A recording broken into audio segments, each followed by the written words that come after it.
Hello, ladies and gentlemen. Welcome to the Monday edition of the closing argument. Today is September the 15th, the middle of the month.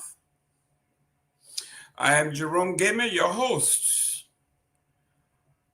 We will be talking about a new week and what we have in store for you.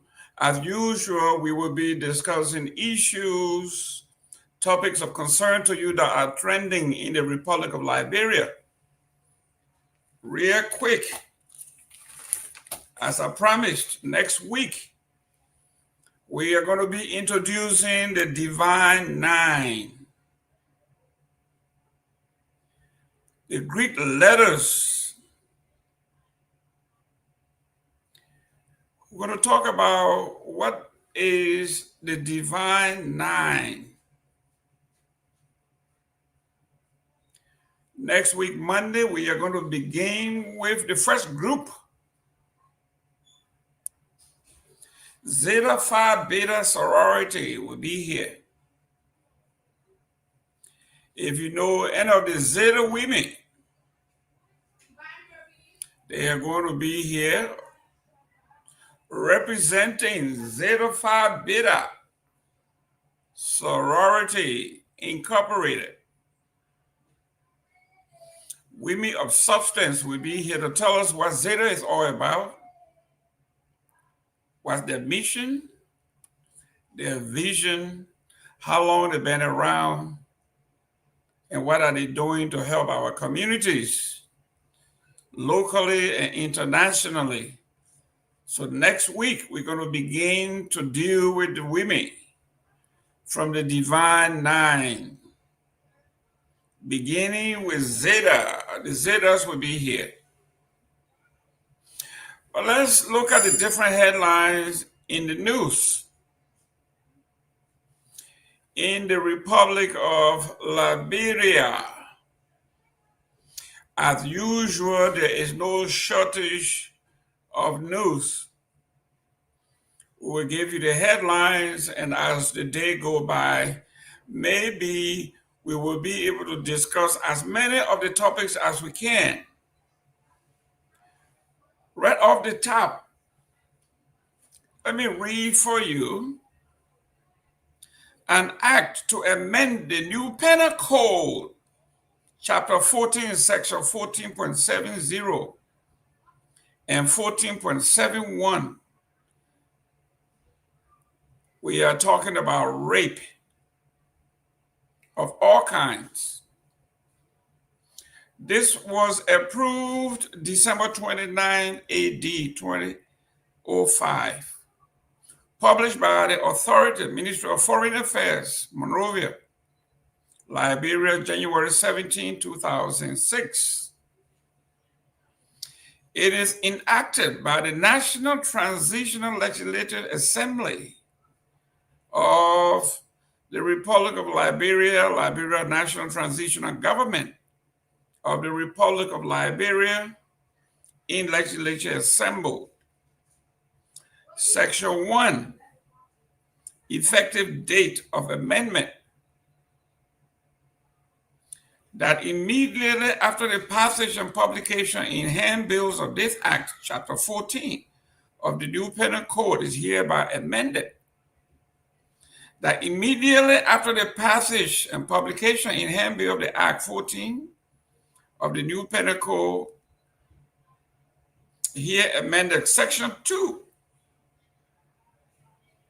Section 14.70 and 14.71 hereby repealed and are replaced by the following. 14.7, offense. A person who has sexual intercourse with another person, male or female, has committed rape.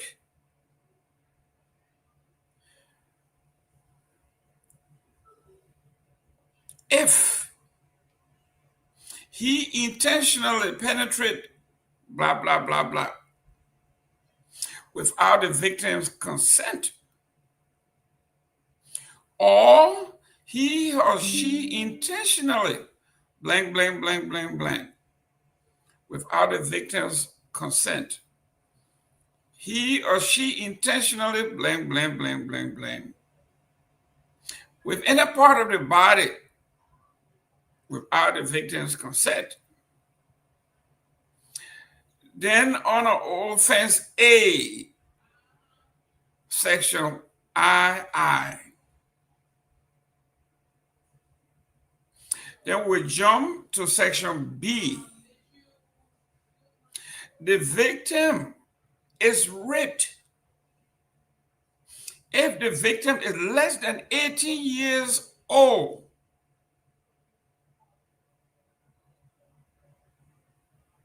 Let me read this again. It is considered rape if the victim is 18 years or less. Anybody that is less than 18 years cannot consent to sex.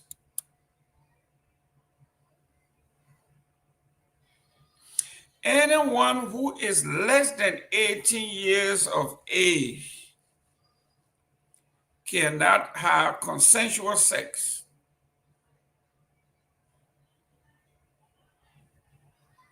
with an adult.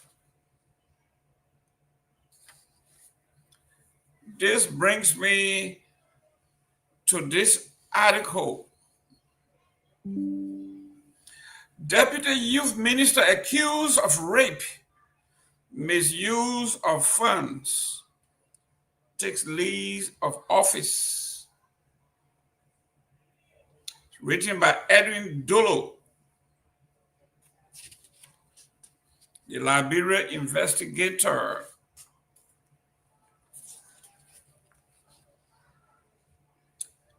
Published September 11. Monrovia Deputy Youth and Sports Minister for Youth Development J. Brian McGill has taken a leave of absence after being accused of sexually assaulting a minor and misusing funds for drug-dependent youth program, official confirmed Thursday. The Ministry of Youth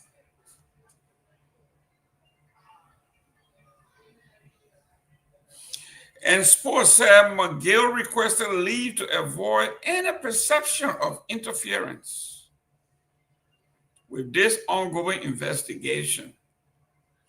His request had been forwarded to President Joseph Mbaka's office. The ministry pledged full cooperation with the police and urged the police and media to allow the process to proceed without interference. The Liberian National Police is investigating a complaint filed by Christopher Davis, a ministry employee and father of the alleged victim. Ministry sources say the 14-year-old girl whose guardian self food at the ministry were allegedly lured into McGill's office on more than one occasion.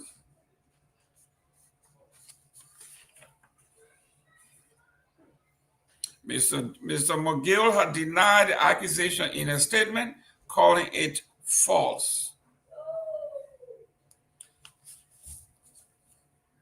Do I have issue with the system as it is? Yes. In our republic and under our penal code, if someone is accused of murder or rape, the person is never allowed to take a leave of absence pending investigation. That is not what the law says. Mr. McGill should be in prison waiting his pre-trial date. No one that I know or have heard of that have been accused of rape I stand to be corrected. If you are a legal mind, if you have an example of when someone was accused of murder and or rape, where the person was given the luxury to leave and go home until the investigation can be concluded. This is not the justice that we cried for. You must well go to the temple of justice and remove the veil or the scarf over the face of Lady Justice.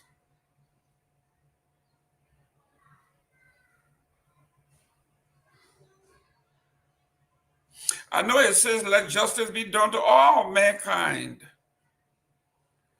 That the justice is blind or supposed to be blind.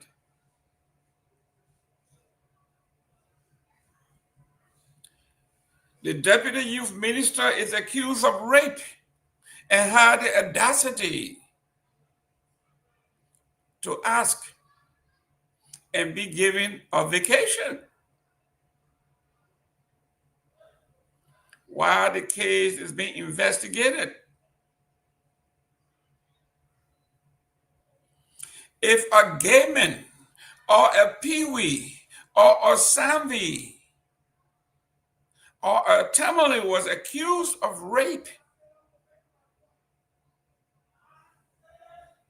I don't know if the Liberian police will let me leave, take a vacation, go to the United States or go to Grand Bassa, my hometown, and be chilling.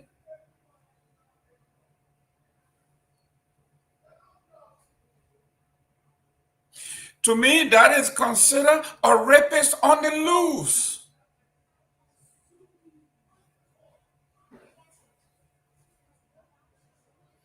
He is a rapist on the loose.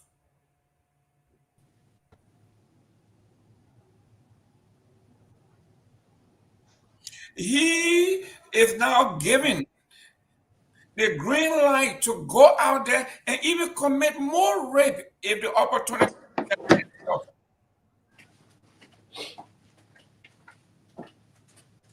This is why when someone is accused of rape or murder, they are incarcerated.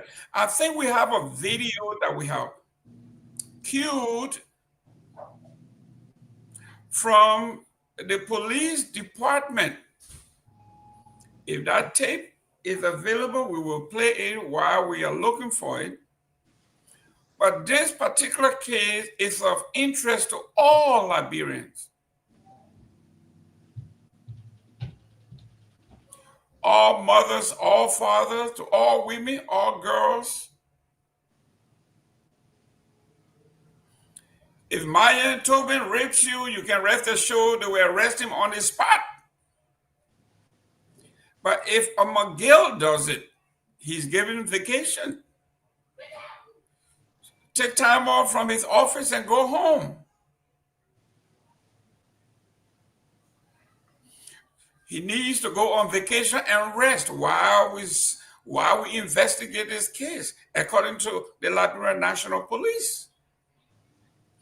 I will want you to listen to this interview clearly and carefully, and listen to the wording of the spokesperson that is hosting this news conference. If this doesn't concern you, then I don't know what else should. A 14-year-old baby is being accused or has accused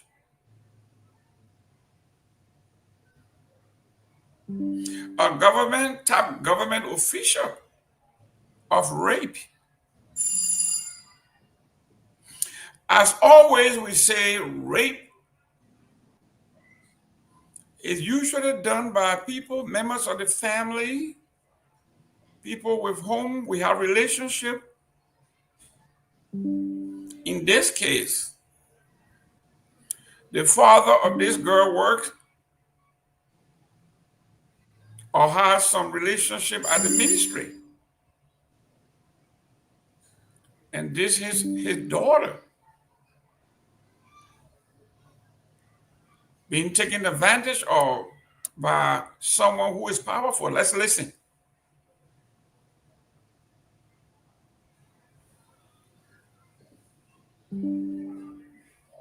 The Liberia National.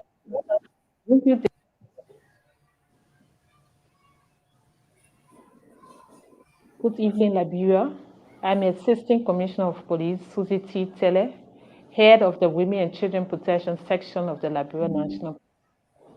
I bring you this statement in response to a matter that has generated significant public attention and concern. On August 30, 2025, the Liberia National Police received a formal complaint alleging the sexual abuse of a 14-year-old minor. The accused in this case is Mr. J. Bryant McGill, Deputy Minister for Youth Development at the Ministry of Youth and Sports. Given the sensitive nature of this allegation and the involvement of a public official, we fully recognize the gravity of the situation and the public call for transparency. Let it be clear, an investigation is actively ongoing. The case has been referred to the Women and Children Protection Section at the Liberia National Police Headquarters, and we are working in close coordination with the Ministry of Gender, Children and Social Protection, the Sex Crimes Unit at the Ministry of Justice, and relevant forensic and social service teams. To date, we have conducted interviews with key individuals, reviewed surveillance footage, and taken steps to ensure the safety and well-being of the victim. The suspect has availed himself for questioning, and additional investigative actions are currently underway. It is important to emphasize that rape is a high sensitive matter, and the Liberia National Police treats such cases with the highest degree of confidentiality. The protection, privacy, and well-being of the victim remain our top priority throughout the investigative process. We are working closely with social workers and medical professionals to ensure that the victim receives the care and support she needs. The Liberia National Police wishes to assure the public that no one is above the law. We remain firmly committed to impartiality, professionalism, and the pursuit of justice, regardless of status or affiliation. We respectfully ask the public to refrain from speculation and allow the investigative process to proceed with integrity and care. We understand the emotional weight this case carries and are treating it with the seriousness it deserves. Updates will be provided as appropriate, and we will continue to act in the best interest of justice and the protection of vulnerable persons. Thank you for your continued trust in the Liberia National Police. Ladies and gentlemen, you just listened to the Liberia National Police. If nothing upsets you, for the police to say the media, the public,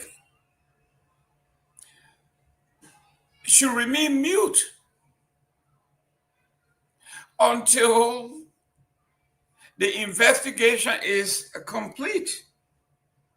And to use a keyword, he availed himself. Did the police say mute or exercise patience? So we have to be, and sorry for me interrupting the way. Listen. Yes. Did they say mute or exercise patience? But no one should exercise patience when No, Jerome. Mr. Pewee, let us not go there. No, I just no, read. Listen, I just Yes. read the law to you. The law says anyone under 18 cannot consent to sex. Yes. And if you are accused, and why you didn't also emphasize in the law is that this case is, it's non-bailable. That's correct. It's non-bailable. That's correct. What also the very law is saying, before one can be, now listen, you have to have reasonable cause to charge the person with rape, because he has not yet been charged. Listen, I'm coming a little bit. No, I don't want to be saying that. I don't want you. Listen. Go ahead. Yeah, that's my point. He has not yet been charged, and the reason why I want the Liberia National Police us to give the police some time to do her investigation. We do not give, when you are accused of rape or murder, we don't give you a chance. You have to be arrested. But before you are accused or before you are arrested for those, and that's the reason why in the advanced society, like here, you were bad with me on that. Sometime a murder, not sometimes. In this case, in many cases, in many cases, they will have to conduct investigation and have prima facie. Listen, if you don't have prima facie, it's difficult to move on to arrest, and that's where the police is. No, Mr. Pewee, I am trained. I operate a school. Go ahead. When a case of rape, if you are accused, you will be arrested. If it's bailable, you will be bailed out. If it's non-bailable, you will not be bailed out until you go to court. Can you give me a little time? Can you give me a little time what I'm saying? I don't want you, because the way you coming in, countering me and not allowing me to say what I want to say. No, I'm allowing you to say. I'm going strictly by the law. This is why I researched the law. I listen to the anybody under 18. Yeah, I'm coming there. I'm listening to the head of Women and Children Division of the Liberia National Police, and what I'm saying that, because when you said, they said we should keep quiet. That's why. What did she say? Did the police? What did she say? Patient. What did she say? She didn't say. That's why I asked you. 1 minute. Myean, could you replay the tape, please? Because it's a sensitive case, and they don't just want to move to conclusion. Let's listen. Myean, can you cue the particular aspect you want to play? Yes, it's about me. I'm Assistant Commissioner of Police, Sylvester Pewee, Head of the Women and Children Protection Section of the Liberia National Police. I bring you this statement in response to a matter that has generated significant public attention and concern. On August 30, 2025, the Liberia National Police received a formal complaint alleging the sexual abuse of a 14-year-old minor. The accused in this case is Mr. J. Bryant McGill, Deputy Minister for Youth Development at the Ministry of Youth and Sports.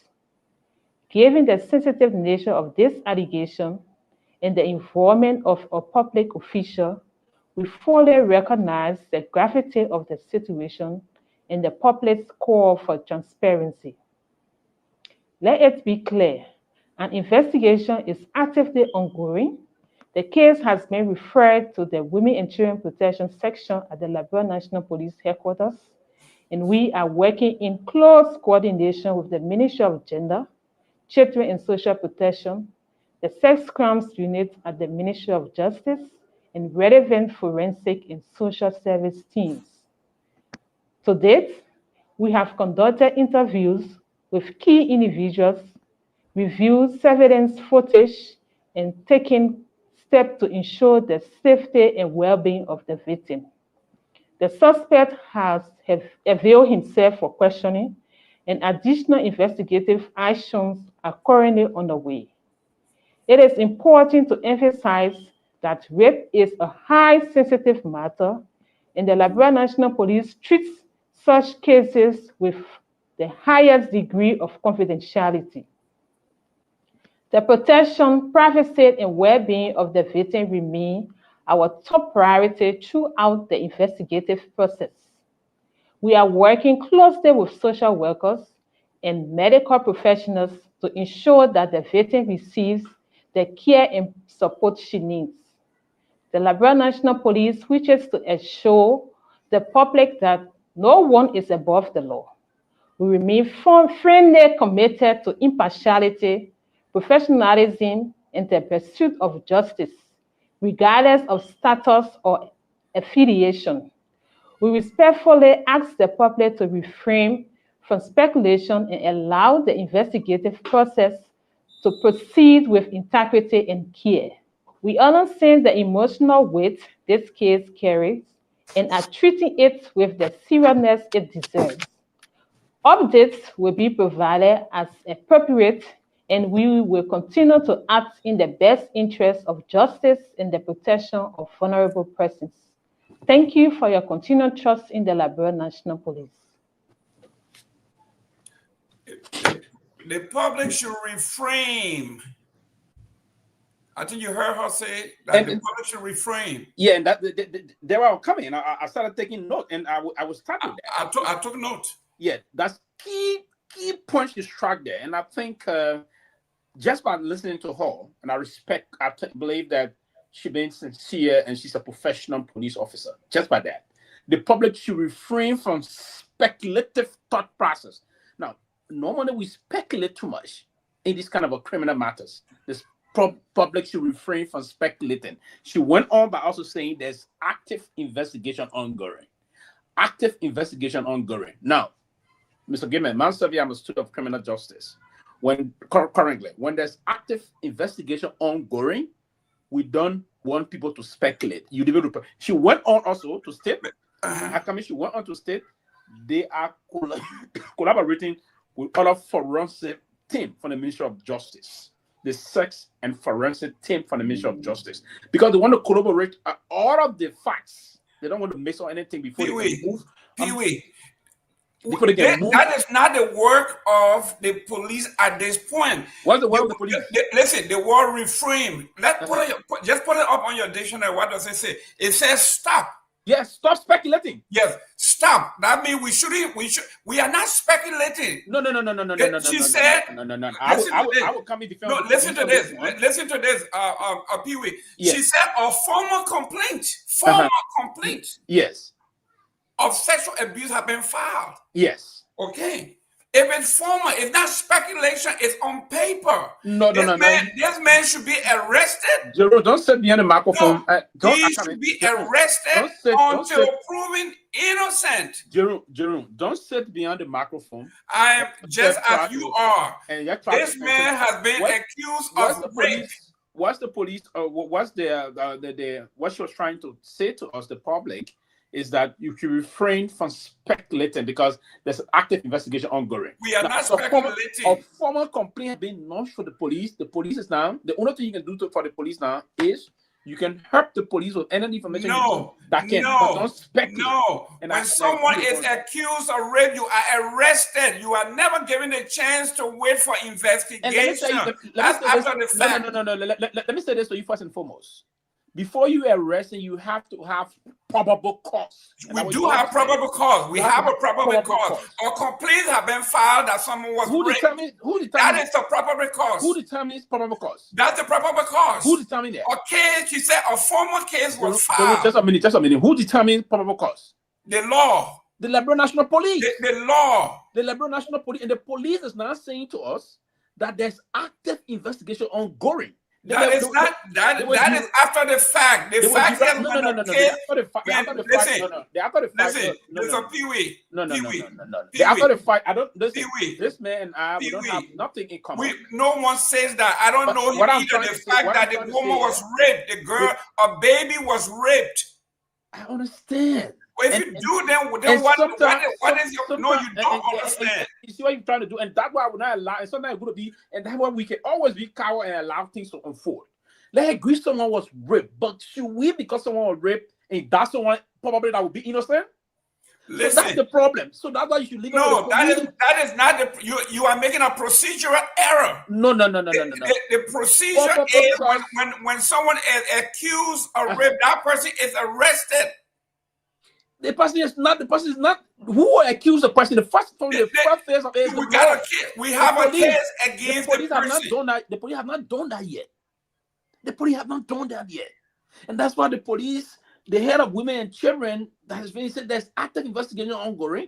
They're working along with the forensic team and sex team from the Ministry of Justice. They're working along with the Ministry of Gender. They're trying to collect and see through all their facts before they move to charge. Immediately if he's charged, he's going to be remanded in jail with no bail. That is clear.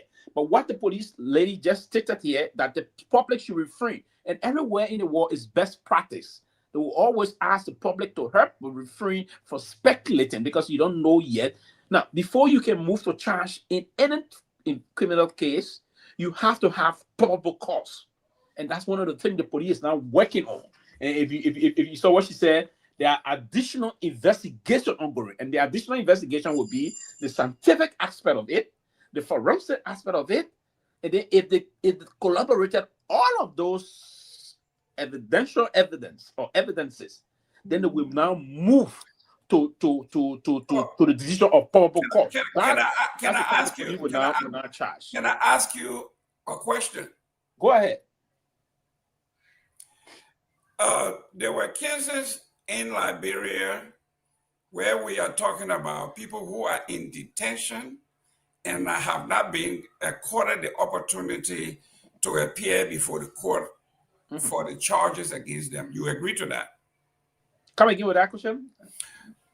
You are aware that there are people sitting in South Beach or on South Beach prison that have only been accused of a crime and have not been given the chance to do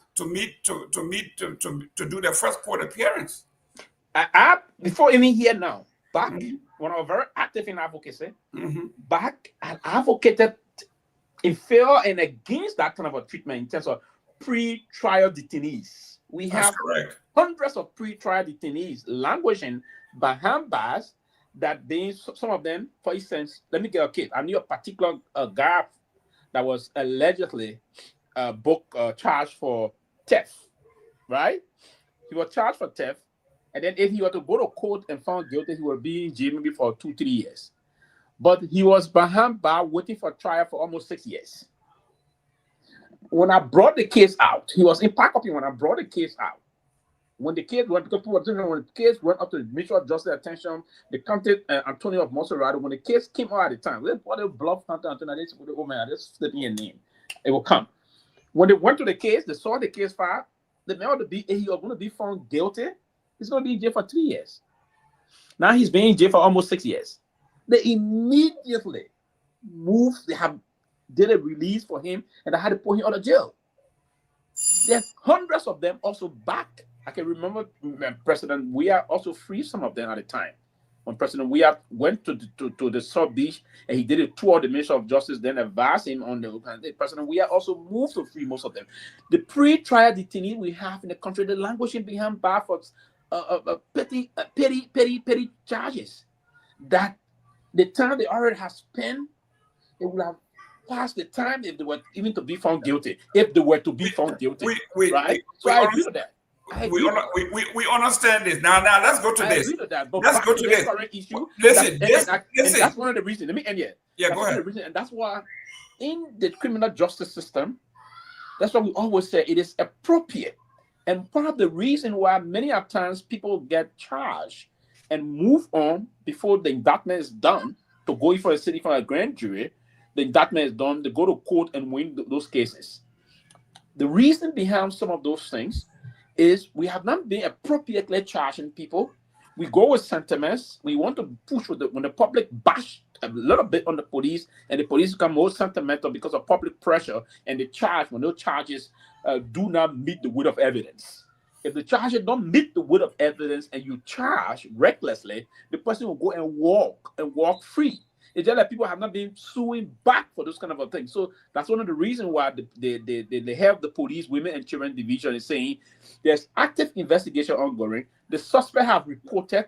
They're talking to him. They're looking at evidence and they're trying to do the basic thing. Listen, if this guy is linked to this thing, I trust the police will not compromise this. Listen, they're going to come out with a charge. If they will charge him, he's going to be remanded. Pewee, you are wrong, dead on arrival, because the The case, That's your thought. And I believe in what I'm saying. the law says you can be arrested for probable cause, not conviction, not beyond all reasonable doubt. But if something happened, and in this case, the victim came and identified the suspect, the parents came and identified the suspect, what other probable cause do you need? The police need her own cause for arrest. No. The police. I'm not the one that conducted the probable cause. No. I'm not the one. The first phase of our criminal justice system, where does it start? The criminal justice system begins with the Liberian National Police. That's correct. Right? So the Liberian National Police is asking us to refrain from speculating in this alleged criminal rape case and allow the police to conduct her affairs. And the police say there's active investigation ongoing. They are doing that active investigation along with the family. Listen, you don't want to allow me the time. You want to tell the public I'm wrong, but you don't want to allow me. But Pewee, let's be honest here. Let's time ourselves, right? Let's do 1 minute each. Okay. Go ahead. Okay. A probable cause is not a case beyond all reasonable doubt. It is to believe that something happened. In this case, the victim identified the perpetrator. That alone is a probable cause. The reason this is not happening, if this was Pewee, or this was Gayman, or this was Joe Blow, that a woman came into the police with a parent and said, someone raped me. The first person, do you know the victim? They gave you a photo lineup. You say, yeah, this is the victim. They go and arrest that person. You are saying, even if the victim is identified, we should not arrest the person until we have proof beyond all reasonable doubt that this person did it. That is not how it works. You are doing it backward. Okay. I'm not saying it should be beyond all reasonable doubt. Okay. The preponderance of whatsoever evidence we're talking about here. This is for probable cause. And part of the probable cause, the police determine what probable cause is. The police are the first line of investigation. They are conducting their own investigative studies into this matter. This matter being out almost a couple of days now, running to a week, if I may. The police, the person in charge of the police department that is responsible for this matter is saying to us that active investigation is ongoing. The suspect himself, or he's cooperating with them, they're doing the investigation. There are active investigation ongoing, as she said. Both of those investigations, they're working along with the Ministry of Justice Sex and Forensic Team. And that sex and forensic team is going to be conducting some studies on this innocent girl. I mean, this Manon girl, right? And the girl that's alleged to have been abused. They will do that investigations, and they will collaborate that with other medical investigation that they're conducting also. That's one of the things they're going to do. Now, immediately after that, and the police would not, and I like what she said. I will want what normally we see happen in other part of the world. We should allow it happen in our country. We should stop being all the sentimental and putting pressure on the police to act. The only time I will get angry with the police is the police renege on performing a statutory responsibility. Yeah. So for now, let's give the police some time. Let's get the police up to Wednesday and see the outcome. No. Mr. Pewee, that's not the law. The process is when a victim, let's say a murder occurred. And they came and they pointed out the perpetrator. Are you going to tell me that we allow the perpetrator to leave, go on vacation while we corroborate the evidence? Okay, is that what you're telling me? No, absolutely no. Let me bring it back to the case of the guy, this gruesome murder of Charlie Crack a couple of days ago. That's correct. There was another man almost in his 50s that people pointed at. He's the one. And he was arrested. What happened to him? No. The police released him. I'm coming to you. They arrested the second person that the FBI chief said we got him. Yeah, but listen.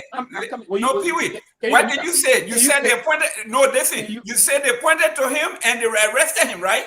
Yeah, they arrested him. That's correct. Somebody pointed to this man, Mr. Miguel, he should be arrested. Yeah, I come in. When they got him, what happened in seconds, in minutes, the security people released him. That's correct. This guy, when this thing happened, when the police invited him, he reported himself. The police is not investigating. They have not seen But the cost to having arrested at this moment. They didn't arrest. That's the point. This man Yeah, you are talking about was arrested and released. Arrested and released. But Yes. for now, there's no Miguel needs to be arrested because the police believe. Here's what the police believe. The police believe they need to see. Now, and let me put it back to you. And before I can say this, let me speak in a more rigorous tone. Yes. Let me be protective about this. That I don't support rape.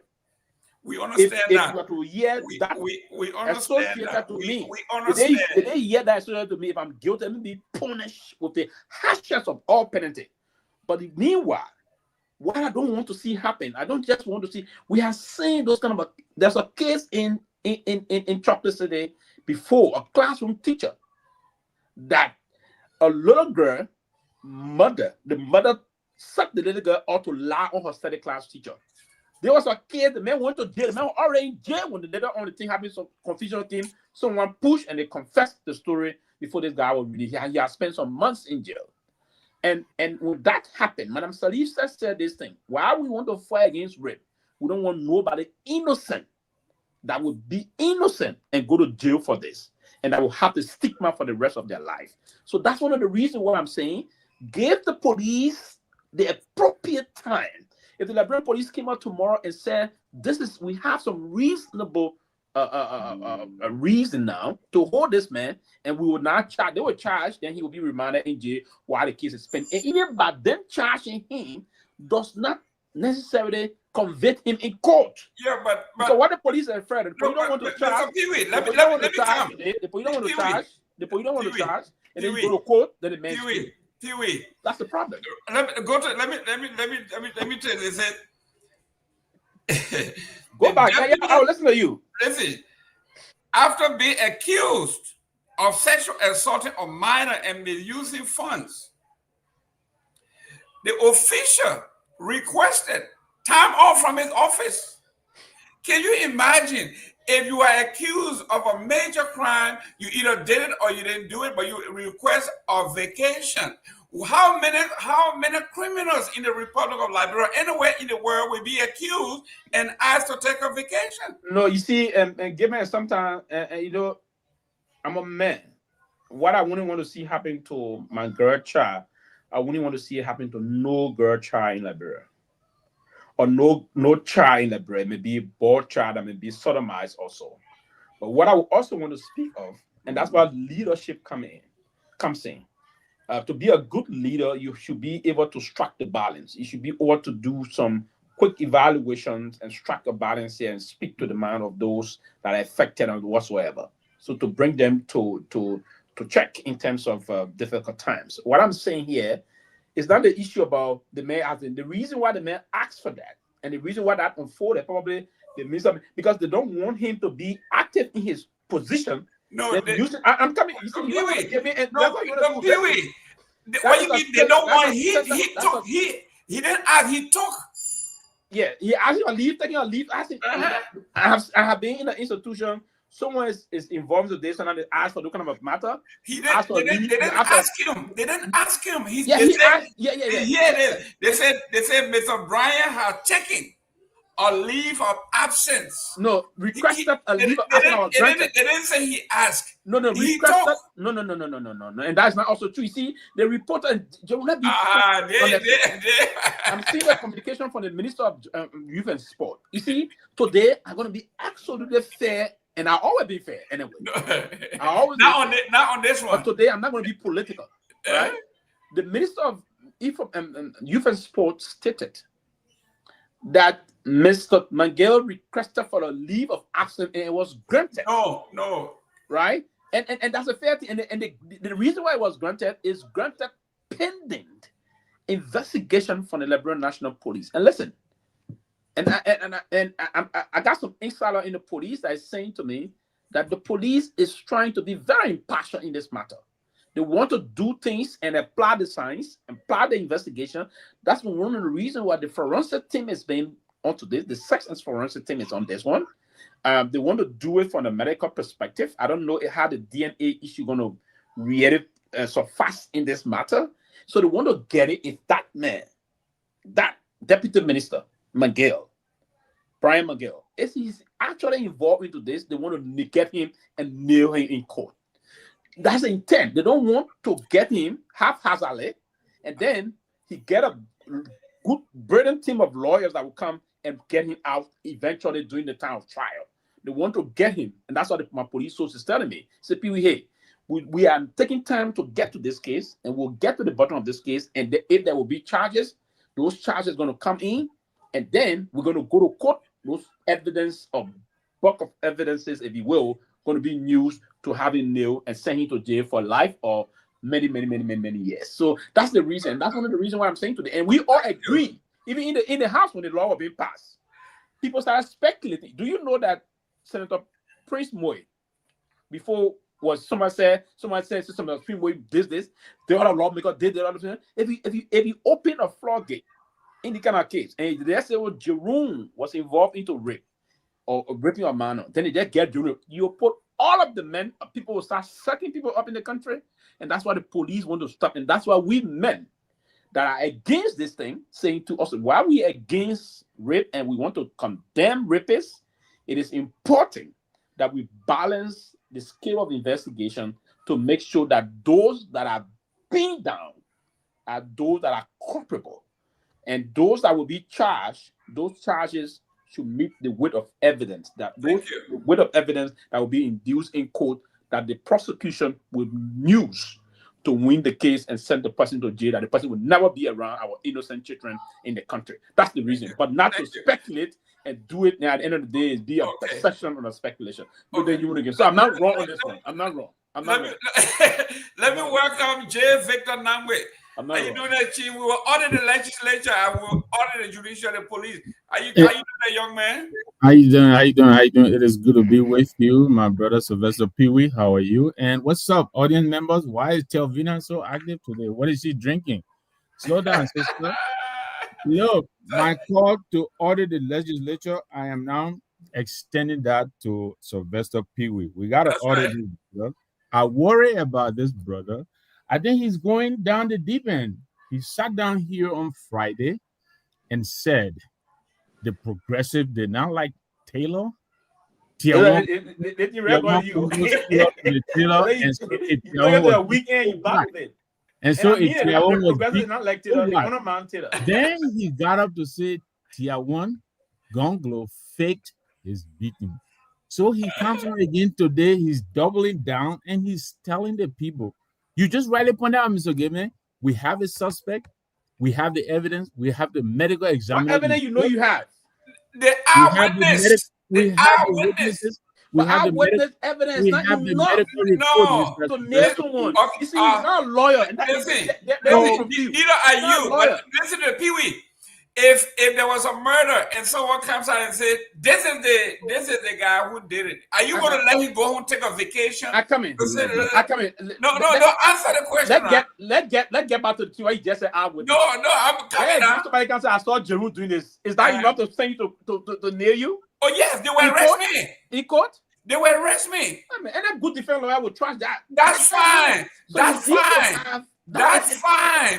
Listen, that's what the system is all about. The first procedure there is that the victim identify her attacker. Listen, I mean that's probably supposed to have you arrested. On this one, so but I was talking before. Everybody. Okay. Victor, I'm sorry.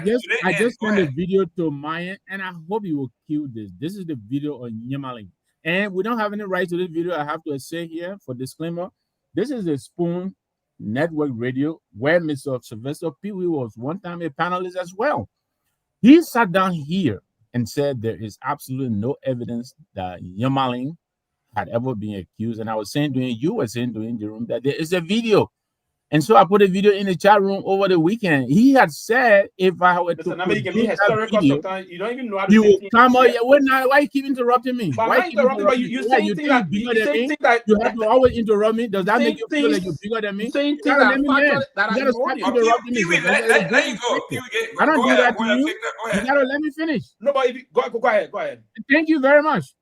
So you had said that if I had produced that video, you were going to retract your statement and apologize. And now I'm asking Myean to play that clip, and you watch that clip and then tell me how you feel about Nyenwolo being a minister in this government, let alone a minister of internal affairs, let alone that this government has not said point the same way the deputy minister of youth and sports has been accused, and he himself took a voluntary leave of absence. The government has not said point about it. And every day we get these cases of sexual, gender-based violence in the press, and nothing is said about them. We talk about them for an hour or two, we move on to the next case, and the cases continue to pile up. This is not the government I believe you will want to speak on behalf of. So, Myean, would you be kind enough to play that clip, please? And Jerome, you see the unfortunate issue. Omen Nagbe messed up everything just now. No, Mr. Nagbe, please. Oh, never. I'll go I don't want to put it. Well, everything you must start calling me young man too, Jerome. If anything, Elvis Morris. Obviously, I'm an old man, and I'm proud. I enjoy my age. Go ahead. Let's listen to the clip. Okay, yeah, play the clip. I'll come back. Mr. Nagbe misinformed the public just now about what I said. I didn't say that even our project. I've said there's no code of competent jurisdiction within the bitter word of the Republic of Liberia that indicted the man before you called him this, that. That's what I said. No code that indicted him. That was my point. I didn't say he didn't make it. I listened to the statement. At the time, I was in Myean County, in Lofa. I was in Zozo District. I can recall when this information came out. I was on radio live in Zozo when this incendiary comments came out from Mr. Sakria Yimane, right? And I condemn it. But what I said the last time is to refer to someone as a rebel or criminal. And okay, I was saying criminal. That person will have to be convicted by the competent court of jurisdiction of our country. That's the only time someone is considered criminal. If the person is not convicted of an act, how can you incriminate him into any other matter? That's my position.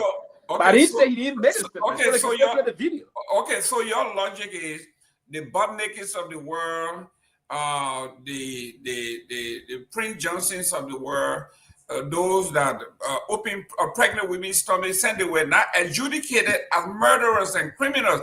They are fine. They can just walk away in Liberia, and we can't say they are criminals because not only that, Jerome. This is a self-confessed killer. This man's a rebel. He's a murderer. He himself said it. He said, "I'm a rebel, and if you bring that man from me, I will kill him." I agree. And yet he's a minister in the government. I have said it before, but he's saying he's rebel. He confessed until now. They say, you see, our law and the very panel law. I saw Jerome eloquently trying to research and read and recording all of this. That's why I want because when I'm coming here, I don't want you to say I'm doing it from my head. That's what I want you to also go back and research the very panel law. What the panel law says about who is a criminal. We understand. When can we refer to someone as a criminal? Yeah, but no one is. That's what it said in the country. Everyone is innocent until proven otherwise. Granted. But there are certain procedural steps that are required. If this man is accused, let me quickly clarify this point. If the man is accused, and there's evidence and a witness, he shouldn't be walking the face of this earth. Let me clarify something before we move on. Mr. Nagbe said, my own big brother Nagbe said just now that I was not a panelist, and I seen Tavina saying the same. I was not a panelist. I did an appearance on Spoon before. I was invited to be a panelist when the guys left from Spoon at the time.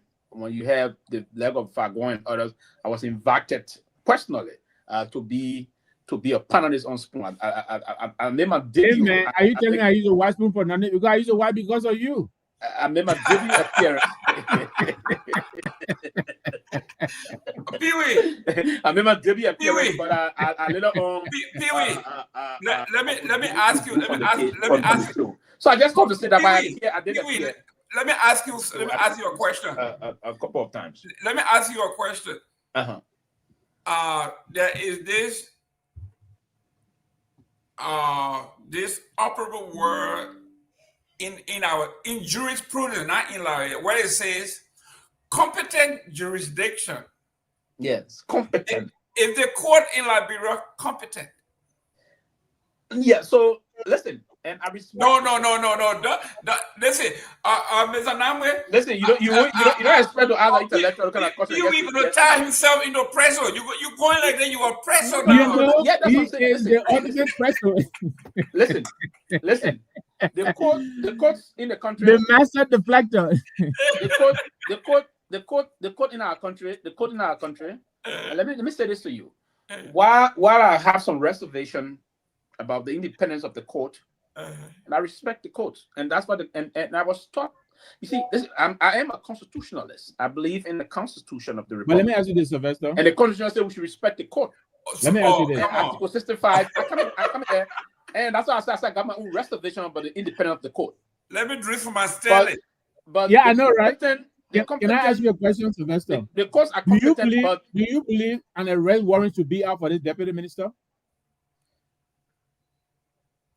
Okay, let's go to the video tape. Look how you managed to get his pen. Yes, there should be a arrest warrant should be up for him if there's probable reason to arrest. Let's talk about it on the other side of the video. Let's look at your uncle taking his pens. Look at you, Millie. Look. Okay, very well. Good, let's go there. And they say, but I tried from the market. You see, we just go. Can you go back and play the video? Yeah, go back to it. Yeah, play the whole thing so we can hear. Play, man. And you're right. That's my uncle. Traditional. It's my traditional uncle, right? Mm-hmm. But I'm not defending him here because he's my traditional uncle. I'm defending him here because these are all propaganda, and that is meant to spree out and smell him. Go back to the video. Yeah, go back. Put it. Is there any audio? Listen to the lady.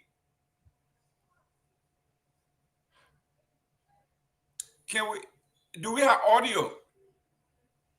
It does have audio. I didn't mute it. He needs to unmute it. That video been there. My own people number one get him and throw for today. Let's see it. I want to see the audio. Are you on that? Yeah.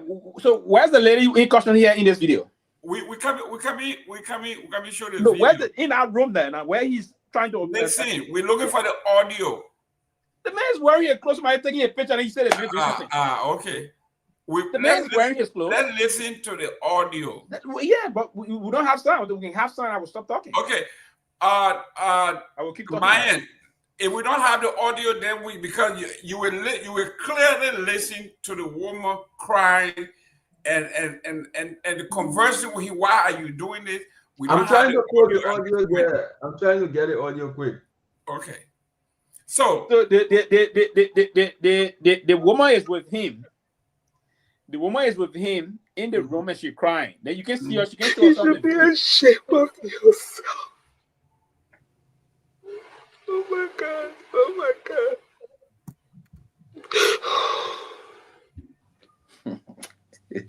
Why did you put it like this? Holding medicine in your hand and ripping somebody for what? What is this? What is this? Oh God. But you see, Jerome. yes. You see the unfortunate thing why we headed to now in Liberia? Okay, what is it? What is the important? What is the unfortunate part? Listen to that video. You see holding medicine in your hand, trying to rip. Is there anyone around that as soon as that's somebody's voice on that video they just put on I want to indict this man, to implicate this man or something. Okay. When the listen, you done? You done? Let me ask you this. Scam. Let me ask you this. You Sylvester Pewee. That's a scam. Listen. Wait now. Let me ask you this. The man of integrity. If someone accuses you and put this kind of video up, don't you think you should do everything in your power to exonerate your name? Of course he did. What did he say? You really did? He did. What did he say?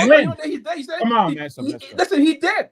What did he say? It was meant to just smell him. What did he say? I mean, I don't know how far he went about this. He never went anywhere. I don't know how far now he went. I'm going to make a follow up on him on this one again. But when I spoke to him, I was concerned myself. But when I went through the video, I saw that hey, this was some makeup. Someone was trying to indict this man, other thing.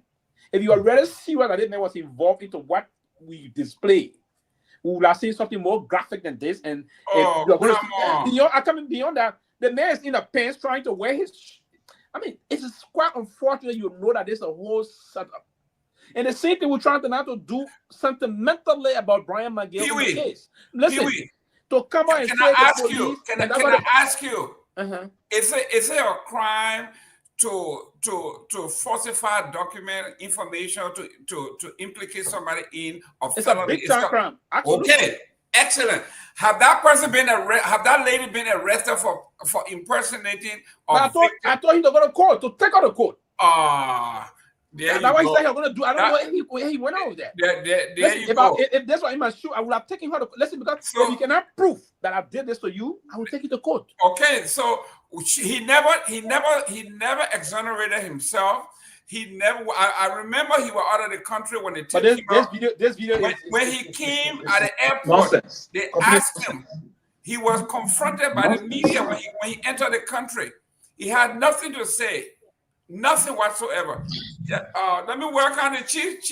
Tomalin George is hot here today. I'm glad you came on with your water hose to cool because Pewee is burning. I mean, he is twisting and turning and twisting and turning, and there's nowhere for him to go anymore. We have listen. The war is not twisting and turning. Pewee has been realistic. Listen, and Pewee is not sentimental.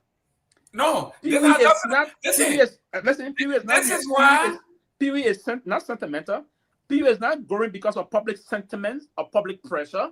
No, Mr. Brian McGill is being investigated by the police. Give the police time to do an investigation. The police have said we should refrain from speculating, and I agree with what the media wants to know that is not speculation. That is fact. We're speaking to facts. No. That's not fact. There's no speculation. You know that there is a probable cause. The probable cause is the girl identify her victim. Who determines that? Huh? Who determines that? The girl. No, the police. The victim. No, the victim. Let me welcome Tomalin George. Welcome to the show.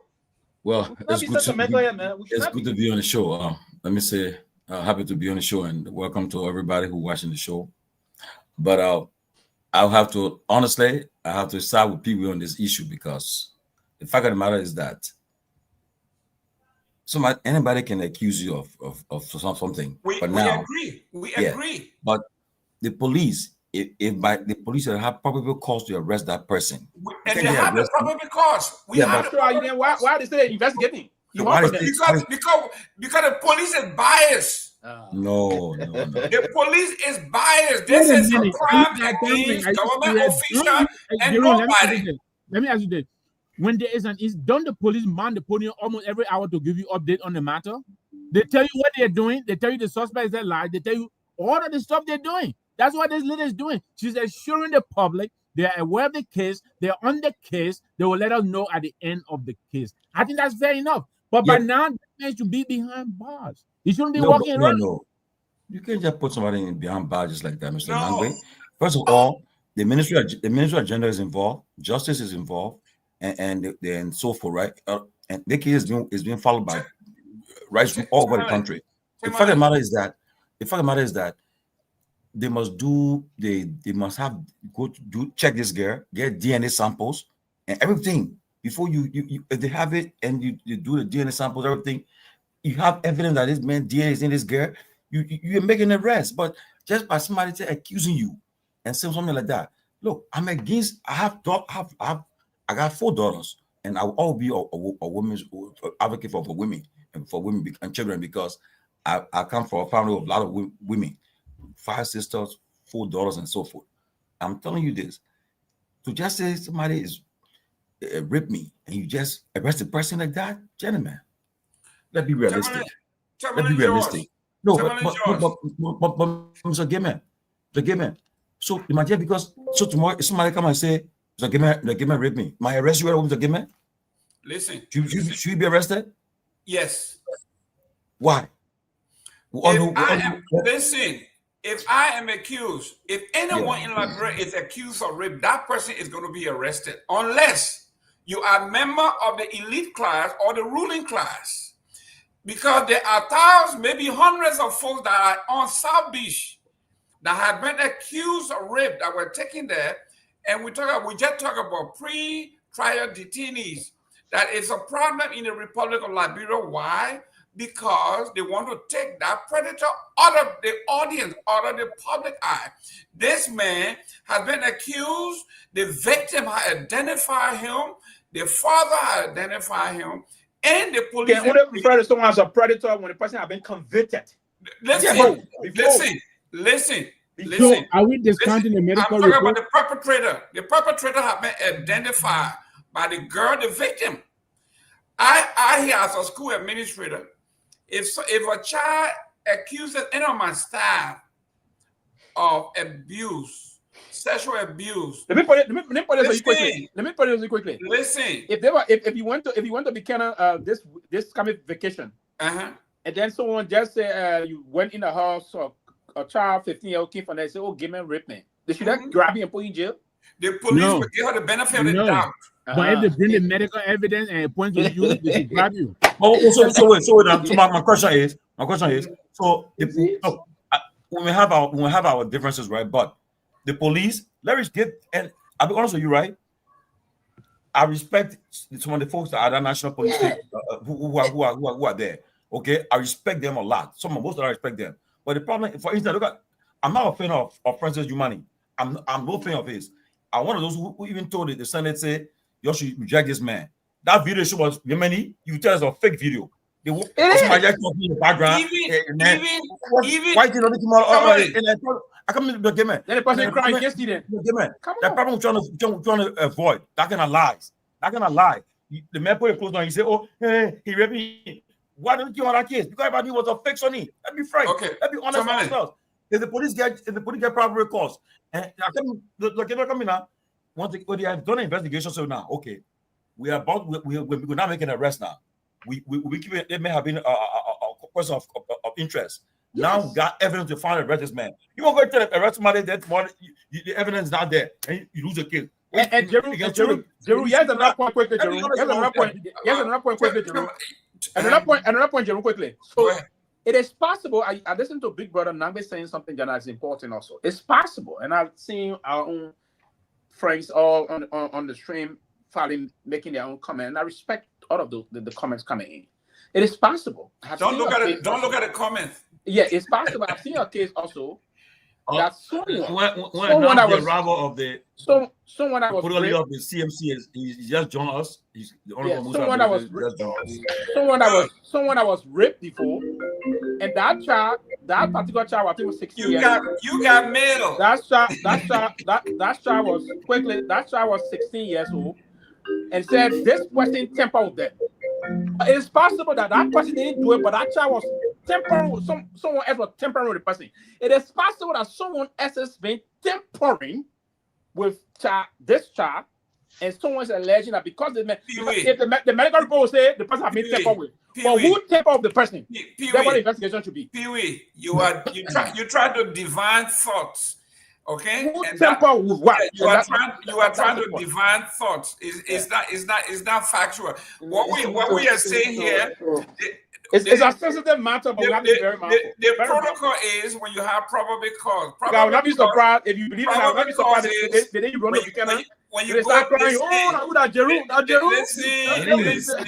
You see this man. Listen, I know the police chief might be listening. Someone get a bastard, they will nail me and say the man will say we should arrest. I know they're gonna do that, so I'm worried about it. But what I'm saying here, the protocol is Gayman, be honest, Gayman, look. Let me say something, right? I was on Spoon, Prophet Key did something to me. A lady, she's in America now. Something that happened 30 years ago. With she and according to she said she and the person not died. The man just died. Said he was at the time he was in the House of Representatives. She went to Costa my bro on a show to talk about it. Costa said when he looked, he said, but he said no. She came to Spoon to me now. She said this thing happened, and then what happened was this man was in my church in Liberia as the men's president. So I said, but this thing happened how long? 30 years ago. Then I said, but did you file a case with the police? She said, yeah. Where the police? Where the police? No, she said no. I said, but then where the police? No police case. And then, man, I said, you know the court, they charge you on the man. They can't be on a platform and say, Tomalin George did this to me 10 years ago. I said, you want to destroy this man? I said, but you have nothing much to say about this man. She would have said the man did us a hawk. So I called the man. The man said, look, I raised her, she stayed with me, but she lied on me. So what happened? But he wrong. He said, Tomalin George took money to suppress rape case. So when he did that thing, I just came out there on spoon and said, look, when he said it didn't happen, the man is alive to you. Let's the man, you call him, you tell him he never didn't give me no money for nothing of this nature. So I was sometimes he's playing, he said, oh, in fact, I two things, I get that with that man, but she won't get on now. I said, so I can't tell him I should mind. You got to destroy that man for nothing, and then I'll be living my conscience. I'll be frank, my people. No, rape is not something to play with. But if somebody try, no, let me say this to end. If the librarian, according to the age of consent librarian, said the age of consent is they say 18 or 16. 18. So, 18, okay, yeah. 18. Age of consent is 18. Even if a 16-year-old person agreed to have consensual sex with you, you are what we call that statutory rape, because even though she sex encounter is consensual, but the fact that child is a minor, you are committing statutory rape. If you be charged, if the evidence are there. What is the issue? Now, the police is investigating, right? Minister of Gender investigating. The Justice Ministry already involved. Human rights group are all part of this case. So now, the man asked the minister, said, well, give me a leave of absence so I can focus on this case, because I want to be distracted with it. He's investigating the man. We agree. Because maybe a lot of reasons why the time is still long. Don't forget now, we don't have all the necessary stuff that people will come with, forensic team will come up quickly. So you gotta be very careful when you're making an arrest. Because if you're making an arrest on this man, and then kind of find out you lack the prosecution cannot even prosecute a case. When you have done other people, you will lose in confidence in the system. So look, this man is on his person of interest. He's on an investigation. Let's give the chance. The police come out. When will you acknowledge it? When will you acknowledge the medical report? But they come and arrest this man, put him in jail for what now? And people, let's be honest with ourselves, man. Let's be honest. So where do you put a medical examiner report? The police, the police have it, they got everything. Maybe they're building that case for me to do an arrest or something. Let's see. Let's wait for it to come. Well, this happened since August 30th. Today is September 15th. Listen. Okay, I agree with Fofana. The government needs to move faster. I agree with Fofana. It's true. Move faster. But you can't just arrest the person. Yeah, go ahead. Tomalin, when you are arrested, when you are accused of being a rapist, the reason that you need to be taken out of the society immediately is so you don't repeat. You don't do what you did to them, because you let young girls, okay? The father said too now that they have suspected the girl sleeping with this man. So everybody in the community knows. Okay? So here we are. The reason that happens, if someone came, one of the kids came and said, or the parents came and said, somebody that in your employer molested my daughter or something, the first thing is I called Children and Family Police, and that person is taken out of here. Okay? Until the person can clear the name, they are not coming back here. So it's the same thing. If Tomalin George, you are very popular in Liberia, the name George. So anyway, ladies and gentlemen, let me extend my sincere condolences to the judges in Liberia. I was watching something over the weekend and saw the funeral service of Madam George, and that's your relative, or? My aunt, my father, only surviving sibling from my father's side. So all of them going now. Everybody going now. All the siblings, yeah. For the same man, same power, all of them gone. So, but wow. I say this right. The Bible says 70 years plus reason of strength 10. When people live that long, she died 83. It'll hurt you for the memories you guys share together, but you always praise God that the person was able to fulfill that promise, to reach that stuff. Look, since this year, I've attended the funeral of over 6 of my friends that I knew, and some of them were just in the early 50s, some of them in the late 40s, and they just passed. So 83, I thank God that she have a final resting place, and we celebrate her passing. We just say thank you, Torgbean. I say thank God. But thank you, Mr. Gayman. Yeah, but back to this case, I pray that the police, Torgbean, you're right. The police should be faster. Tomorrow we'll make the calls. We'll call Seleke Kromah and ask them. We'll call the people to ask them how far the case gone, because the public is getting anxious, which they probably have all right to do, because again, one of the things people are concerned is because the police have come under scrutiny over the last couple of years of not being people. Some people have lost confidence in the police. So this is why this kind of perception people will have right now. Okay, it's important that the government speed it up so that the case should be brought to book. If this man should be arrested, arrest this man, charge him. But right now he's a person of interest. I can bet you, I'm sure they have taken his passport away from him. They got him, and to be frank with you, I don't know this man from nowhere. Nowhere I know him from. Nobody here knows him. Yeah. I'm an American. I've been too long. I know everybody in Liberia, so I don't know him. So let's give the system a chance and see what happens in the next. Let me go to the next topic, please. No. Mr. Pewee, that your homeboy you've been working together so long. Don't bring him. I just kidding. Just a joke. There we go. I'm going to fire by now. Let me welcome Seleke Kromah. Seleke, welcome, Chief. I'm going to fire by now. Thank you, Mr. Gayman. Yeah, okay. Yeah, but honestly, Mr. Gayman, there's no. Where can the other people find that? Gee, No. You said something. Is it related to the former CDC McGill? No, man. No. Oh, okay. No. Let me welcome. sympathy, man. Sorry for your loss. Thank you, sir. Let me welcome our friends and. The political leader in that. He's taking a call. He's He'll come back. He's taking a call. Let me work on Care Radio 95.9 FM. He's talking to a new political advisor. I think Seleke got something to say. The new political advisor, how many again? Oh, many coming. No, you see though, I'm sorry. I don't have look. I'm in a chat room right now. Many is coming as the new political advisor to the political leader. I'm in a chat room with Many right? And then you coming on an intense fire because I don't think it's the right to affiliate with what you want to affiliate with.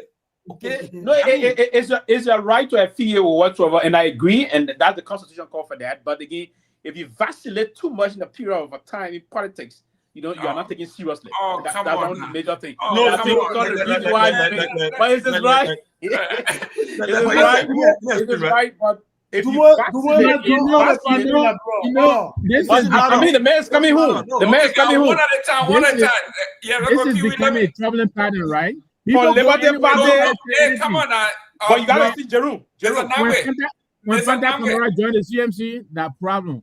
When Dopoh Motherfucker joined the CMC, Sylvester, what would do now? Now you see people go all kind of places. You don't say anything, but when they join the issue of Fanta about Dopoh, Mr. Nagbe, no issue of Fanta about Dopoh. Dopoh has joined all the parties like that. So what? So what? So all the parties like that. Jerome. Let me speak to 1 minute. Pewee, go ahead. You got 1 minute. Yes. Let me say this to you, Mr. Nagbe, and I understand clearly. Sometimes you suffer from Pewee anemia, right? That's why I said so now. Pewee ain't coming here. Wait, I'm happy what to be for. What was that? Pewee anemia. That's a new word, Pewee anemia. So again, when I said the thing about the progressive the weekend, when you couldn't sleep, you didn't have a sleep, and you had this probably this little Pewee anemia. Yeah, that's the kind of line, right? So, but let me consistently say what I said with the reason. I'm never. I gotta work on the political leader. I'm coming there. I'm never. And the reason why I'm even laughing about Dopoh coming to the CMC is that Dopoh is coming back home from his philosophical leader from the Liberty Party left. So it's a trend, right? It's a reunion. It's a trend coming to be part of. The philosopher can philosophize. It's dead. You see politicians going and jumping and doing that thing. But my own line is that someone just stated, Jenna was sending me text, then what will happen in the former speaker office? Now he's not. What happened? He's not director for political affairs. Now he's going to be political advisor. Yeah, that's going to be the major role you're going to play. Now you're going to be the major. And he just posted something here. He said, that's what he posted. He said, after almost a decade at the Liberty Party, I'm moving on to the CMC to explore new approaches to national progress. I look forward to working for a unified opposition and victory in 2029. So many. Okay, guys. Welcome, Sabine. Welcome to you. Tomalin, welcome the political leader. Want to officially welcome I called him yesterday. He's president today, the de facto leader of the opposition, because he's the only opposition leader that really on the news every day, speaking and holding the government accountable. He's up. So right now, he's the de facto leader of the opposition right now, I can say, because he's the only one on the front line right now engaging the government. The Honorable Musa Hassan Ability. Well, he went for the vice president here today. Yeah, and before the PR speak, let me say this, right? Today I was talking to Costa, right? And he made me laugh. And we laugh about it because he said, Tony, when have you been a crime if you go on your page and delete something from there that what crime committing and on your own page? And it's not funny because everybody deleting. I mean, we all posted our page and delete it from there. So I go making BLA for. Even that's something get wrong. Be able to do those things sometimes. Listen, I have a phone speaker. And the phone speaker also deleted. Say delete something on my page too. So what happened now? Who deleted what? Welcome. Thank you. I'm enjoying the debate though, but it's good to be back on the liveliest of talk show where I feel the most comfort and relaxation. Nobody we're talking.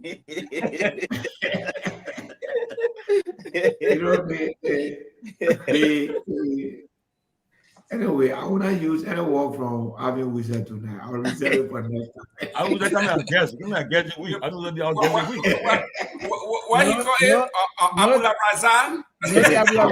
Abula Razan. You know that Abula Razan. You know they what Socrates said. Well, every child is born with a blend mind, right? So that's right. And the Tabla Raza tendency. Honorable Benedict, welcome. You've been trending. I worried about you.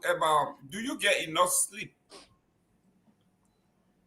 It's not easy to have sleep in Liberia. It's very difficult, honestly. You know, because given where we are and what we go through as a country.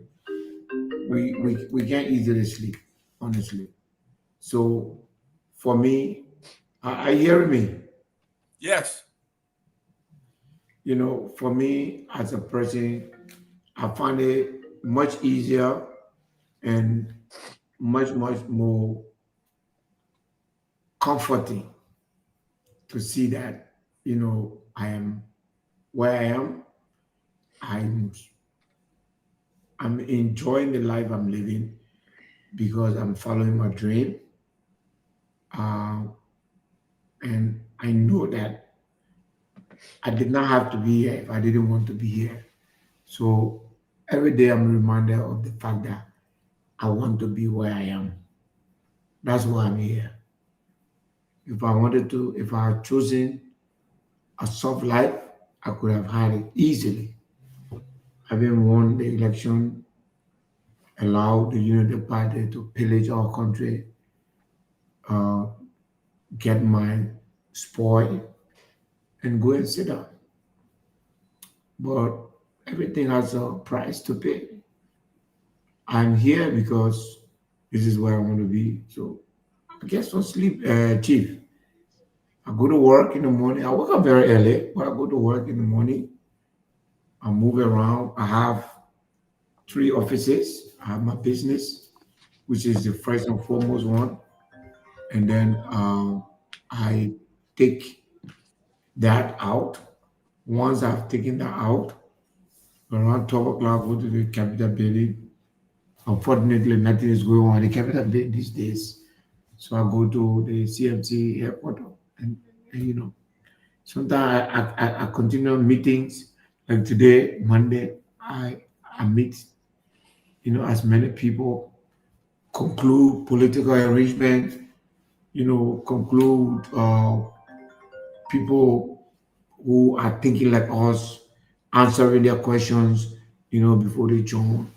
By the way, this weekend we cut the highest number of prominent Myeans that joined the CMC. This week on saw the highest number will be publishing, this week. Yeah. So Excellent. we're doing well. I mean, we're happy where we are right now.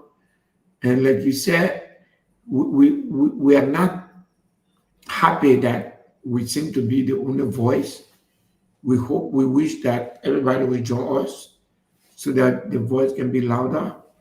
Unity Party enjoy that loud voice. That's why they are in power. So other parties, all of us should take, advantage of that. I take note of the fact that the CDC seems to be moving out now, which is good. And I also take note of the fact that the ANC is preparing for business by going to convention. So hopefully I'll be joined by these parties and other parties. I had a very good meeting with Mr. Simon Freeman today. We discussed our politics and the things that we agree on, and we will be doing some stuff together, in the interest of our country. So, we keep moving. These people who, sat here, show their hands and beg people to leave cannot drive us out of this country. In the last few years, most of them are in government, they were beggars. So now that they've taken from the Liberian people, they want to act like they are, so it doesn't bother me at all. It doesn't bother me. It keeps me stronger. Mr. Given, we have a country to redeem, and that's a work to do, and we're determined to do that. Mr. Gayman, Right. I want quickly, right? Yes, go ahead. On my end, I sent you a video. I want you to play it. I want Mr. Why Myean putting that video on, Mr. Chairman Ability. I know you've been firing very, very from all cylinders, and I even wrote your letter from Sakapli yesterday. I responded to it too. And my question is, you have in 2025, you got 26, 27, 28, 29. How prepared are you to sustain this charge, this challenge, this fight of this when you are in against this ruling establishment, the Unity Party? Because there's a video I just am mind to play where I think you declared the vice president as enemy, right? Something like that about who you play. Okay. No, I don't. So Myean, can you play the video? my question My is, politics don't go to the extent of declaring anybody enemy. my question is, how prepared are you for this fight you are going against this ruling establishment and a government where you know that the guys there, you know them, you're a member of them before, you work with them before, you've been member, you are not a member, but you helped work along with them before, you supported them before in the past, and before you went to the Liberia Party, but you were with them before, so you know the people you're dealing with. So how prepared are you? Because this time it's not Ellen Johnson Unity Party, it's Joseph Boga Unity Party. How prepared are you for the next 4 years? So you have answered half of my question for me. The people that are aware are not the people that are currently the Unity Party, completely different people, different species. But Tomalin, I have been approached by this, and I've been given that choices by the folks in the Unity Party during the speaker's crisis. I was told that I should stay out of it. Otherwise, the government was going to harass me. And that person said, "Oh, I didn't want you to be harassed. Musa, the people are saying you can't be benefiting from the government." And then, I'm like, how am I benefiting from your government? Being a Liberian and doing a business in my country, how does that, make you to benefit from my government? No. I'm a Liberian, I'm benefiting from my country, I'm doing business. And I was doing the same business when President Salif, Robert Salif was running for representative, and I opposed him. And I had just won the contract for the LEC. The president said he take it from me. I spent 1 year in Liberia, me and President Jerome speaking.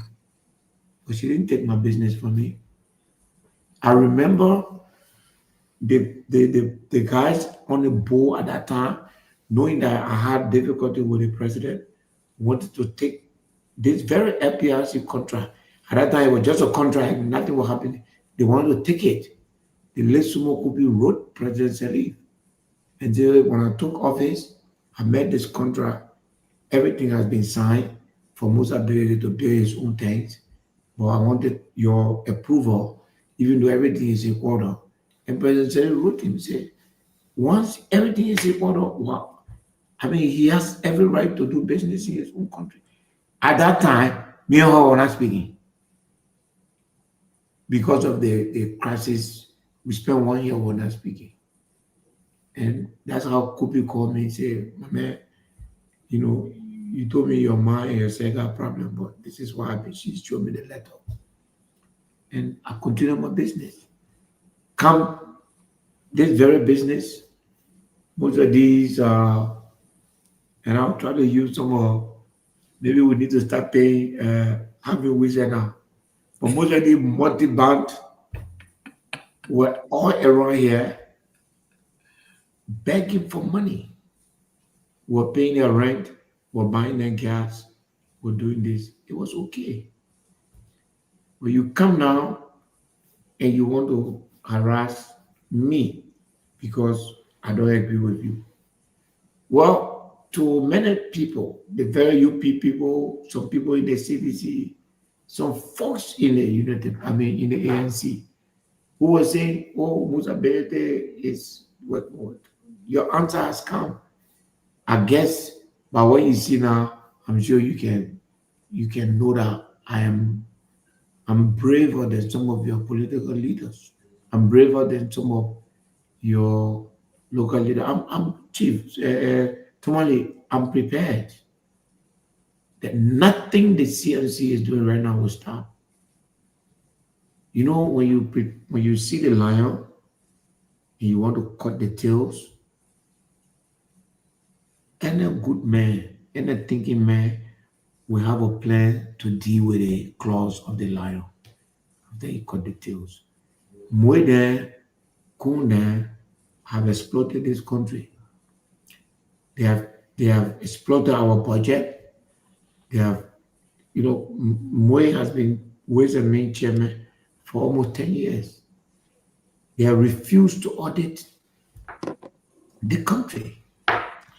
They spend it, and I repeat, and I can say that to every Liberian and put that as a challenge. If you audit the legislature for 2011 to now, 90% of the current politicians will go to jail. The few people that I cannot name, those that are in the house, the few people that I can forcefully name, not to be among those, one of them is Edwin Snow, because I know he was taken out early, and since then he has stayed off that building. But go out of the place, you will see what will happen. This is what they are afraid of. They come after my business. They say, because I'm making 15 million, I'm making, guess what, ladies and gentlemen? The government of Liberia makes $130 million from taxes and charges from FPRC. They are coming after me for making $10, $15 million. This is a matter of fact. On each gallon, if you take the charges of FPRC, it's a government entity. If you take the 3 cents we the private companies give them, if you take the direct tax that they collect from all of our terminal, and I'm only counting the number of fuel that come in the country, because obviously the government, they gave away half of the money through duty free. But if the government wanted to save money, if President Bola was looking for someone to save, we are throwing away more than 60 million United States dollars every year from the revenue to be collected from FPRC by giving them out in duty-free and wastage. You come and look at me, I sign a contract with you, and it's a genuine contract. I developed the land, $45 million. That's why I declare my asset. It was good that I declare my asset. So if you go back to my asset, you will see this thing there. You will see my asset. You will see my liability. Because of that thing, I have over $35 million liability. It's in my asset declaration document. You understand? So you look at me today, and then you want to compare. You say, and then you think that you can muscle me. Tomalin, I'm ready. Whatever they bring on to me, I'm in the boat. There will be consequences because what they are doing will be exposed, and audit will take place. If audit does not take place, there will be several rallies and protests by Liberian people for that building to be audited. What emboldened them is that they steal the Liberian people money every year and nothing comes out of it. And now they're happy they're going to go after individuals simply because the worst crime that they have committed, nobody is caring for that. But we're going to change that. That's what the CMC. That's what they are afraid of the CMC. We're not taking from them. We'll fight them. And I'm not afraid. Jerome Gayman wants to fight. I'm here. Myean want to fight. I'm here. There will always be a winner for everybody. But I'm not afraid. And I'm not afraid to lose either. You fight and run away, lives to fight another day. Excellent. Mr. Pewee, you are muted.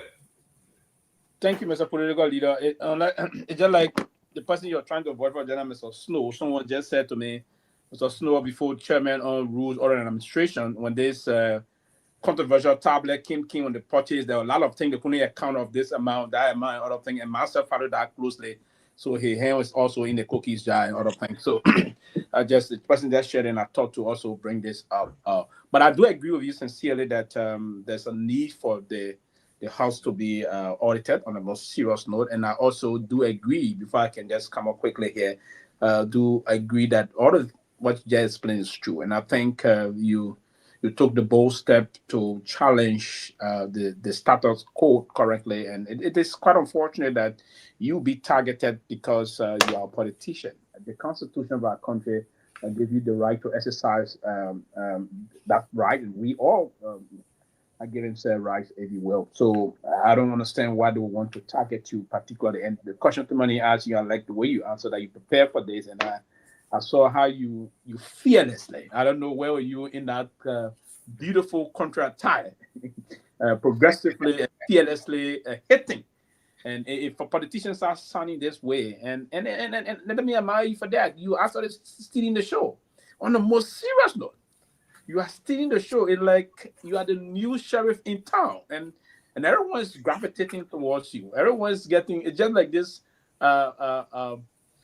beautiful, like in the town they say the beautiful lady is coming, everyone is coming, but the lady is standing her ground, and you're standing your ground to be a very honest kind of a person pushing this agenda. I think that's a very good cause, and this cause, the way you started, and people pull in from all angles, that would want to say to you that you are a serious minded person, right? If you can pull people that spend decades with particular political party coming your way, and from the media landscape from that level, right, across the country, that's a very good thing. I want to say this to you. But the only thing, as too many stated just now, and fight, and I saw the program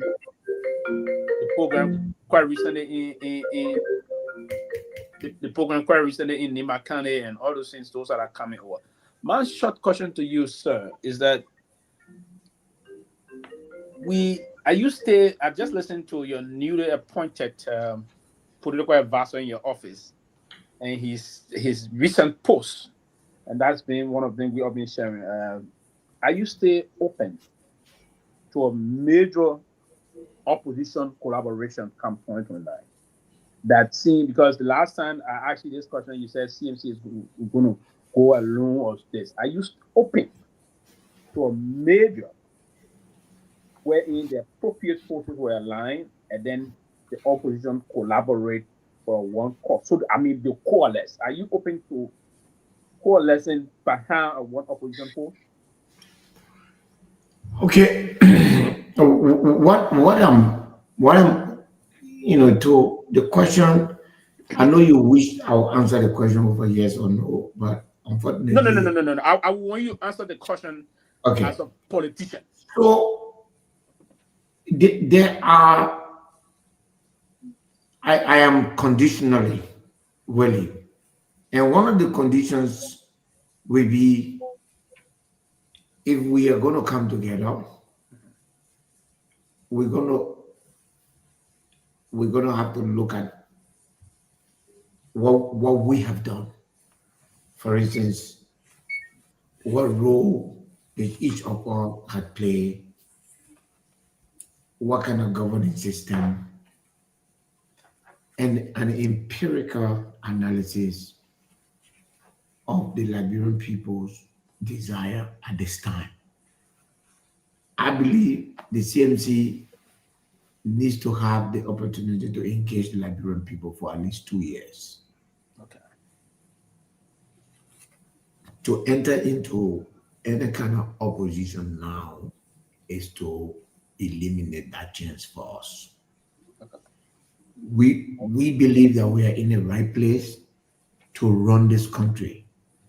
We have everything it takes to run the country. But we also believe that we need an opportunity to engage the Liberian people. And after 2 years, we are able to assess whether or not the Liberian people are ready for a new chapter or they are prepared to blend the new chapter with the old chapter. But at this time, it would be unfair and unacceptable for the TMC to join a political alliance at this time. So how do you derive of the line that the Liberian people ready? We need 2 years. Yes, we need 2 years to engage. Will you conduct a survey to see? Of course. Okay. I'm talking about empirical evidence, Okay. data analysis. I want to engage the Liberian people. Okay. I want to go every county. I want to sit in every village. I want to sleep. The last time I spent 2 nights in Kehleboe, I want to go to every district. I want to sleep with the people. I want to feel the life they're living. I want to hear their story. And I want us to exchange our story. And after doing that for 2 years, I am prepared to assess whether I have resonated with the Liberian people. Fair enough. At that point, I am either going to sit down and say, oh, in spite of my best effort, the Liberian people still don't think that it should be me, but it should be this person. But if that result shows to me that I have a chance, I will ask the opposition to rally around me at that time. So we are not burying our head in the sand. We're committed to defeating the Unity Party. But it has to be done systematically. And when CMC is leading the charge for an opposition unification, it's not going to be by mouth. It's going to be with a governing principle, a governing agreement. It's going to be a policy, things to be achieved, the timing and other things to be achieved. But if you come right now, we're 5-6 months old and can't talk about coalition, you just want to destroy, or we'll never accept that. What we can accept now with the excesses of the Unity Party, the opposition need to come together at this time and say, let's stand together to protect our democracy, to stand firm against this government that is trying to destroy everything that has been built before them. And then, when there are excesses, we should stand up. We should stand firm against a call for audit of the legislature. That's what making people that are more than frisky because they have stolen enough money and they're out there acting to say that they are something. You know, you gave all of the you know, we'll do an analysis. We're doing it. The kind of thing that they gave away in this concession agreement, you can't believe it. You cannot believe it. And this has to do with our natural resources, something that the whole country is endowed with, and the way they are using it. You react quickly, and Jerome, 2 seconds. You react So give them some average give chance because that your political leader want 2 seconds. No, but I don't want people to No, take my time. no, I'm not taking all the time. Just 2 seconds. Yeah, 2 seconds. 2 seconds. I was coming to you, and now you 5 seconds. Just 5 seconds. You're on the 5 second. Go ahead. The men are coming to you. Yeah. What I was trying to say here, I just want to validate what Mr. Benedict said on this. Someone was just saying to me last weekend that Prince Myean, his convoy, all the vehicle in the convoy is almost $600,000. Imagine, those guys are finishing the resources of the country. It's serious. It's serious. So we'll all rally behind what this man is doing, this honorable man is doing. If you take out the value of one car, yes, from Prince Myean, he makes nothing less than $1,000 on his salary. Yeah. If you use his salary to buy one of the cars he's using, he will be able to do nothing else. Absolutely. So we'll rather be on you, Chief, to move the thing. Trust me, this is going to be a rally call. So Mr. Nagbe will be okay with me now. We will rally the opposition. Our party people, Mr. Nagbe King. We will audit that house. The audit result will come. Look, let me just give you something. The central bank report is out. From 2018 to 2023, Emmanuel Nagbe, as chairman of a committee called Public Account, $7.5 million United States dollars. Jesus. It is in the central bank report. I'm going to send it to you guys tonight. Thank you.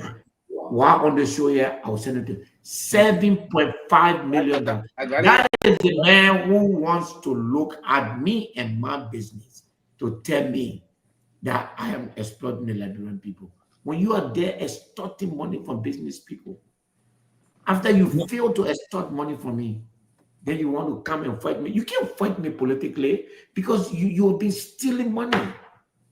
And I can say that because I see it in the report. One committee of the legislature in 6 years' time takes away from this poor country $7.5 million United States dollars.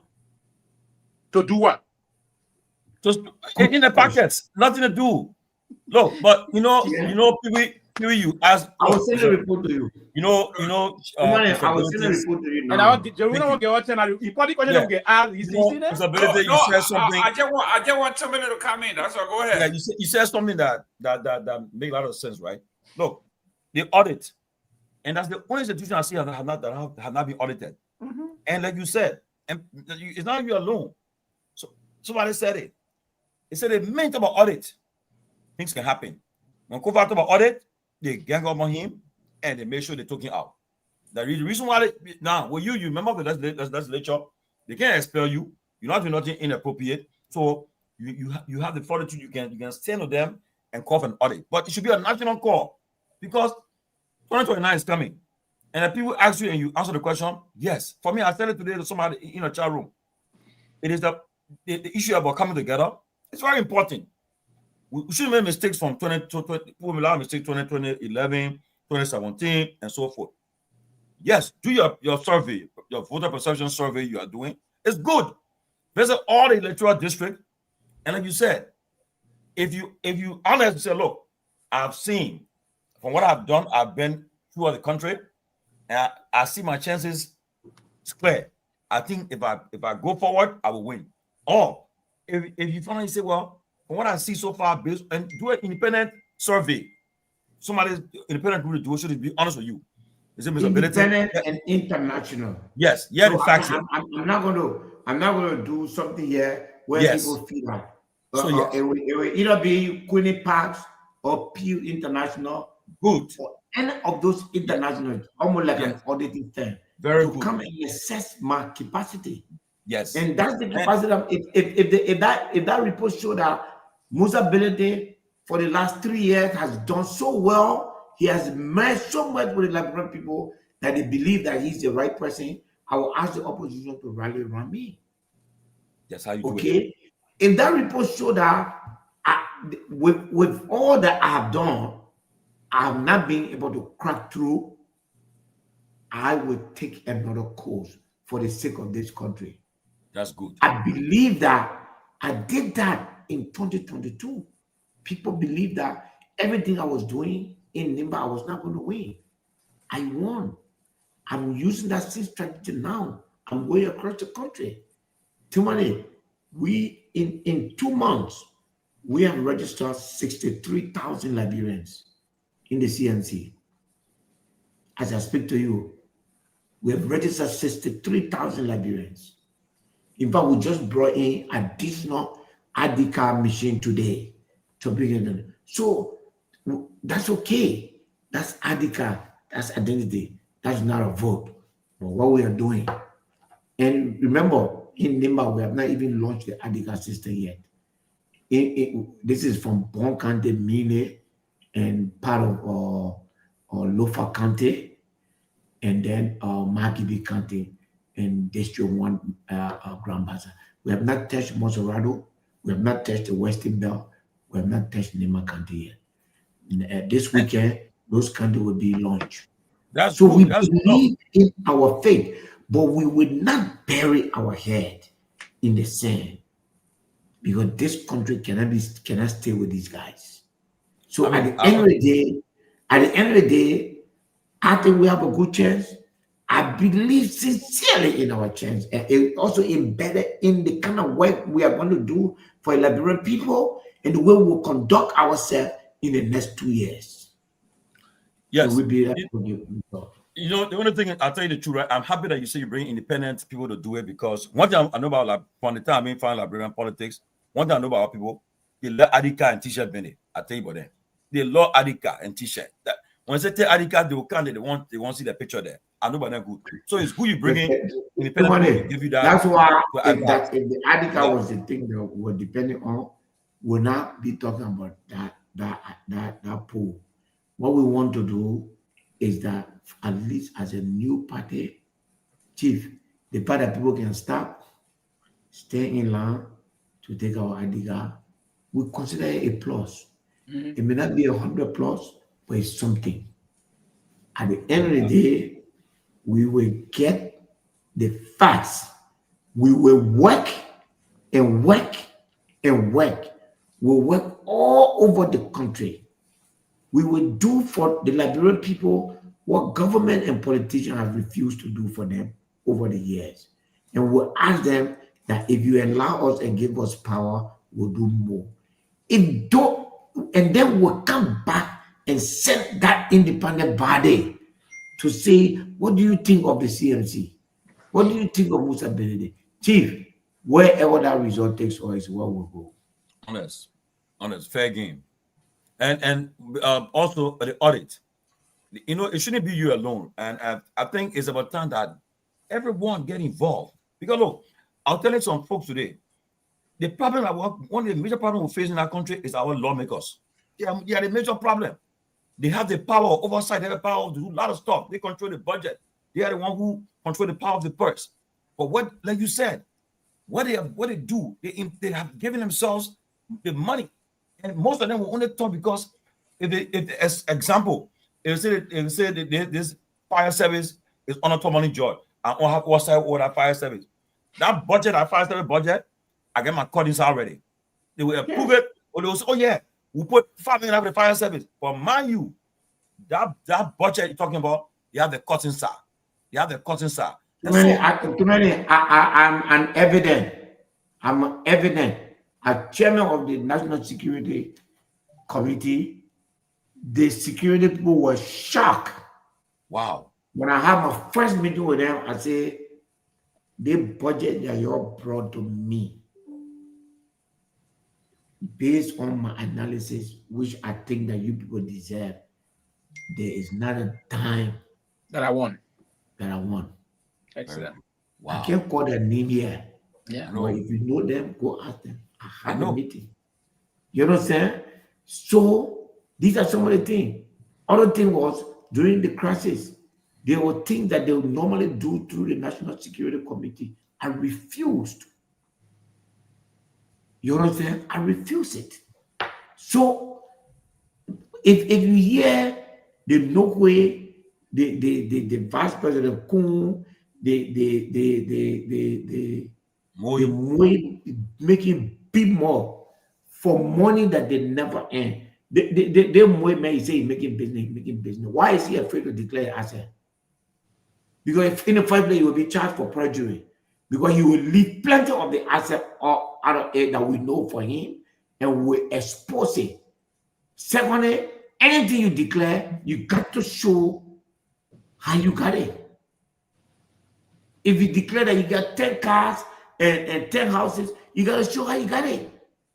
These are the people who stay. Remember now, Tomalin, you and I were here 3 years ago. These are the people who say every day Musa Benete is a role. Musa Benete is criminal. 20 months after you take office, the crime you think I committed now is for me to. So you see my legitimate source of money. You see my legitimate source of revenue. You say, oh, okay, you didn't see it, but you're not so making. Really? But they are just awakening the beast. We're already organizing. We're waiting for the legislature to reopen. Every week there will be demonstration at our capital building. Very cool. I want to say. Every week. Those who think protest, every week. You get more on the Liberian poor money. Tomalin, I am telling you, the Liberian government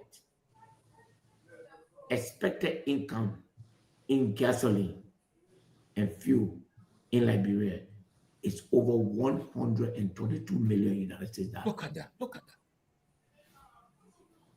This 122 million United States, almost 40% of that money goes through leakages and duty-free. That man, 10, 15 million, which I have to spread 3 times, give money to the people who borrow me money, take care of myself. Just because I didn't put money in the bank, I decided to get Liberian people, you vest my own money that I look for. But you wasting, you are taking away the life. Chief, the analysis is being done by our team now. I'm telling you, the fuel that Liberia imports annually, and the government of Liberia charges almost 90 cents. 90 cents. And then if you add the FPRC 30 cents there, that's 120 cents per gallon. You are shouting around here about Musa making 35 cents. Some of which I give some back in terms of how you call it, or taxes that I have to pay, withholding and all these other taxes. I have to pay international insurance because the people put millions of dollars of petroleum in my tank that does not belong to me, and I have to keep it and insure it. If I don't pay those insurance, nobody will store in my tank. You're not talking about that. You're talking about the $15 million that my company generates compared to the 100. But wait, I'm not going to talk on noise. I'm going to talk on the quantity of fuel that enter Liberia. You understand? The quantity of fuel we're coming finalizing. The quantity of fuel that now, I'm not sure all of this money was collected by LRA because you know what? Almost 30 to 40%, these very people that are sitting down here and talking all of these things that we are hearing sign off in this bogus contractual agreement. Wow. 20, I built a terminal worth 35 million United States that I never received 1 cent duty free from the government of Liberia.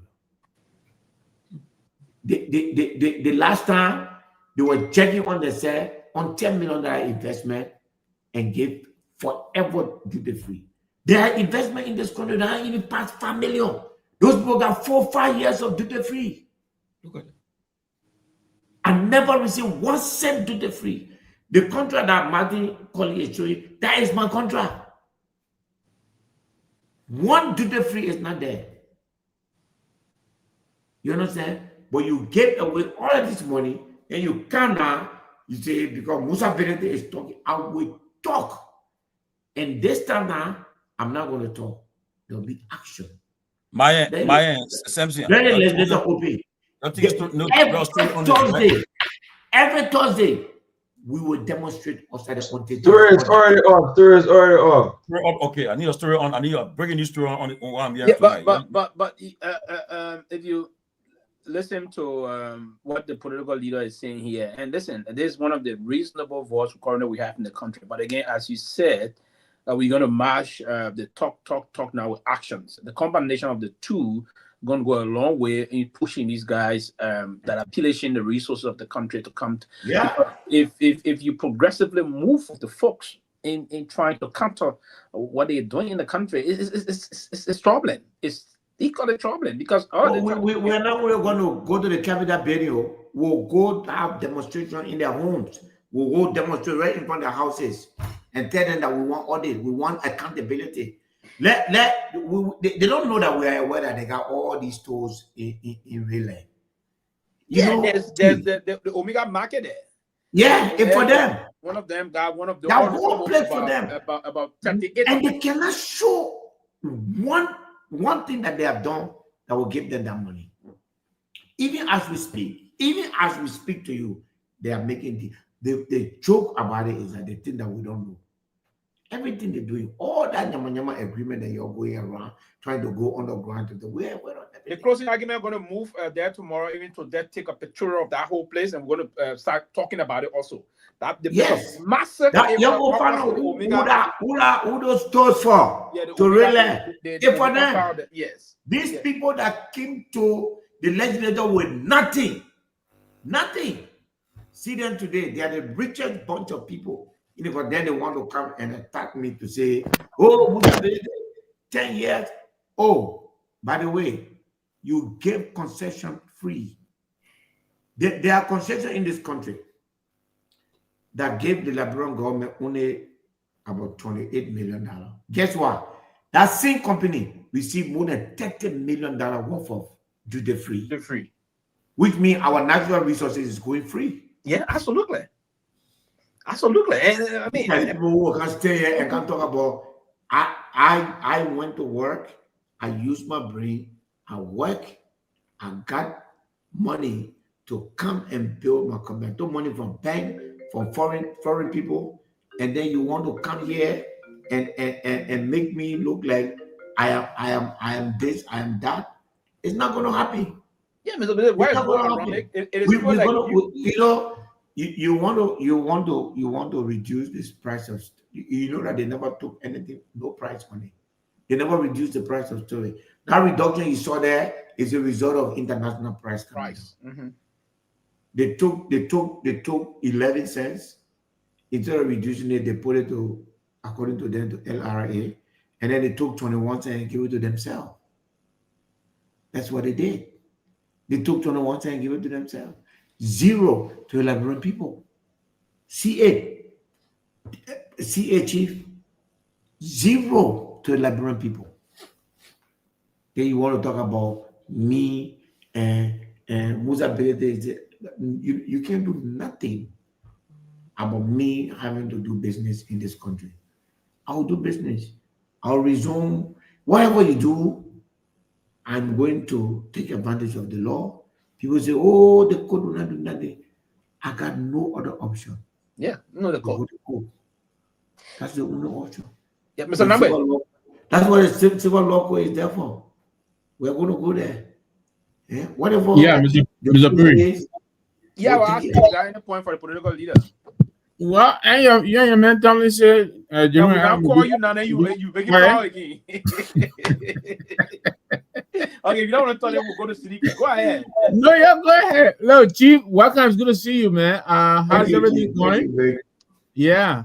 I read your letter like Tomalin did, and I'm sure many others did, and you're quite clear on who you believe is behind all of this. You call out the vice president, and I know you're saying it here. You want to be a little bit more specific because I'm sure a lot of people are listening, and the letter talked about the two types of leadership. What is the president doing in Lofa, trying to, although he didn't win Lofa, but now, he's trying to cajole, Lofa, trying to give them the sweets, and now they're falling under his wing. But the vice president, on the other hand, you think, and for obvious reason, he wants to be the Omega, I guess, first among equals in number. He seems to be going after, everybody, including perceived enemies. Yeah, I mean, it is what it is. I mean, we lay out in our letter Sunday, clearly, all those who did not support the president today are under his wing. There's peace in Lofa. I mean, it cannot be 100%, but there's a reasonable political tranquility in Lofa County. Nimba is the opposite. There's noise all over the place. The vice president has not been able to get one person that did not support him the last time to join him. One. Not a single person.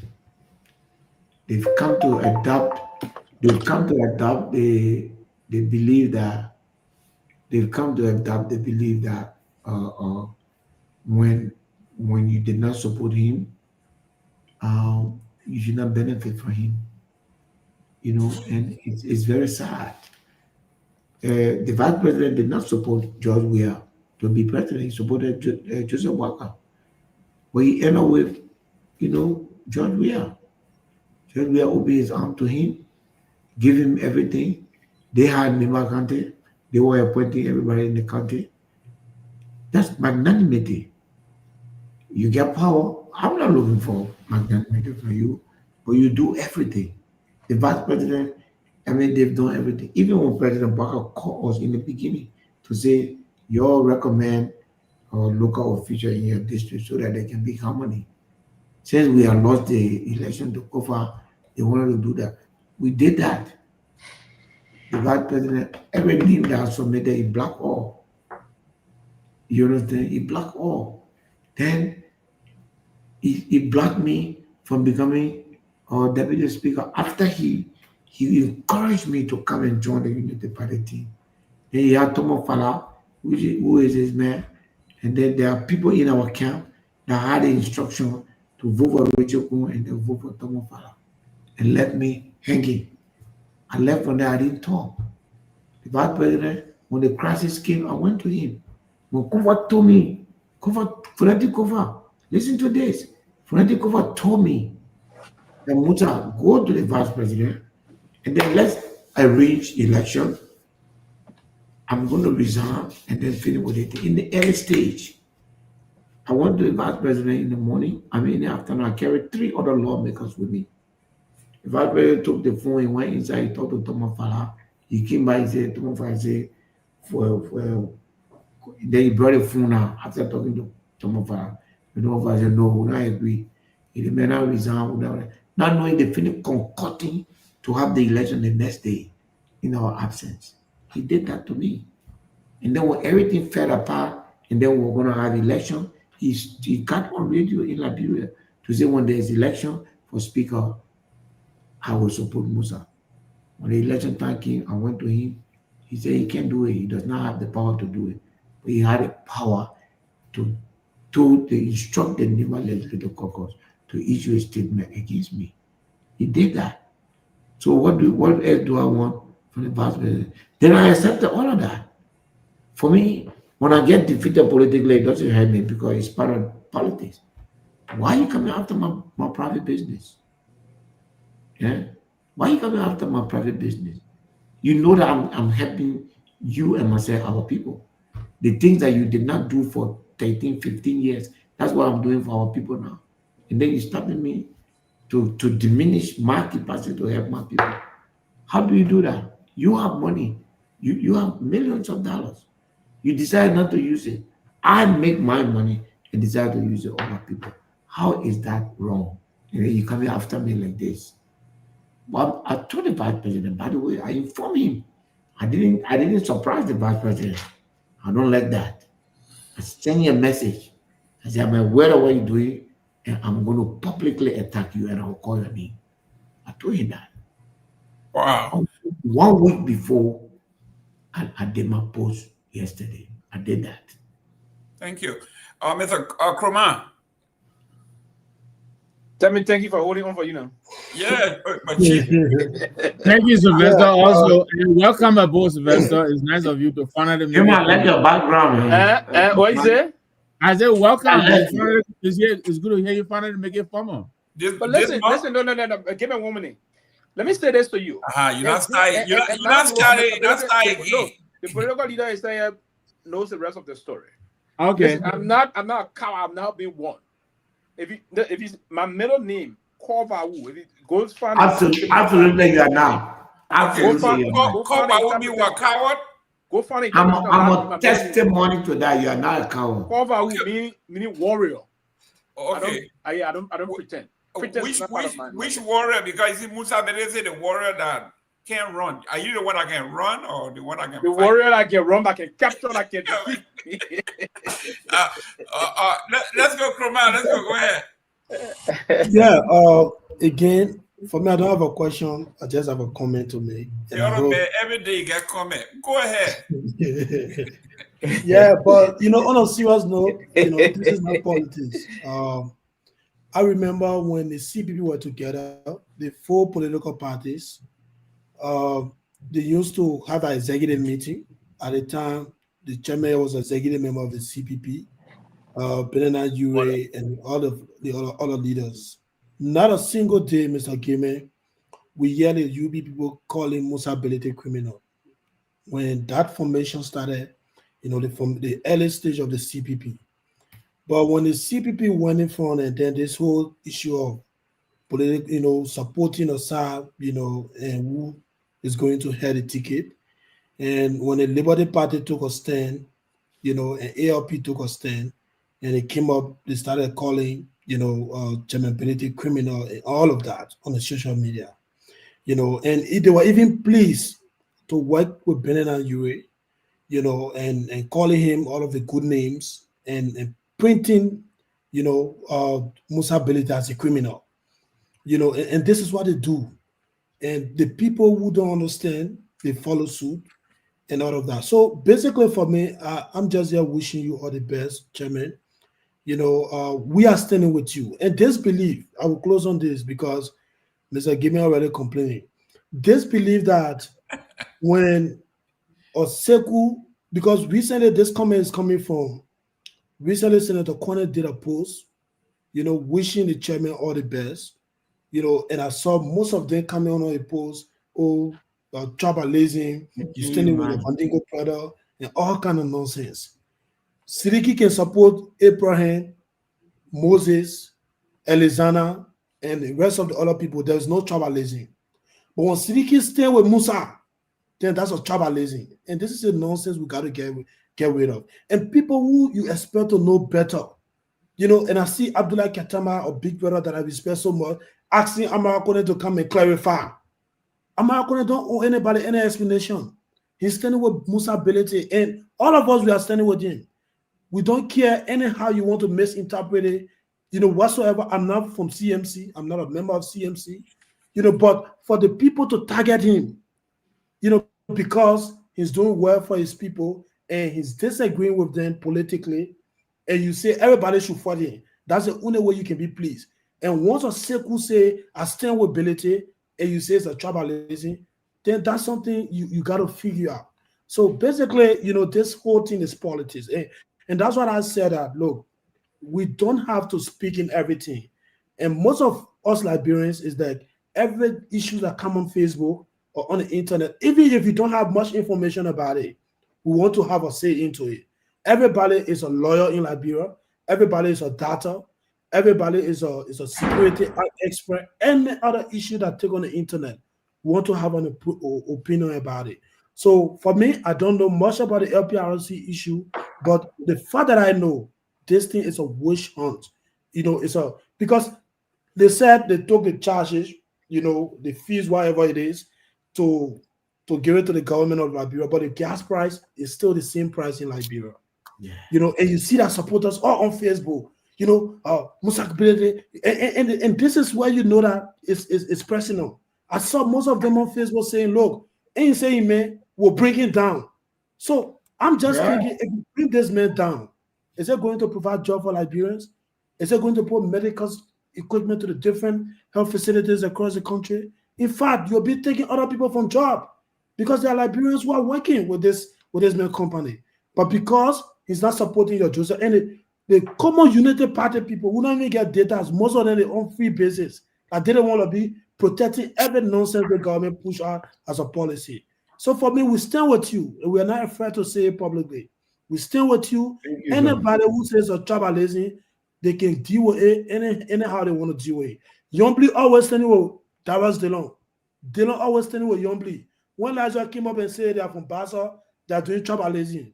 None. But once a Seleke American stand with ability, then you're attacking him all around the social media. We don't care about that. So thank you. Yeah. That is a very important.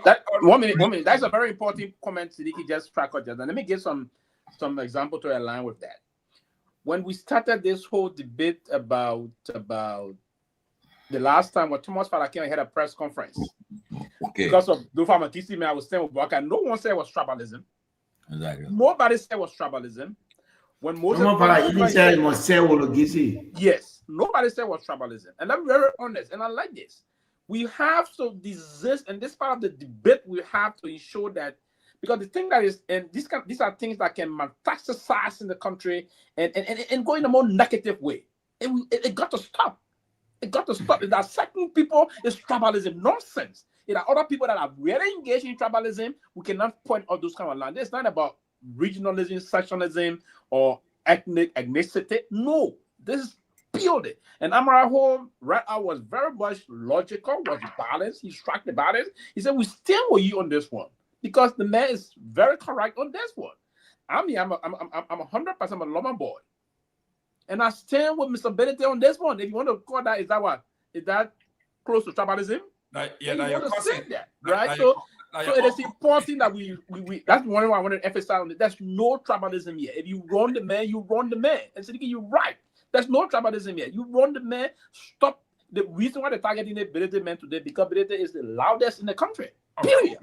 There's fear. Fear is gripping the belief that say, it will not take things like, and Liberian people are no longer going to this sentimental issue about this tribal politics game. And no, we have to remove ourselves from that kind of bigotry, this kind of demagoguery type of politics. We have to remove from the Liberian people mindset, and then move straight forward to who can lead versus who is a Roma man or Pere man or Mandigo man. Nonsense. We want to find the proper person that can strike the balance in the country. Thank you. Let me work on Honorable Garguah. Robert Garguah Jr., welcome. Great to be here, sir. Great to be here. Great to be here.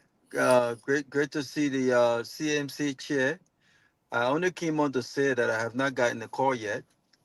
And until I get the call from the chairman, Mr. Nagbe or Mr. Gayman cannot convince me otherwise. But it's great to be on. I've been following. That's on me. That's on me. Listen, don't listen to that man. Okay. Mr. Bilete, Honorable Bilete, before I go to Tomalin George, there was an article that was sent to me. I want you to hopefully respond to it, because it has something to do directly with what you were talking about, your business. They're targeting you, and some people are running away from the country because of that. And this is this company called Petrodex. The deputy CEO for Petrodex, Mr. Money Captain, has unveiled a bold plan and is transforming Zambia's electrical grid. Now, this man is a Liberian that works in this country. Everybody should face to you. But he is taking his knowledge, his know-how. Yeah. His know-how. Zero down show face. Around that time. Oh, okay. Okay. I know she got a crush on the basketball, but it's all right. Oh, broken news. I'm sorry. Sarah, welcome. Thank you so much, Mr. Gayman. Thank you to our followers, and I want to say hi to every one of you on the platform here. Mr. Bilete, I say hi to you. I'm following you closely. You are firing. You are doing a great job. Thank you. Robert Garguah, you out of the picture. Your music is out. Honorable Ability, this is Robert. This is Mr. Money Captain that was in Liberia. Now look at this. What he's doing in Zambia.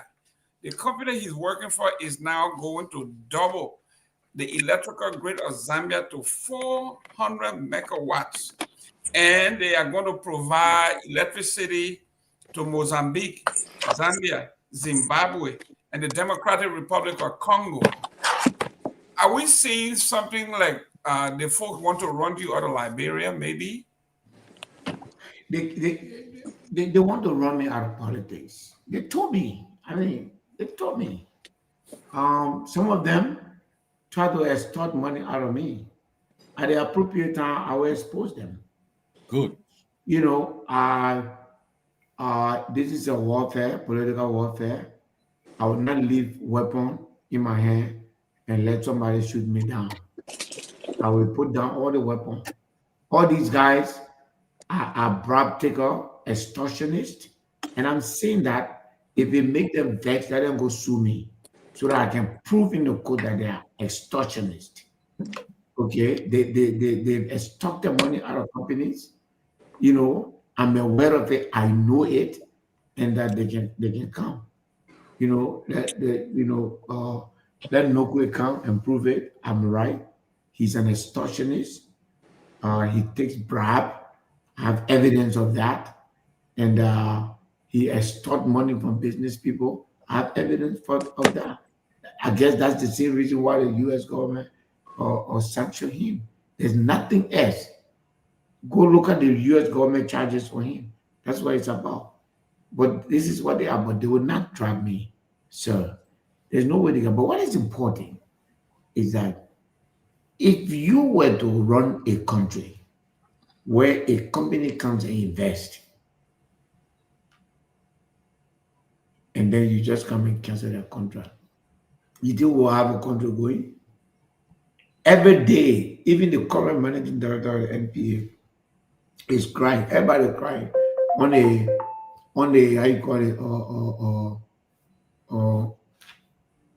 APM terminal contract. You know why they can't touch it?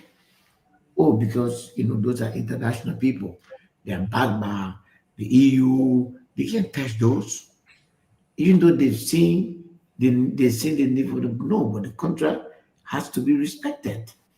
But because I'm a Liberian, and because I just dare to say I don't agree with you, then they want to come. They've looked all around. They can't get anything on me. They want to knock me down my business. But we want, if they have issue with me making $10, $15 million, what's about the $133 million that the government is making from FPRC, collecting storage and taxes from everywhere in the place there? The total tax in FPRC today is $1.20. The government, that's how much. If product is stored at FPRC 35 cents, and if it's stored at my place, it's government $101. It's 90 cents. If you put all that money together that's supposed to go to the government, it's over 122 million United States dollars. That's what the government of Nigeria makes in taxes. The people crying, oh yes, say the transportation is high, but they are taking 90 cents. I want to let them put it here this. They are taking 90 cents. You understand? So where are you coming from with this? Where are you coming from? We say that Musa Ability is extorting money out of the people. I mean, you know that there are companies in this country that for a 70-cent tax, because I think there's 45 cents and then there's 30 cents. So that's 75 cents. And then that's 75 cents. And if you add the 35 cents to that, that gives you, I think, 110 from FPRC. That's what the government of Liberia is going to make. There are companies here that pay that half of that money. If you check LRA report, it does not match with the import. This is where they're supposed to investigate. They can't. They cannot.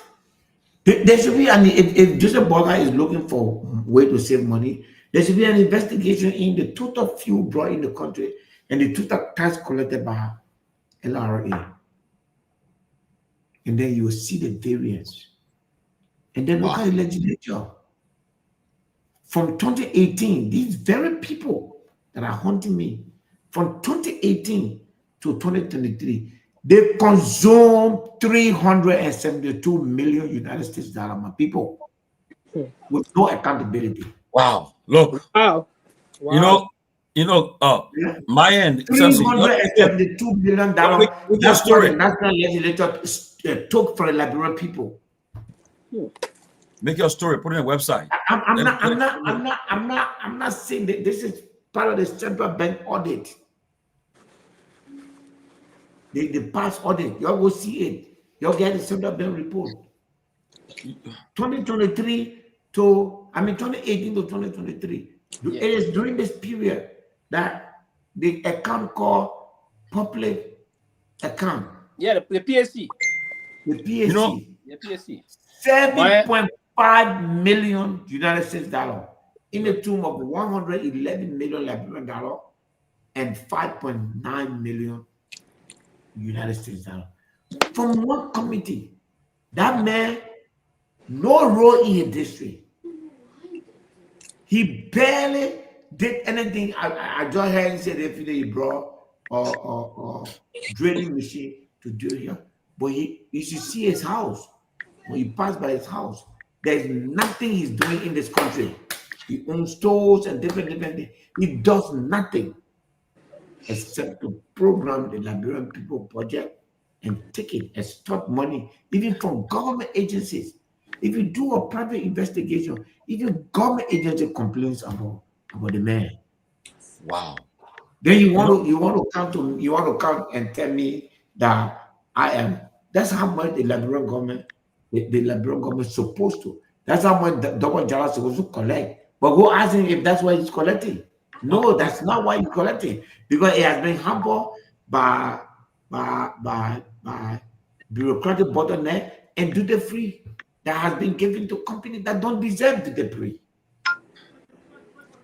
Some of the companies that are extracting our mines, our natural resources, they get more duty free from us than the royalty they paid us to take up.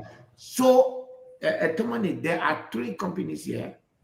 I'm not aware with these companies, so I will give it that collect that literally. If you do the math, we pay them to take our resources out of the country.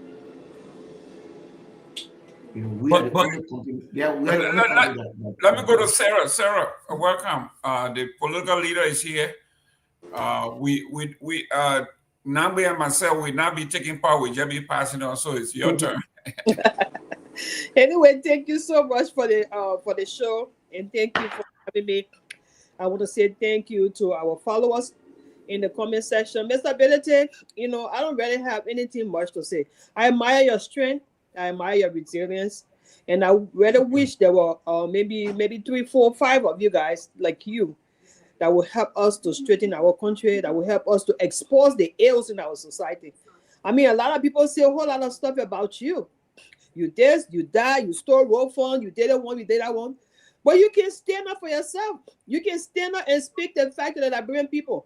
These people, the other people on the other side, let them come out and come back, let's say, or rebuke some of the things that you are saying. They can't, because they know the things that you're saying. It's true. You are exposing them. I just want to commend you for your resilience. And I say continue to do it, because at the end of the day, it's all for our people. Every last one of us here on the platform, regardless of political party, we want it for the best of our people. That's why we are here. And to see you, a lone soldier, standing for your people, standing for the Liberian people, I must commend you for it. I mean, I saw your post this evening about comment with those multi-banks and puppets and what you call them. Buccaneers. Well, Buccaneers, thank you. Well, anyway, I'll say, thank you. I'm following the show. If I have any other comment or question, I will. But at this point, I really don't have nothing to say but to commend you for everything you are doing and continue to do it. Bravo to you. Thank you, sir. Thank you. Let me go to Robert. And a notice to the Liberian government. I have always said this, and I'm going to say it the thousandth time. You have the power. You have the prosecution power. You have the authority. If Musa Ability, if Honorable Musa Ability owes you road fund, take him to court. Exactly so. You have the power to do so. Anybody owes you, take them to court. You have the power. How can you have not taken Musa to court? You've been running around here and you have the power. You're taking arsonists to court. You're taking everybody to court, but you will not take a man who owes you $6 million, according to you. $6 million. And he's sitting right there. You're catching him. Robert Garguah, your turn. Thank you. The wrong propaganda. Listen, I think that, representability is equipped enough to defend himself.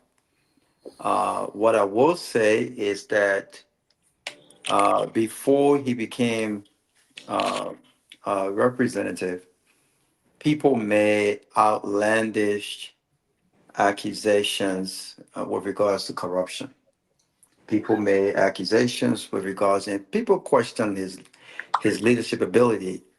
And listen, we live in a society where we believe and we must protect the rights of every Liberian to free speech. But quarters of the country and people who are level-headed also have the right to say, listen, I think enough is enough. And to say, we've come to the conclusion that it's easy to talk. It's easy to make allegations. It's easy to elevate this politics of fear. All of these things are easy. It's a bit more difficult and it's a bit more harder to prove by evidence the allegations made.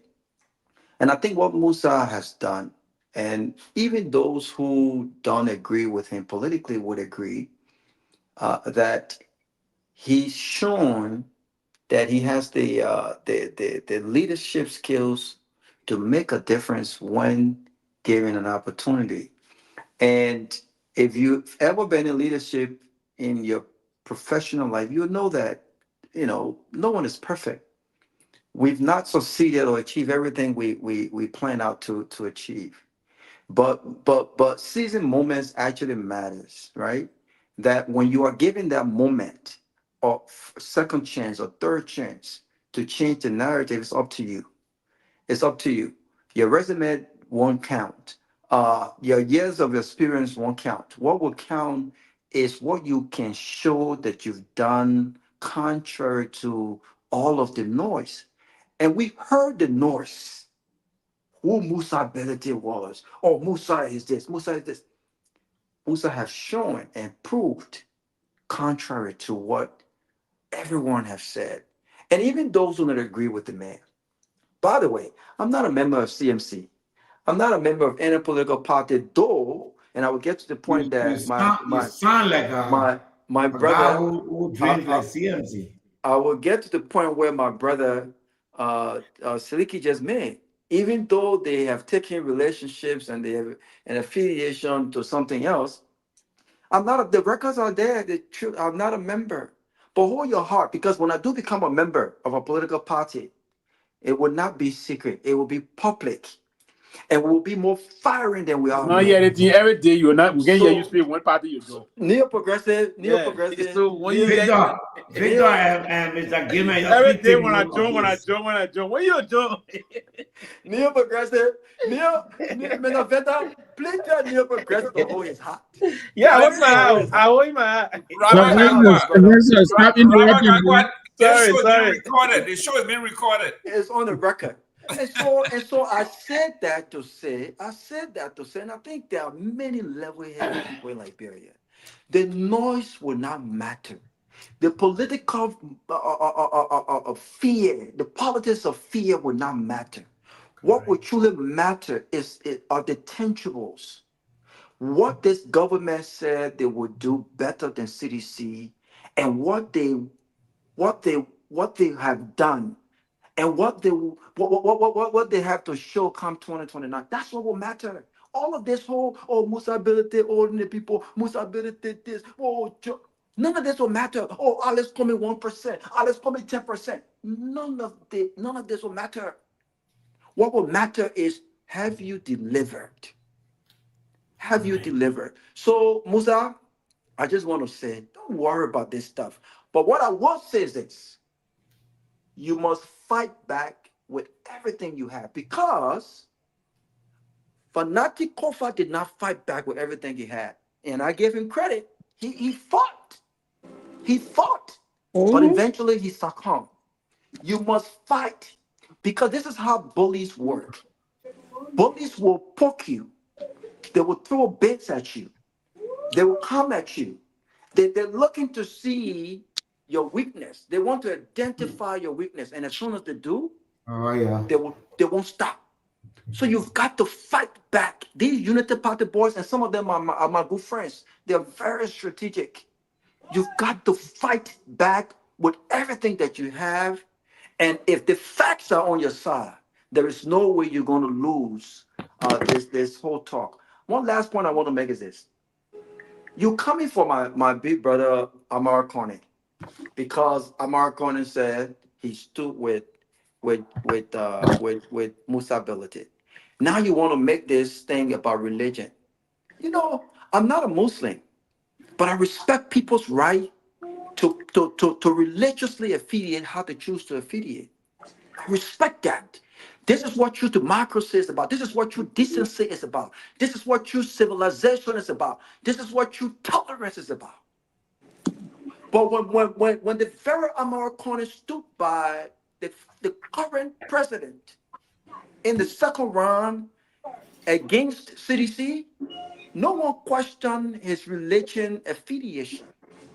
No one questioned the motive behind standing or his right as a Liberian to pick a side, whether it was ideology or whatever. No one questioned that. Put this in perspective. But now you are questioning. You don't care about why he stands behind Musa ability. You're not asking the question logically, why are you standing behind? But you are automatically assuming his standing behind Musa ability is based on religious. You know, this is the mindset. Americana like you and I have rights to stand behind who we want to stand behind. The president has stood behind his folks from Lofa County. Look at the government. Look at the demographics of the government. Oh, have we said we don't want no Lofa government yet? How many Christians are stood behind Christians? Liberia is a. We need to stop this BS. It does not get us anywhere. And come 2029, we will support candidates based on their ideas, based on their vision, based on what they have delivered, based on what they have shown. We don't care about who they worship. We're not electing people to worship who they want to worship. No, this nonsense must stop. Because you know what? For all I have known, Liberia have elected the native, Liberia have elected country, Congo. Look at where we are. So we don't care about your religion. We don't care who you worship is between you and your God. We don't care about that. What we're going to care about is the substance. What can you deliver? How equipped are you to change? And what tangibles, what are the things that you can show? Not what you tell us. People can talk. It's free. So this nonsense must stop. Amar Conant is an intelligent man. He has the right to stand, fall, get up, knock his head, bow, whoever he feels that necessary to knock his head upon. This nonsense about religion, nonsense must stop. It must stop. Thank you. And level-headed people must fight Mr. back. Gayman, 1 second, please. No, 1 minute. Let me welcome Mr. Gay. Mr. Gay, welcome. Thank you, sir. Any question for the political leader? because there are people in the comment section saying we are basking in Musa Ability's glory. We're not asking tough questions, but if you got tough questions, send them over. Or come over, bring the question. Man. How can we? If How the can we chief ask wanna the show tough you, say, question? yeah, man, Musa the same. I mean, But people the same question we ask. Listen, Robert, go ahead real quick. Logically, how do you expect us to ask the tough questions when you limited the discussion to religion? We should be talking about this, the logic behind why Musa Benedict, why Amara stood behind this person. Why Musa Benedict has chosen what he did. We should be talking about these things. But how can we talk about it But when Robert, the give me very the people who are opportunity questioning now. the tough questions have limited the conversation to religion? You said 30 seconds. Thank you, Robert. Go ahead. I mean, Mr. Gay. Yeah, thank you, Mr. Gayman, for the opportunity. Do I have an echo in my background? You got too much echo. I know what you had. Too much. Is it a warehouse? It's all right, man. Push Because go they're ahead. doing some maintenance work at my Is it a cubicle warehouse? location. So. Man, push your cartoon. You have here. Go ahead. I have to come in the storage CMC room take here you to talk anywhere to you you guys are. today. CMC will take you Go ahead, Mr. Gay. Yeah, I'll lower my voice, then the echo will not be too loud. Okay, go ahead. Yeah, I want to say thank you to Honorable Benedict. You know, having a conversation with him all the time is very fascinating. He's a very energetic man. So I found it very, rewarding having an exchange with him. So Honorable Benedict, I just want to know, every time you come here, I have not had the opportunity to ask this question. I meant to ask it many times, but I've forgotten. Which committees are you serving on, and which one do you chair? Now? Currently, yes. I don't know. You're not serving on any? When the speaker, something happened. Anthony, you okay? Go ahead. I mean, Are you? He's at work. It's all right. Go ahead. Okay.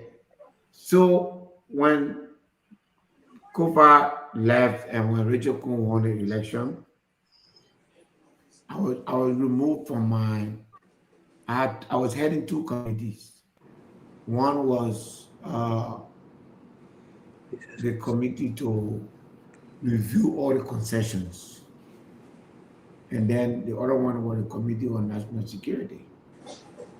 But the speaker came in the chamber and announced committees, and I'm tired of asking him to publish the committees. Since we need to flog the little child. We don't have this school. Who's talking? Anthony. Anthony, mute yourself, sir.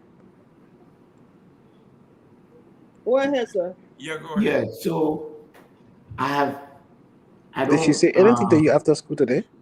Listen, Mr. Gay. You only have Mago. Masale, can you please mute this man? Yeah, Mike Zuckerberg, they feel you only have Mago. So I don't know. I mean, it's an embarrassing situation. I've asked which committee I'm on. I don't know. They didn't tell you anything, sir. Are you still chairing the committee? They didn't tell you anything. They didn't tell you any committee you on. No, I heard the speaker made an announcement of the various committee. What's supposed to happen is that you're supposed to receive communication from the speaker, I believe, or from the chief clerk to say the speaker has appointed you. And not just that, the whole committee list is supposed to be published. So far, it has not been published. But to that, Mr. Ability, and I objected. We criticized the lower house then. I don't know if you guys have changed it. In the upper house, in the Liberian Senate, statutory committees they are voted for. Is that correct? Yeah. In the Liberian Senate, but at a certain point in time, during I think 30 days or so, you remove that from your rules that the speaker will now appoint statutory chair. Is that also correct? No, it's been that way. It's Charles Bromsky that democratized the Senate. When Charles Bromsky came, he brought the election of these The statutory leadership, committees. statutory committee chairs. But in the House, everything is done by the Speaker. The Speaker. So are you still chairing the Committee on National Security, or you've been removed? The first one they moved me from. Mr. Gayman, 1 minute. Can I come in, please? Because they say I used to have National Security Information. Yeah. Okay. So I just wanted to make this quick comment. A big brother of mine, he told me, he said, look, Seleke, if somebody come to you and look in your face and lie to you intentionally, it's a direct insult. It's an intelligent way of insulting you. They come to you, something they can't do. For example, Joseph Boakai is the president, but they kind of lie to you, say, Jerome Gayman is the president of Liberia. That kind of bloody lie. It's a direct insult. And I've said this to say that one of the main things United Party came to power, they lie to the Liberian people. They say, Ellen refusing to support Boakai because if they Boakai win, Boakai is going to persecute Ellen. And she's corrupt, and Joe Boakai is a honest man, so she now want to support the old man because she knows very well when the old man win, the old man will persecute her, all that kind of nonsense. Yeah, we heard that. Boakai been president almost 2 years now. Ellen read that in the country. What's going on? Why they can persecute her? And the sad thing about this thing is that this same United Party surrogate, anytime they bring that nonsense, they will go on Facebook and make themselves look like a fool and be defending the kind of people. I will ask a question: where is the investigation with Ellen Johnson-Sirleaf when you told us that this is exactly why she could not support you, and now you have the power to persecute her? You can persecute her, but today you're forgetting about all our warning, and some of them don't even get charged with walking people water. But anybody UP people say they corrupt, they will go on Facebook and start calling you criminal and all kinds of names. So they should be getting vexed that what up to now, after a year, almost 2 years, now Joseph Boakai is yet to prosecute Ellen Johnson-Sirleaf after they made a case that, Ellen could not support Boakai because Ellen is corrupt. And Ellen is right there in the country. So I just wanted to pass on this. And it should stop. You can't be making yourself all of, like a fool like that. Every nonsense people bring you support it. You not get your own way of thinking, you can't think independently. People will just push you to just be saying all kinds of nonsense on Facebook. Thank you. Hello, everybody. Let me, Dr. Peabody, welcome. Good to see everybody. Thank you for coming into class. Yeah, no. Sorry, teacher. Sorry, professor. How you doing, Chief? Good to see you, man. Good to see you. Good. The chairman is here. Any question, any concern, any comment? Well, I see that they are making significant gain. In the last 6 months, they have had about 62,000 people joining. What is the momentum behind that, Chairman Ability? The fatigue. The Liberian people, they want something different. Honestly, that's what I get. They want something different. They want something new. I hope that the other parties, the new parties, the parties that have not tested power before, I hope we can take the lead in this. I hope we can trust ourselves in front, not just the CMC. The people want to see something different, and I can feel it. I go to Kwaduboni, I felt it. Yesterday, I went to, was it yesterday? No, on Sunday. Saturday, I was in district, full Nimakande. I felt it. I felt the people were way everywhere. And we enjoy ourselves. We stay with the community. We sleep sometimes. I don't even like to stay in Monrovia anymore. I'm leaving. Today is what, Tuesday? Monday. I'm leaving Wednesday. I went back.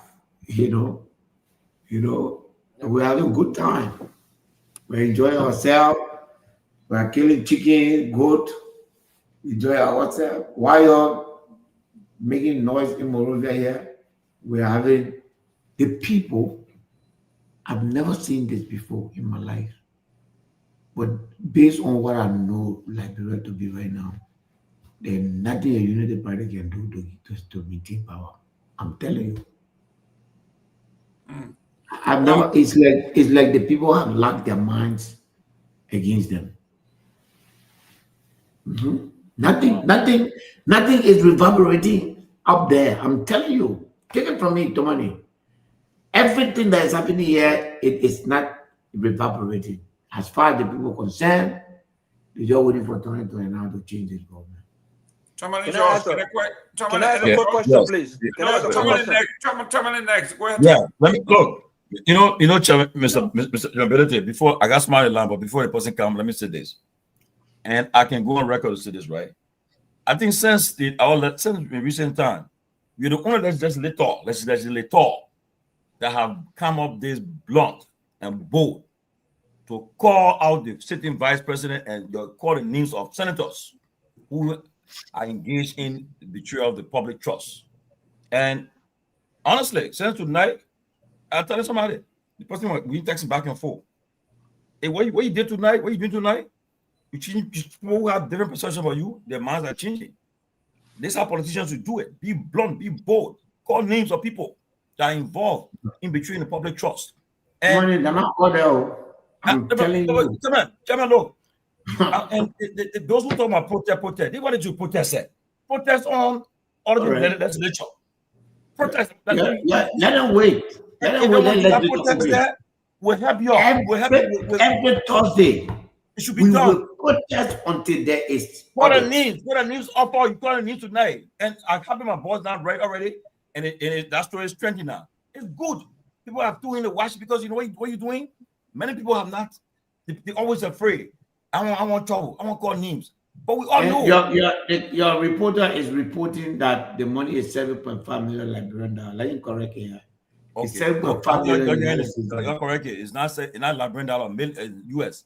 And furthermore, I like how they begin to take the story from. He said, and the representatives cited the central bank report. Yes. All the things. I sent it to all of you tonight.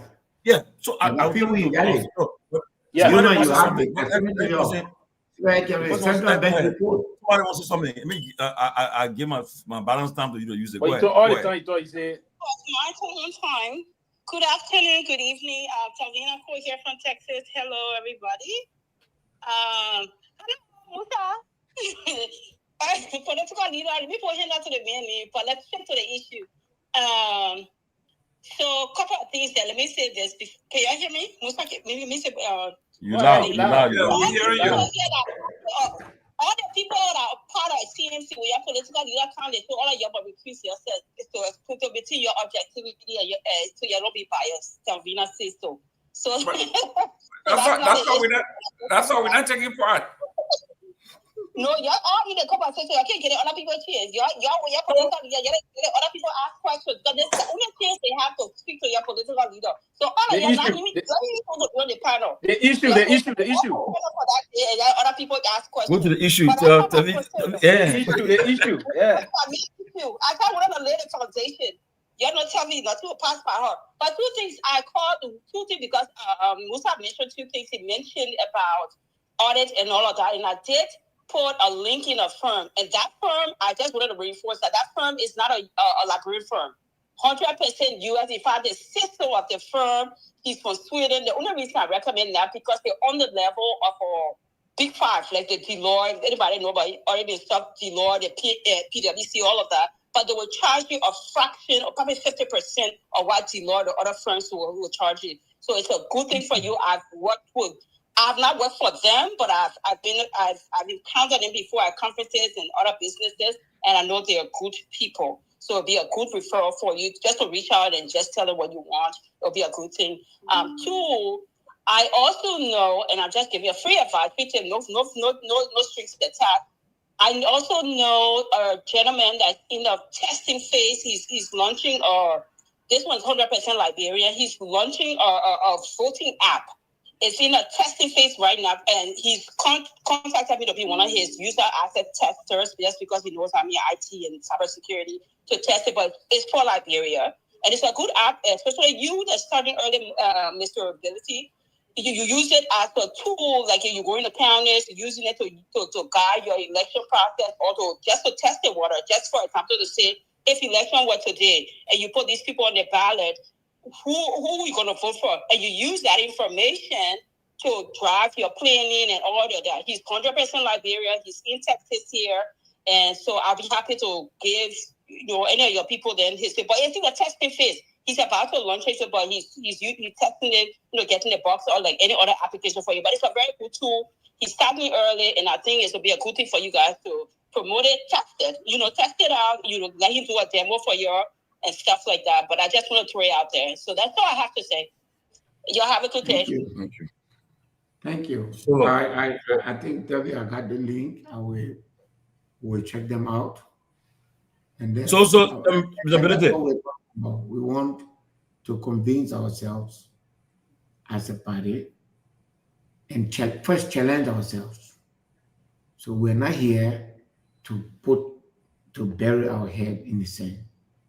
We want to work with Liberian people, move from village to village, and talk to Liberian people, feel them, sleep with them, lie in the same bed with them, eat with them, talk to them, have a fireplace discussion like we did in Peabody. We slept in the evening, we had a fireplace discussion. After 2 years of that, we want to bring in a company that will do an investigation and say, at this point in time, will you consider the CMC to head this country? The outcome of that poll, that analysis, will determine any further political action to be taken. Excellent. Can I ask a quick question real quick, please? Mr. Gayman, let me ask a quick question. Go ahead. Thank you. I'm not sure if this question has been asked, but I've been wanting to hear his thoughts on this issue. So, two things. I want you to share your thoughts on, since as a representative, what are your thoughts on the issue of rape in Liberia? And because I think it has become total. I mean, it's become an epidemic. What's your thoughts on that? And what plans do you have, both as a representative and as the political leader of CMC? What plans do you have, let's say over the next month or two, to really address the nation on a way forward with regards to dealing with this epidemic of rape in the country? We just heard a story about the Deputy Youth and Sports Minister allegedly raped a 14-year-old young girl, and we didn't see no serious action from the government. In fact, he had to put in a leave of absence, which was accepted by the Ministry of Youth and Sports. Secondly, we know that your party have already responded and issued a statement on this whole headline news with your global chair. I want to ask you this question, and it's up to you to answer or respond or not. What led you, as a political chair of the CMC, a lot of people commended you for that, right? What led you to believe that it was important that just based on your own character, based on your own movement and how you carry yourself, to issue a statement denouncing the deportment of your global chair with the interaction on Spawn with Jackie? Because I think the easier political path would have been defensive, right? I was surprised when I saw that. I didn't think that. You want to answer the question now? No, I'm not asking a question. I'm just saying I'm laying the premise. I didn't think that, it was that serious to abandon her or, dismiss her, as some were calling you. But the statement was very strong. And in hindsight, I think it was important that the statement reflected the party and the political leader. But what motivated you to say, you know what, this is the right thing to do with regards to that statement? Thank you. So on the first issue, the CMC, the moment we are declared as the winner, which has a transitional period of 90 days or thereabout. We will immediately work with the government, the outgoing government, to put in place a DNA testing center in all 15 counties. That will eliminate immediately the possibility of false accusation. If you are accused of rape, there is a simple test, DNA test, that can prove whether it is true or false. Before we even go anywhere, we don't have that, and I believe the law puts innocent people in jail, and also it let go criminals, perpetrators, and therefore we need to distinguish them. The current law does not call for bail. However, it means that if someone comes tonight under the current law to say, "Robert with me," the law say you are guilty until you prove that you are not, and that's not fair. So the easiest way to do it is to invest in the testing, so that people know the DNA test, so that you go there. Give me a year where boss man saying the same thing I said. What he's saying? No. You're not saying the same thing. The same You are thing I not said. saying. You are not saying the same thing. Now you shaking. You quiet now. Mr. Presso. Mr. Presso. Just wait. Yeah, Mr. Benito, go ahead. Mr. Benito, conclude. Don't pull yourself out here before you bend and twist again. Yeah, so in that way, we can protect people because people are taking advantage of that law and just lying on people as well. And then perpetrators are walking away. So absolutely, there's a contradiction somewhere, and then we need to fix that.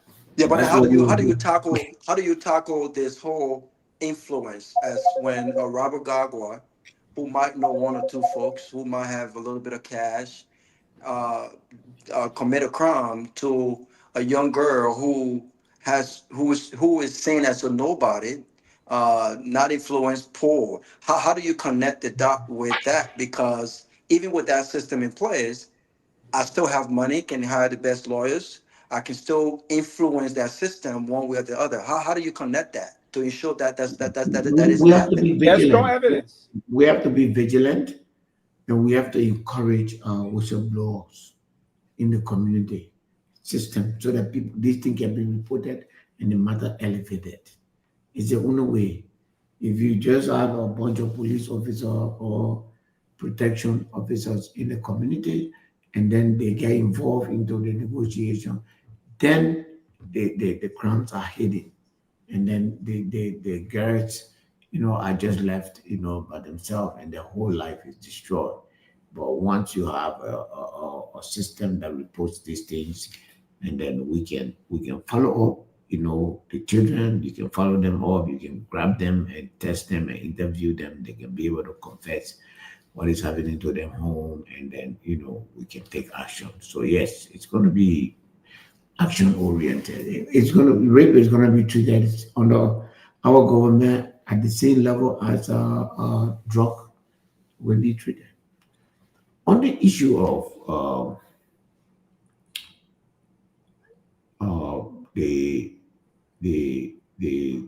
global chair and Jackie from the United Party, we have said what we thought that we should say about this matter, and that is the extent to which the CMC, will do or say anything.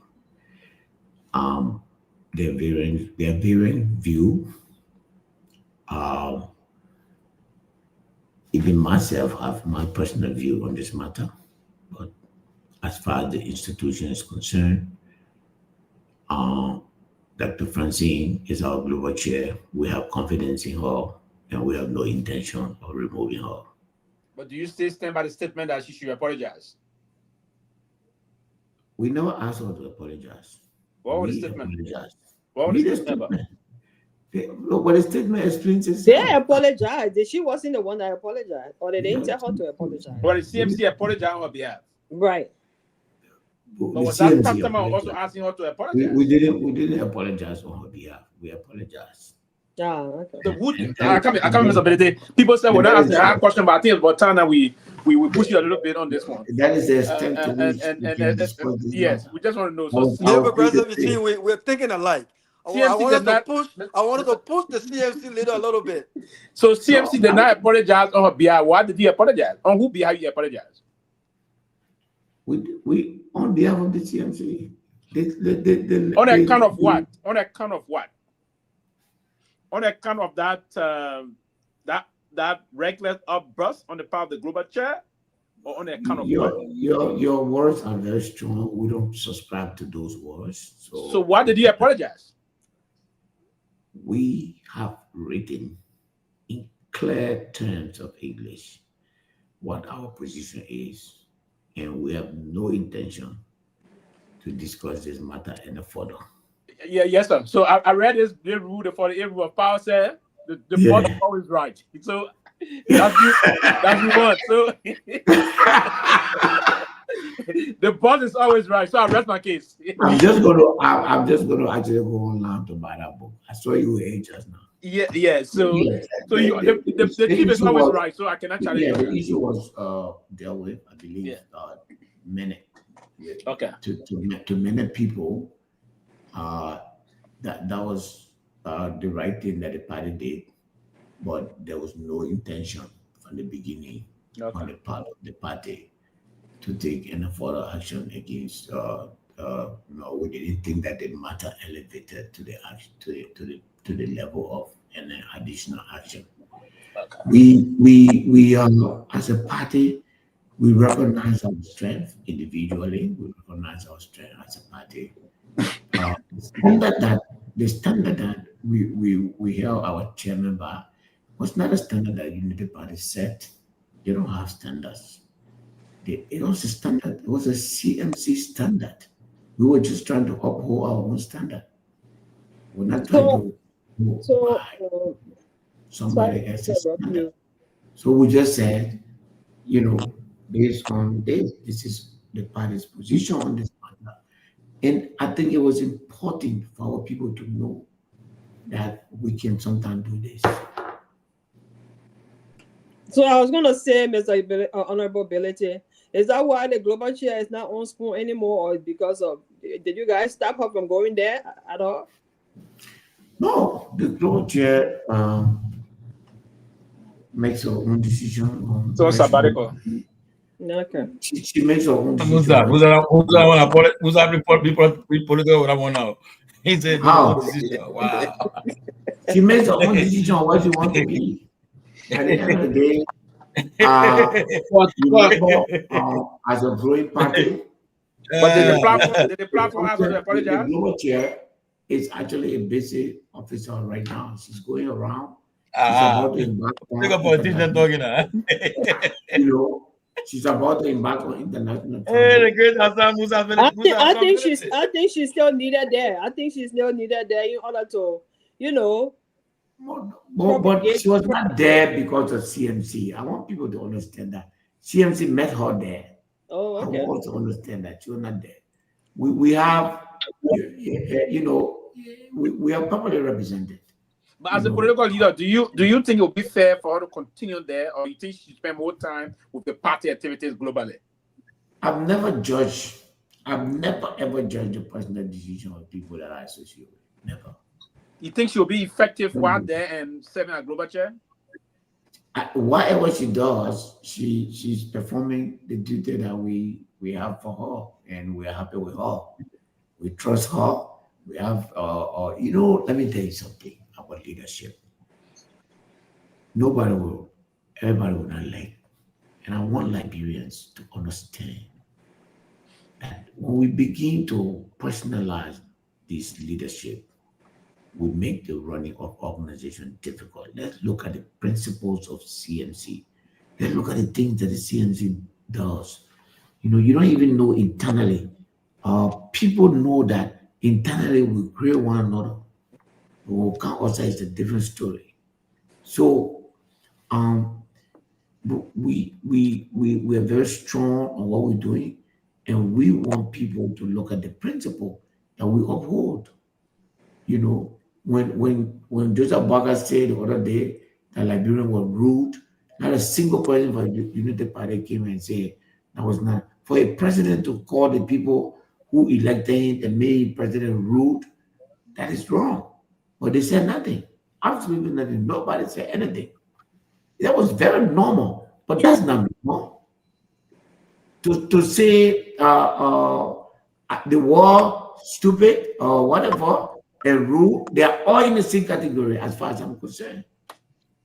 You know, they're all in the same category. But your president said, people, and I mean you, I mean the you people who listening. Your president called the entire country rude. Even chicken did not wake up from its egg. That was inappropriate. You ready? Wisdom? Nobody said people did criticize him for that. Unity Party did not say anything. Unlike the Of course they CMC, won't. Unity Party did not say anything. Yeah, anyway. You know, That's when we ability in a ourselves situation like this. with our topmost diaspora officer, and we feel that we disagree, we say it. While we maintain respect for her and confidence in her, we say it. United Party did not do that.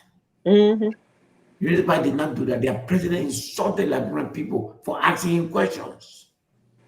They said nothing. The opposition said nothing. The media said nothing. But we are not holding ourselves by our Unity Party standard because they don't have standard. We are holding ourselves by our own standards. And for me, for us to make that statement, it was to show to everybody that sometimes as leaders, there will be a time where we will disagree. But that disagreement does not go beyond, you know, I hear people talking about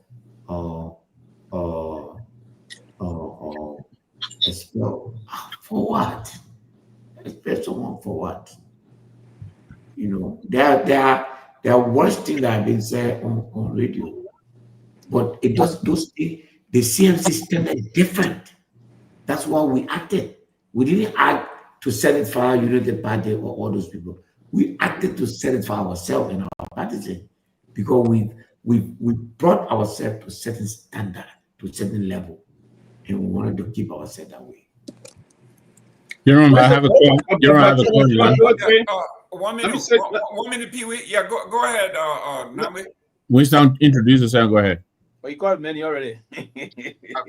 Thank you, Mr. Nagbe. Thanks for allowing me this opportunity to speak to my political leader. Let me say good morning to the political leader from my end and good morning to the people of Liberia. This is Winston Cooper, the chair for the CMC East Africa chapter. As a matter of By the way, we are in 22 countries. Interrupting, man. Bagu is strong. Go ahead, Winston. Sorry, go ahead. So I'm listening to the political leader, the PA of the CMC this morning, delivering the proud of the CNC work, delivering this morning strongly on the way forward to the progress of our country. But this is what I have to say to the people of Liberia. Honorable Musa Hassan Beliti have proven beyond to the people of Liberia that the peace, the progress, and the way forward for Liberia is not about religion. That is on record.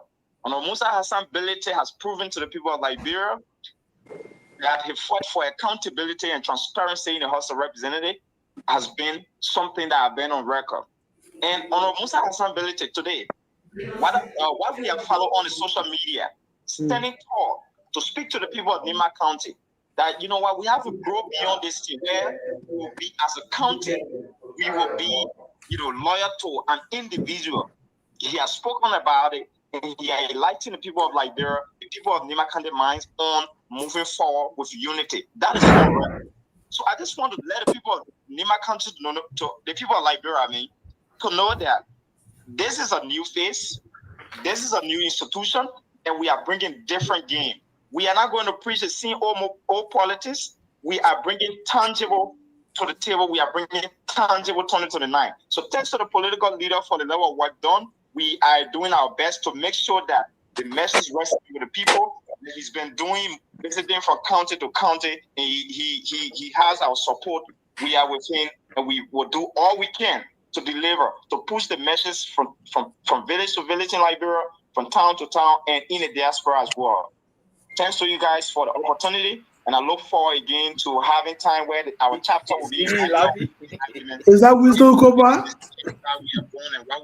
Yeah. Thank you. Mr. Nagbe, Jerome. Someone just says CMC is very powerful to be frank. You say Thank you, Winston. Wisdom Koba. Mexico. So we got the East Africa, other things. We will soon start hearing the North Korea Afghanistan chapter. So that No, but seriously, we have a chapter in China. We Dubai. We have a chapter. The fastest growing chapter is the Chinese chapter. Yeah. We don't interfere in local politics. Anytime we find Liberians in North Korea, we'll fund the North Korea chapter. That's correct. We have no boundary. You know. So it doesn't mean that when you live in North Korea, so you are acting like the North Korean government. No. Excellent. But the reason behind, I want to be the reason behind why he's saying this. Why he's saying this is that the party is the fastest growing party now since CDs were funded. When CDs started, I started, right? And on the it reminded me of CDC. Yes. We are present in 22 countries. Yes.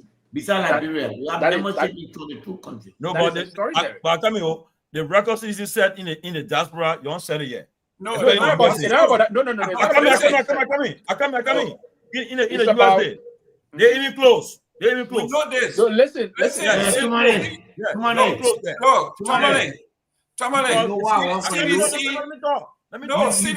that record. We recognize that. Nobody will guess what? You just said tonight. But let me say this. That T-shirt and crowd doesn't matter. Show me the data. No, but show me the data you have.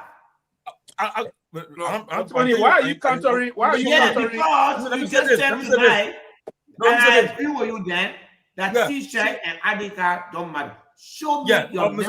Let me say this clearly. The record CDC set in America, in the diaspora. Nobody can cross the it. But chairman, for instance, on 12 chairman, right? Every weekend we have a program. We shut down the place. But I want to see CMC settlement program in Pennsylvania. And let me see it. Let me see. I want to see how it look. CNC don't have CDC number. CDC, we have people in every county, every state, right?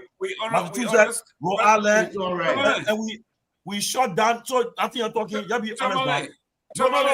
Let me finish. CMC don't have CDC number. Let me respond. I stand by it. CDC is an opposition party.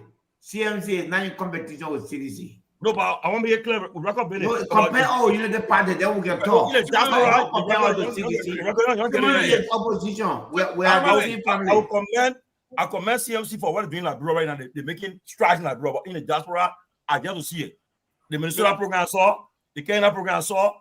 Let's be frank. Let's be honest. I'd like that response. Say that as many times as possible. CDOE is in the opposition. You have no opposition. Listen.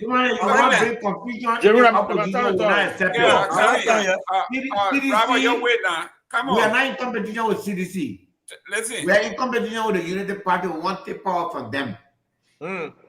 If CDC got more people than us, kudos to them. I said the president who want to have more president, the president who want to be better than is not the CDC. It is the Unity Party. Well, we're talking about let me say something here,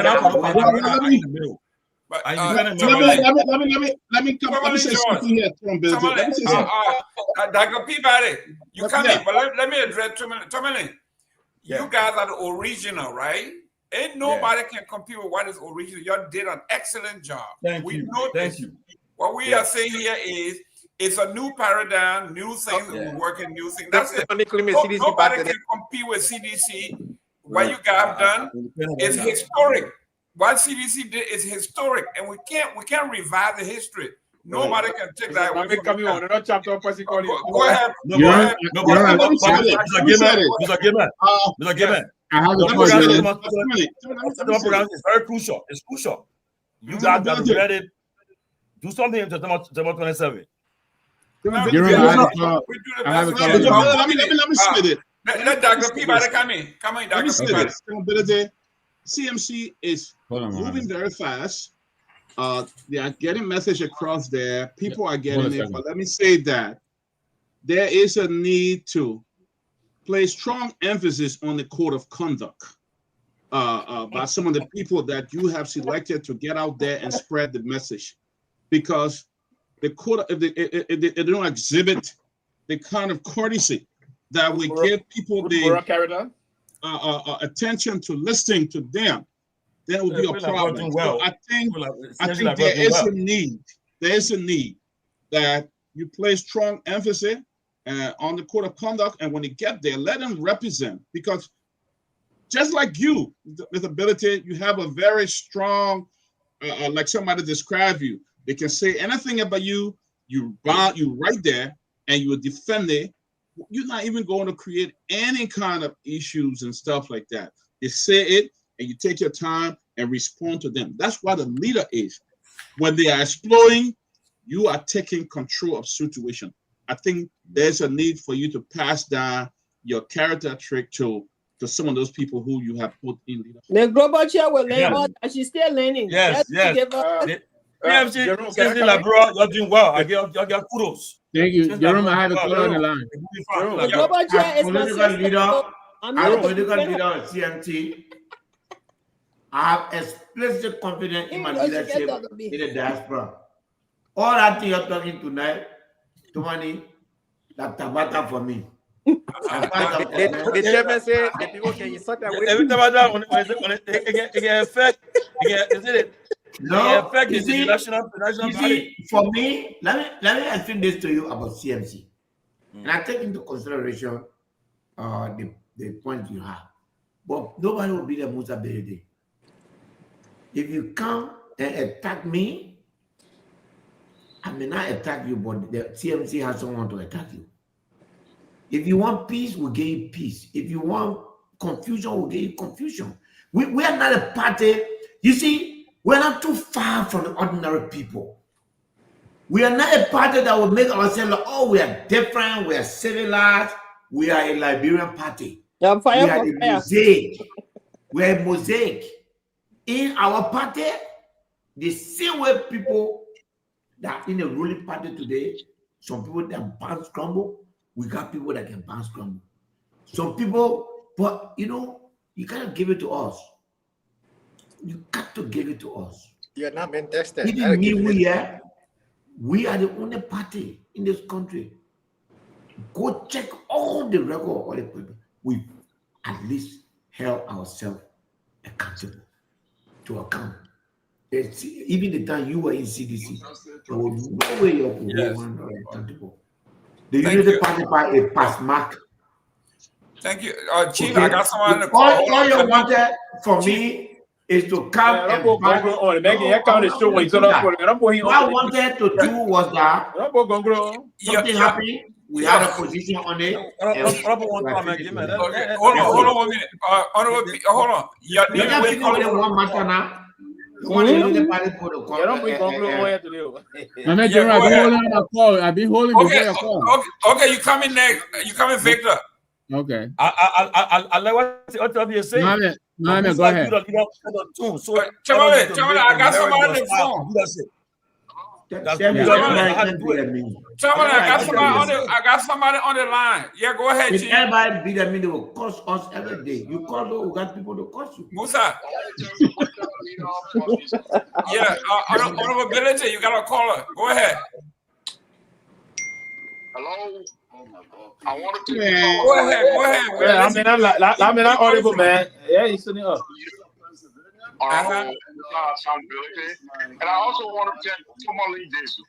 How do you compare a party that has been established for 2 decades with our political party that just been established for 6 months? They're not in competition with Hold on one minute. Mohammed, hold a second here. Hold on, Mohammed. Jerome, Yeah, go ahead. Go ahead. Call over, go ahead.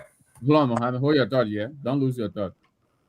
But Tomalin is not giving me a chance to talk. Go ahead. You can talk now. So what? Here is my advice on nobility. What you should say to the Nima people is very simple. Jeremiah Kuhn has been in power for 50 years. He has taken more from Nimba than he has given back to Nimba. The reason he's fighting Musa Belete is the man who has been there for less than 2 years, he has built bridges that worth more than $2 million compared to what Kuhn has given by. In fact, collectively, all those who are serving the Nimba legislature from 2006 up to present are given back to Nimba. So the fear here that he's changing the politics, he's changing the leadership style that do for your people first before they do for you. So that should be his message to the people, that they are fighting me because they don't want me to build your bridges. Just tell every community go there. They're fighting me because they don't want me to build your roads. I think that you should just show that distinction between the old politics represented by Kuhn and the new politics represented by Musa. That's all it should be. Simple. Thank you. Okay, Mohammed, go ahead. Well, again, the honorable gonna go to bed, or is this lady in Liberia now, I believe? The man didn't want to go. See, when I draw a crowd tonight, you see the crowd, the men I draw a crowd by coming out. You see, so honorable, how you do it? My name is Mohammed calling for the state of Minnesota. Who's that? We can't hear him. Hold on, Mohammed. Hold on, Mohammed. Mohammed got a button phone? Yeah, hold on, Mohammed. Hold on. Okay, try again. When I gotta describe the man for Go ahead, Mohammed. He got Nokia. So I just want to say this for someone. This was founded 2 decades ago. You compare CDC to a party that just been founded 6 months ago. We are not in competition with CDC. We are our brother. We are in the opposition. We want something that the UP has. That's what we are fighting for. And we are professional people. So you don't expect us just be all over the place, making unnecessary noise for nothing. Our goal here is to capture the leadership and do better and bring the change we are all been yelling for. You talk about the Minnesota program, it's not about the number, it's about the substance. It's about what we achieved in Minnesota that day. That is what it is about. The CMC is well known all over in the world. The CMC is well recognized. We will respond if our political leader is attacked or if people send mixed messages out there about the CMC. We are ready day and night. We are standing with him. He have our support, and our message is resounding with the people of Liberia. That is our goal. We are achieving our goal.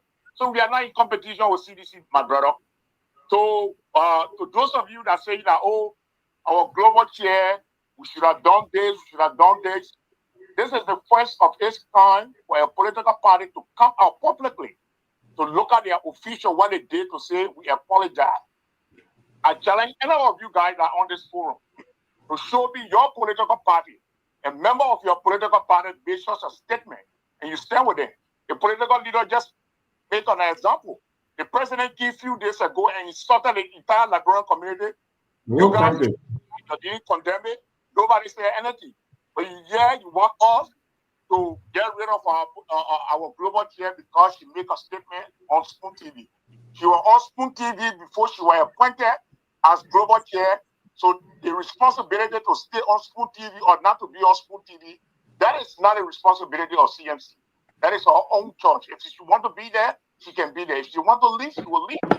Thank you very much for having me. Thank you, Mohammed. No, But let me. The global chair took a bait. I want She was not clarify. supposed to answer that I want question. to She just took that bait for no reason. I want to make a clarity. I said that the record we set when we were growing, I didn't say cities are comparing them. I said when we started, Jayo started in the diaspora. Everywhere we went, we were giving numbers. Now, I said, to get clear. But Tomalin, you compare what you said, we reached that year. So that comparison. But there's in the various states. The various states. I'm trying to say that, for instance, when we went to this. It is okay. I'm not comparing it to. I say the record is set. We'll read that. Let's proceed. What's going on in the country? I want to know, Mr. Gayman. Mr. Gayman, why we can't have? Where is our president? Let's yes. Why we can't have a designated land, but you and Mr. Nagbe will be taking people all the time on CMC. I know. Let's have a designated land. Thank you. Thank you for CMC. Okay, that ANC style. We don't do it the ANC way. So thank you very much for the suggestion. You are ANC man, do it your ANC way. There you go. That's not about ANC. No, but that's the protocol. That's the protocol we should follow. Yo, not that one show.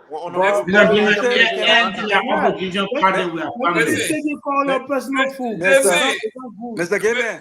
Yeah. Mr. Gayman, can I say something, please? Because I don't think this is fair. Give me 1 second, please. You know, look at the show right now. You got Mr. Nagbe, whom I admire greatly. You got Mr. Gayman, another great person. You got the CMC chairman himself is on the show yet. Then you have. They got Pewee. Then you got Sylvester Pewee, the neo progressive. Who else there again? Then you have, I don't know. Listen, the whole show is CMC. So here's what I'm going to say. So the other partisans out there, and come on the show too.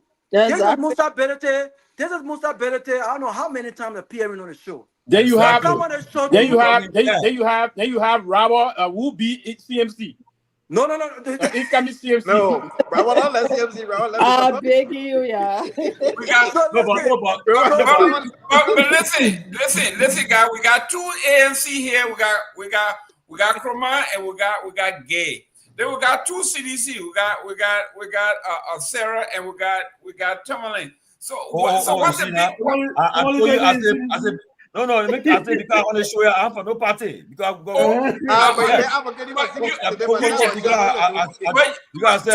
you just said the record we set. You said the record we set. You said the record we set. You said the record we set.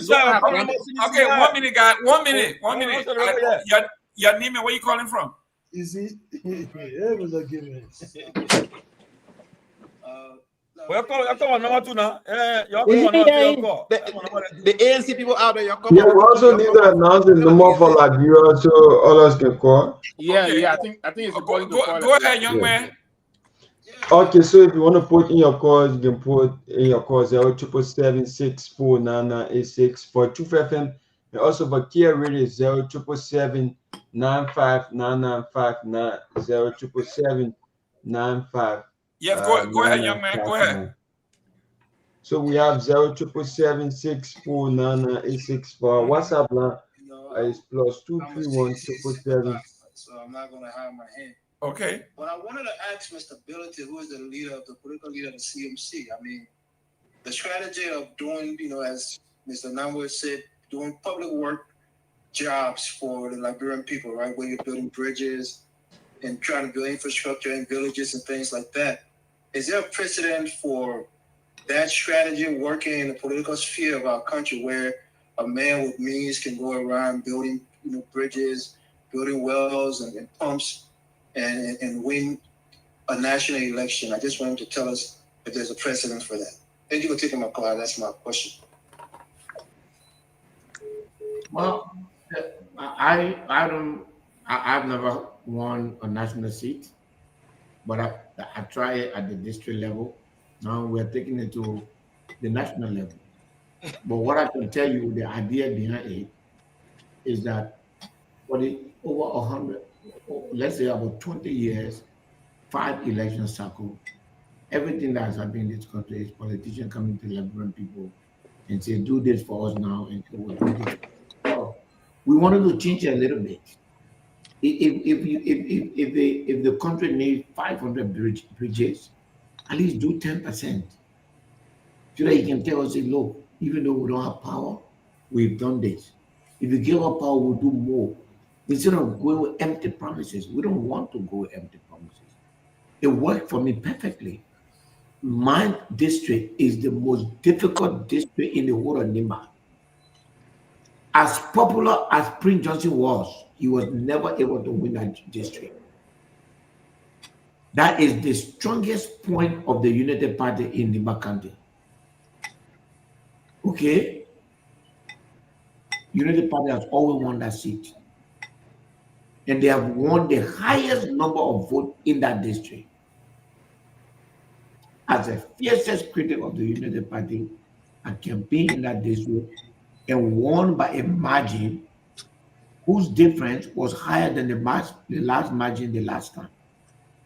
So at the end of the day, it showed to me that if that very extremely difficult district can take that, if they can take that strategy, it means we can extend it to other parts of Nimba, and then we can extend it to other parts of it. And the Republic reaction when the year was CMC.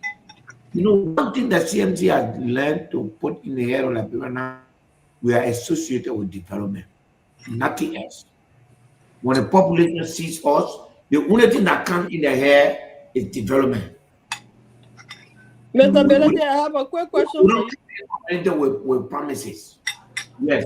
Yeah, you were talking about the district being fearless and you were able to capture that district.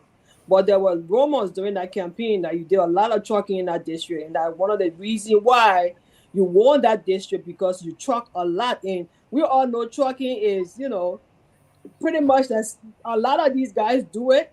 And at the end of the day, the people they represent are not actually the people that voted. So what do you say to your critics about that? There were our statistics, our margin of victory was 5,000 and change. On our record, Nimbayans that came from that district and were living in other parts of the country and some living in Monrovia were a total of 714 people who are from the district there, but have gone out and wanted to make sure they come home to register. That's why during the election, we never had issue of lodging because we never brought strangers. We brought people that are from there, but we brought up to 700 people. We're not like other people that, especially these United Party lawmakers, who truck people. I mean, some people truck almost the whole district. We didn't do that. Everybody that voted for me. The people that went there were people from the county. Yes, there was 715 people from that district living outside of the district and that came inside. And we have it on our record. We have it on our record. The rest of the people are from there. You know, they voted for us there. And by the way, the number of people that were registered there, I the number of people who voted, we had 36,000 people that were registered there. You know, don't believe that. Just in case, my last question, just in case your government, because all opposition governments are government in waiting. So just in case you be successful in capturing the leadership of our country, do you intend to strengthen because I think that particular area needs attention. A lot of people truck in this district. At the end of the day, the people are not really represented because you got different people coming to come vote. You don't have the actual people who's supposed to be represented there to vote. So at the end of the day, the lawmakers who get elected, they don't feel obligated to serve the country because they know what they did. So if your government is elected, what can you guys not do something about that? Because I know there's Unity Party will not do anything. The current people who control the government, they are all fraud. They believe in fraud. They cheat during the election, so they let to keep the system that way. That thing can be easily eliminated. All you have to do is to digitize the system. Use the national ID card system, nothing else. Use the national ID card system. So all people need to do to get their voter ID card is to swap, is to go at the center and swap the national ID card and get it. People don't have to get extra voter card. National ID card can solve the problem. You know how Americans vote, right? Social Security card. A driver license. Your driver license. If I driver license, and you have to vote within your district. Not you can vote within a specific location. You can't vote everywhere. You can't go everywhere. The only way that is possible if you have a national identification system. Because when you get a national identification, people will vote, people will register for their driver license at not area that they will be trucked in. You understand what I'm saying? So we were digitizing. And guess what? They say the election is costly. It is not costly. When you digitize the system, you can have 10 elections with little or no election, no cost. So this idea of having 6 years for president, 9 years for lawmaker, we're going to scratch that from there. Thank you. We're going to have a referendum, president 4 years, representative 4 years, and senator 6 years. Finish. I have a quick question for you. And this question also is better fit for you because you in the business area. So currently, we having a rate issue going on in Liberia because of the dual currency. What do you intend if you were fortunate to be elected in Liberia? What is your approach to the dual currency in Liberia? Because it is absolutely not in the best interest of the consumer. It's only in the interest of the business people, the vendors, the importers, and the rest of the other people. But it's completely at a disadvantage of those everyday Liberian people. So my background is economics, by the way. I studied economy in college. So that's my background.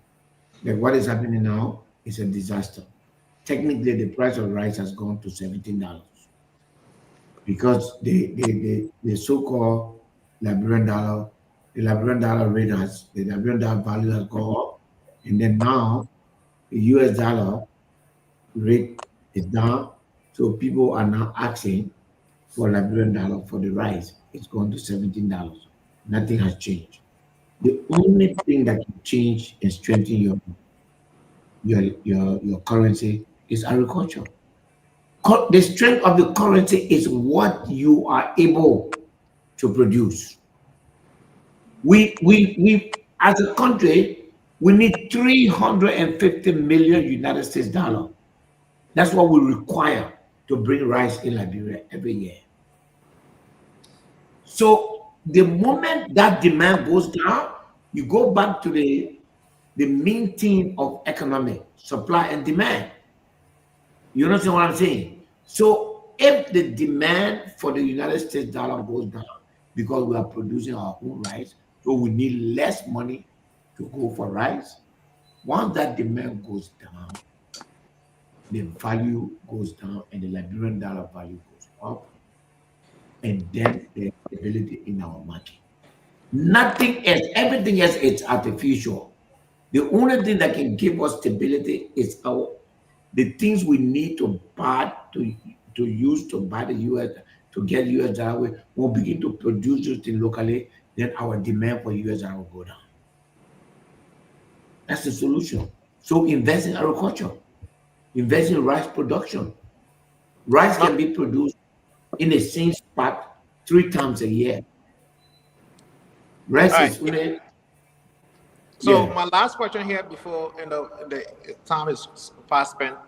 Are you in any competition with the ANC? Because Mr. Gayman here has always made it his duty to be coming after the ANC folks. So I want you to let him know and the rest of the other people, because you have a very good working relationship with Mr. Cummings. I don't know if people in the CMC, they are not aware because they always try to headbutt us, but most of all, we are aware of the relationship with Mr. Cummings. So I want you to let the audience know. Do you know Monica Shan, Mr. Gay? With the ANC. Mr. Gay, do you know Monica Shan? So Mr. Gay, I think both Mr. Cummings and I understand and appreciate the situation. We have an excellent relationship. But at this point in time, I will not allow ANC people to insult me. I told you today, look, we are a party of, we're a mosaic, we're not mosaic. If you get somebody who can cause, you bring a person who will bring our own person who can cause. So, because at the end of the day, I'm not running a party that look like some party that living in a utopia. Oh, we are this. No, we are ordinary Liberians. Are you insinuating? Are you insinuating that Mr. Cummings came with the ANC with the mindset of the clean hands? Let me finish. They were in utopia. Anthony, are you insinuating that you are not going to make the mistake? Because come on, think about it, Mr. Ability. You're a political guru. You've been around for a very long time, and people may not know, but you and Alex Cummings have a pretty good relationship. Yeah, but allow me to finish now, because that's the point I'm making. Okay. Me and Mr. Cummings, we will stay above the fray of the disagreement that is existing between our membership. We'll stay above that. By the way, I just had a conversation with Mr. Cummings. In fact, the whole weekend we're chatting, and we're meeting this week. We have excellent relationship. His wife and my wife, very good relationship. But we also recognize that we have members that throw a jab at each other. You know, look, the day it stopped for the ANC, we will stop. But we will never allow ANC. That is easy, man. We get joined up, be doing that to us on Yeah. the show. Yeah. But we will never allow folks in the ANC. So the only thing I've told my people, and I'm happy that they respect that, nobody can insult Mr. Cummings, because he's a good man, he's a respectable man. We have an excellent relationship. I cherish that relationship above and beyond politics. So are you open to collaborate with ANC? Because again, if it comes 2029, all of the opposition parties will have to sort out some collaboration. CMC is moving strong right now. So in any future consideration, are you? I've said that. I think you are not online. I said, if you came to me today and say, let's sign a collaboration, I would say no. The only collaboration I can sign today is for all to cooperate in how to deal with the United Party in the excesses of the United Party. I want to be given a chance to interact with Liberian people for the next 2 years. At the end of that 2 years, me, ANC, CDC, MPC, all the different parties, for me, we assess ourselves. My assessment of myself vis-a-vis the Liberian people view of CMC and Musa Belede will determine what kind of negotiation we make with the rest of the opposition. If we realize that we've done sufficient work where we believe that the majority of Liberian people will vote for us, we'll ask the opposition to support us. If we find it to be otherwise, and in our questionnaire, we will say, will you prefer the CMC, or who will you prefer? So where we are rejected, we will know who the people prefer in the position. But we believe that's a fair assessment. Yes, we have 6 months as a party. We need another 2 months to operate like this, and even up our antics to make sure we are visible, we're everywhere, and we fulfill our promises to Liberian people. We carry development in all 15 counties. We take care of the immediate need of Liberian people and go back to them and say, do you appreciate what you just did? Can you in return guarantee that if the election was today, you will vote for the CMC? If the majority of the Liberian people say no, if it's a no for us, but if the majority say yes to us, we will use that data to tell the opposition, hey, Chief, we have the ball. Come and join us and let's take this thing. So, Mr. Nagbe, I hear you speaking about Monique Kishen. What Monique Kishen did? Has Monique ever insulted or no, it's okay. The PR address that. That's okay.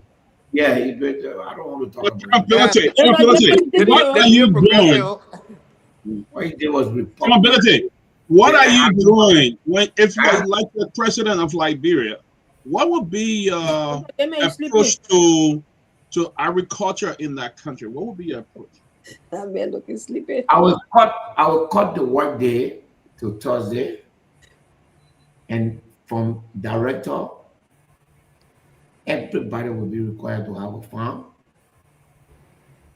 We will invest everything we have. The government of Liberia will not buy one car, one vehicle. The government of Liberia will not buy. The government of Liberia will not give 1 gallon to any government official. We use all those SSS and plant seed, agricultural tools. Then, Mr. Bailey, how the government function? Thank you. We'll pay you your 5,000. Uh-huh. I will tell you, go to EcoBank, make an arrangement to buy a car. From that 5,000, you can use 500, 700, or 1,000 to pay for it. Chief, that's not feasible. Come here, Chief. If you don't want a job, which one feasible? The Labrador going to the That's a good suggestion. If you don't want a job, believe me. If you don't want a job, believe me, the private but sector. decades are people being suffering. Yes. If you don't want that job, the private sector is waiting for you. The opportunities will be there. We will make sure we provide opportunity for businesses. Most of the businesses that foreigners are running will make sure we'll not take nobody's business for them. We'll not expropriate business from people. We will induce Liberian involvement into business. We finance Liberian involvement into business. Okay? We ensure that. So many Liberian government will not even buy a car for the presidency. No. If I'm president, the Liberian government will. I will not be a poor president. I will have some money. No, I'm talking about a CMC under my leadership. So yeah, I'm saying. So the Liberian government will not even buy a car for the presidency. So I will not use the Liberian people money to back out for me to sit for the presidency. For the presidency. So that means the Liberian government will not back out for the EPS. No, no. The EPS is the. But because I was pushing the officials, Mr. Bele, the reason I'm saying is sometimes I'm not police. I'm not talking about security. Pewee does support it, man, because you're not getting new car. No. Security is the responsibility of every Liberian. There has some technicians that are working for the government. No. I'm talking about government officials that are appointed by the president. Those are the people that are taking the bulk of the money from this country. Yeah. Okay? It will go. It will be. Everything will finish. If you can't do it, then you go and sit in. We'll provide a private sector for you, but we'll improve the AFL salary. Okay, we improve their living condition. We improve today. The police people don't even have a place to stay. You want the police people to take care of you, but they don't have a place to stay. That's right. That's right. So just to everything. So to reiterate, so are you saying as a minister, appointed minister or deputy appointed minister, you're saying pay them what they are due and they are responsible to get their own vehicles? If that's what you're saying, I'm in agreement to that. But by extension, the government is also the legislature as well. So are you also going to say because those lawmakers will make more money than the ministers? No so way. That the minister... No way. Even if the government have to shut down, it will shut down, but the government will not buy that kind of lavishness that is going on in the legislature. Okay. And there I would see problem because all officials, Madam Sir, you are one person I've ever talked. Let me tell you something. The CMC government for 1 week. The CMC government will endeavor to ensure that we have a CMC dominated legislature, which will make governance easy for us. We want governance to be we got to chief for the next 10 years after the election. We got to change the way this country works. Right now, what has happened in Liberia is that coming into government has been at the point to change your life, to turn your life around and make you wealthy. Look at the people that were you see there, all of them, they can't even wear their, I'm sure they have changed all their clothes, they can't even wear their trousers they used to wear anymore. You know what I'm saying? For me, Thursday evening, everybody go on the farm. You stay there. So we feed ourselves. If you're a minister in my government, you don't have 1 acre of farmland, you will be dismissed. Your contract, every minister, every government official will be appointed with a contract. And you have an obligation under that contract. Take that into consideration. We'll have the agriculture bank. The thing I'm telling you will save over $150 million. Put that in the agriculture bank and let people borrow money to go make farm. You will see what will happen in this country. How much you put in the budget for education? I think the education, first of all, it needs fixing. Education is like a black hole. You understand? Putting money in education right now is not the solution. The solution is fixing it. The first thing how do you intend to fix it? Very good. Immediately, what we used to have, we used to call KRTTR. Then we used to have JRTTR. We need to KRTTR. Yeah. Yeah. We need to create at least 5 of that in the 5 zones. We need technocrats for that country, man. That can take up to 2,000 students. We need to create a transition. Teachers that don't have training, that are not fit, need to be retired honorably for what they have done, and then new one brought in. We're not going to do it in a way we start paying them, we just put on the street, then they start demonstrating. No, we'll honor them, we'll get them, and then we'll retire. Okay? We'll bring in young people. Every day you put in young people out of university, out of college, they have no job. That's why social media, no job. That's true. They up, insulting us.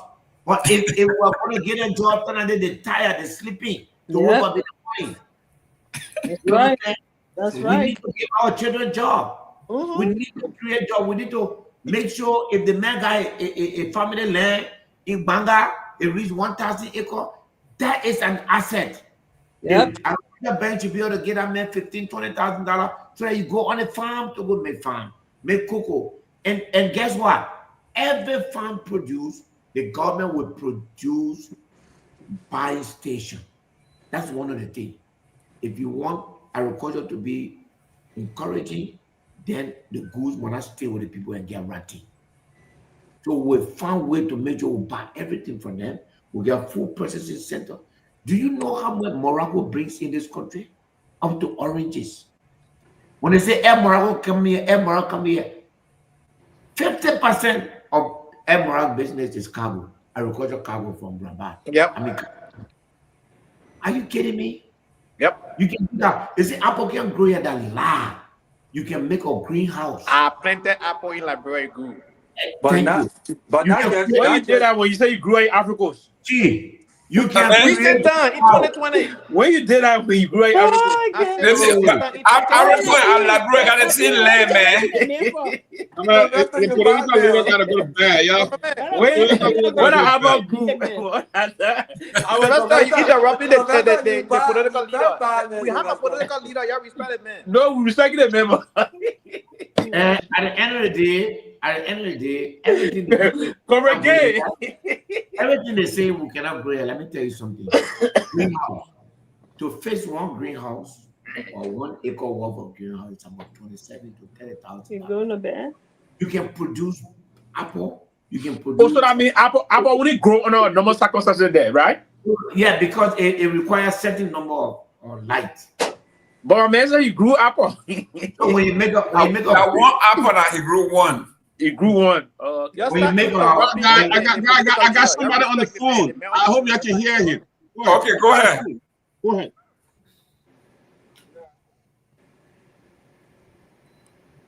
We can hear.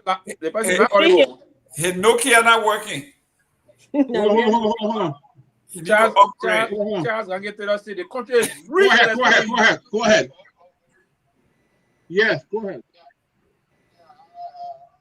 The person's got to come back. Yeah. Dr. Peabody, what kind of phone you got? Can you hear the guy? Apple grows in No. Africa, cashew growing Africa. Another person that I hear you though. He got a free Barack phone. You got to put it back. It's not that phone. The man who called it that. You're not going to embarrass that, here, man. The man who called it. Now get Huawei. Can you hear him now? No. Yeah. No. Go ahead. That No, we Barack can't hear Obama him. phone don't work. Yeah, they can't hear you. They can't hear I'm you. telling you. But so Mr. Gayman, You're talking about your Republican phone. Mr. Gayman, you know what I noticed today? Mr. Gayman, Gayman, you know what I noticed today? It's not PM. It's not PM our town. The CMC political leaders in Liberia. And you know, Seleke always want to go to bed, but tonight for some reason, up tonight. Yeah, but that you say he gone. He gone. Darling, he going like No, true. That's true. he gets school tomorrow. And reason why he gets school And tomorrow. imagine it's 1 a.m. in Liberia and it should be 3 or 4 a.m. in Kigali. Is that correct? And he's It's up. just 3 It's It's 3. 3 o'clock Seleke, there. what the At the place right time. Huh? He's on the phone. Let the political leader get his close to Listen, guys. Yeah, Peabody, go ahead. The people are voice are low, so I see why the men the voice is low. I think her volume low. Let him call Call the phone Tomalin. last speaker. Okay, let me call Tomalin phone. He'll put you on. Is that Ben Sanvee? Okay, guys. It's 9 o'clock. After the call, the political leader. The political leader said something that is also very. I can recall, and that's why they said the man, he was one of the great. And I mean, I don't know how man. The man said, he said, this country is rich to the extent that when you got 50 cents, we start to grow. Chancellor said that. Yeah, he said it. He said the country is so rich to the extent when you drop 50 cents, it will grow. So his point was that. Go ahead. Yeah, okay. Am I audible now? Yeah. Very much. Good evening, Chairman Ability, and to the panelists. This is Nyenwolo. Who Nyenwolo? Nyenwolo. John Mawolo. Yes, Nyenwolo. Yeah. Good to have you, good job. Yeah, how you doing? Yes, Listen, what happened? I retired from party politics. But what happened? What's happening to all the other gas companies, like the Aminatas and the what do you call him? How do you call it? The other gas company. Connex. The Connex. Yeah, I don't hear. Yeah, because if this thing is so drastic and so unjust, why are they quiet? Is this something that they're doing in the back that everybody else but you is affected? And so if that's the case, that's something that people need to know about, because there is no way they can take out that much money from everybody and everybody gets quiet. That's right. And unless they're doing it to you alone. No, but the other people in Kohu. Mauro, let God bless you, my brother. I don't know. I don't know. That's my exact point. The other people are either United Party supporters or the in cahoots, because it is not normal that businessmen use all that money and be quiet. I know for a fact that Aminata is in a very good deal with them. I mean, that's right. Exactly. That's exactly. I'm asking the question so that it come out publicly that people think about it. The second thing is there's rule of law. Let me finish here. The second thing, Honorable Ability, is that you're fighting these people for all these different reasons. The audit of the House of Representatives and Senate, if it must. But I hear you alone talking. What happened to the other people? Why nobody talking? Nobody else wanted? You know, these things need to be brought out to the public to push their backs to the wall. The other people scared. And if they're against it, well, if you're a coward, then don't go there. Because if you go there, then I mean you want to stand up for the people. The third thing I would ask the journalism or the podcasts and whoever is to try to educate our people about their rights. People go around voting every time, and they don't even know that they got a right to remove these people who they voted for. The people need to know this. They need to know it take 10,000 signatures, and you got to stand up, and these people will be removed. But if they don't know their rights, like it has been, we got no business voting. If you're just going to vote because you think it's a play, then we got no business voting. And this is my principal reason why I withdrew from party politics, because it seems like our people are not ready for what they're doing. And this is, it has become a far. Because the man Socrates said, giving illiterate people democracy is like giving an untrained man the ship in a stormy sea. You're going to all perish. And that's what happened to that country. Thank you. So while we still have you, Mr. Nyenwolo, in order for evil to exist, it's for a good man to do nothing. So staying away from party politics, I don't think it's the best solution. I hope you rethink your decision, sir. Your name and where you calling from? We're not going to beg you to be by this. lost one. Go ahead, guys. It's not fair for you to make it all an ANC issue. Don't make it all an ANC issue. We got to call for that makes the book of police. Hey, guys, come on. Listen, guys. Listen, I got some on the phone for the. Got a question for the political leader. Go ahead. Let me say good morning from my end. This is Pewazi that I'm calling you from South Korea. And I just want to ask Mr. Ability, my dear brother, the sedition, and also a Liberian. So I want to know from the CSC perspective, what have you done? I'm not being in trouble here, but what have you done now? What have the CSC done in bringing in the fuller Liberians over to your party? And for us here in Korea too, we want to hear from you.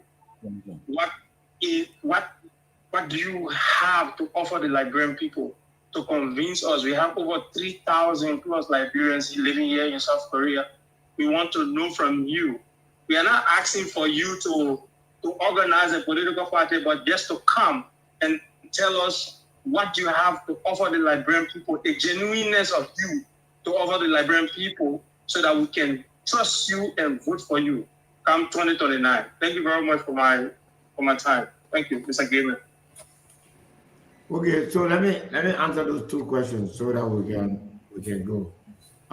Starting with John Maulo. John, the question you asked is a very important question. I don't know why they're not talking. I think the government did reach out to some of them and send some signal that, don't follow Musa, this year, there's something not right, but they're not, so I'm alone, I'm fighting. Some of them are trying, I'm aware that some of them are trying to, resolve the issue. Some of them just don't like to be in a fighting. They don't see business as a place where you can fight with government. I think there are several reasons. I see it otherwise. I see the right to do business as an inalienable right as a Liberian. And anybody who tries to deprive me of it, I will fight openly for it. But that's a difference of view. It doesn't mean that the other importers. I think everybody is right. I can guarantee you everybody is right. These guys are ruthless. Their intention is to take that money and use it the way they want to use it, and that is all that is happening. So I think John. I think it's important that you know that. The other thing, I think it was the question with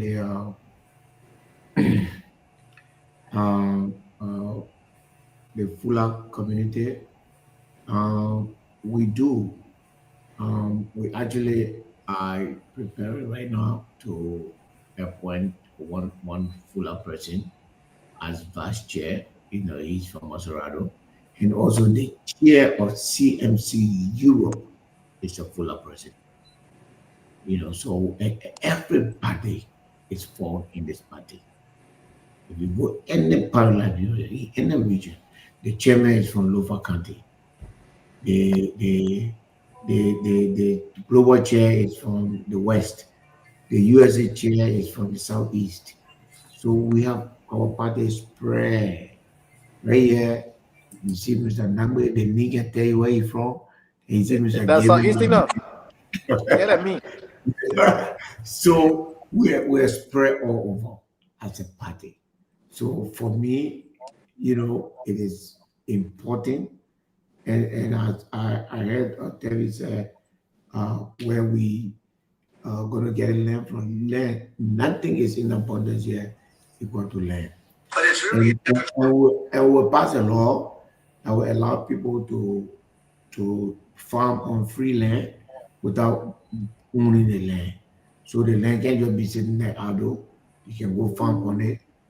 Whenever the owner is ready for it, they can come and take it and do what they want to do on it. Thank you. Real quick, you got this question here from Mr. Connor. Go ahead. Yes, sir. Thank you. Thank you very much, Dr. Gayman. Let me say good evening to all of the panelists. Yes, good evening to all of the panelists, and of course, let me say good evening to my dear brother Ability. General Ability, it's great to see you and do I came on the show late. This is Abraham Conant calling from New Jersey. I came on you. I heard you talking about the status of rice, the price of rice in Liberia. I mean, obviously, it has to do. I know you are primarily talking about the U.S. rate against the Liberian dollar. Is there any specific reason in your mind, although your opposition, that inform the appreciation of Liberian dollars vis-a-vis the USD? Is there any economic scenario that you can elaborate on here today? Because to the best of my knowledge, Liberia income is primarily in the extractive industry, meaning we're not producing anything to export in terms of getting USD or foreign currency that would be highly appreciated. That's one. Two, globally, the United States dollar, for what I've gathered, have depreciated to the value have dropped by 3.9%. And what I know in the United States, one of the things that's driving that drop in the value of the United States dollar is on this trade issue. Because why? They export a lot of people, a lot of foreign currency is not coming in now. Like China, she have diverted a lot of beef importations from Australia and other places. So what is informing economically? Because in my opinion, this is voodoo economic that's operating in Liberia right now. What is informing the appreciation of the Liberian dollar as compared to the US dollar in Liberia? Can you please throw a light on that, please? And secondly, you talk about if the opportunity is afforded your party to ascend to leadership in Liberia, one of the things you're going to drive out to be a salary issue.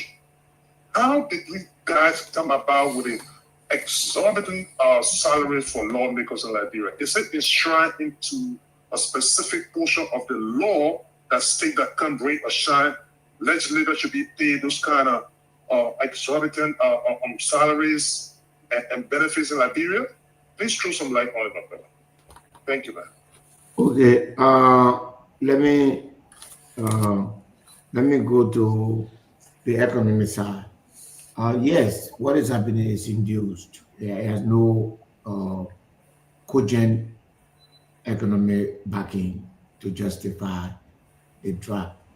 What all that has happened is that the government has pulled back the Liberian dollar from the market, therefore creating artificial scarcity, which therefore depreciate the US dollar one way.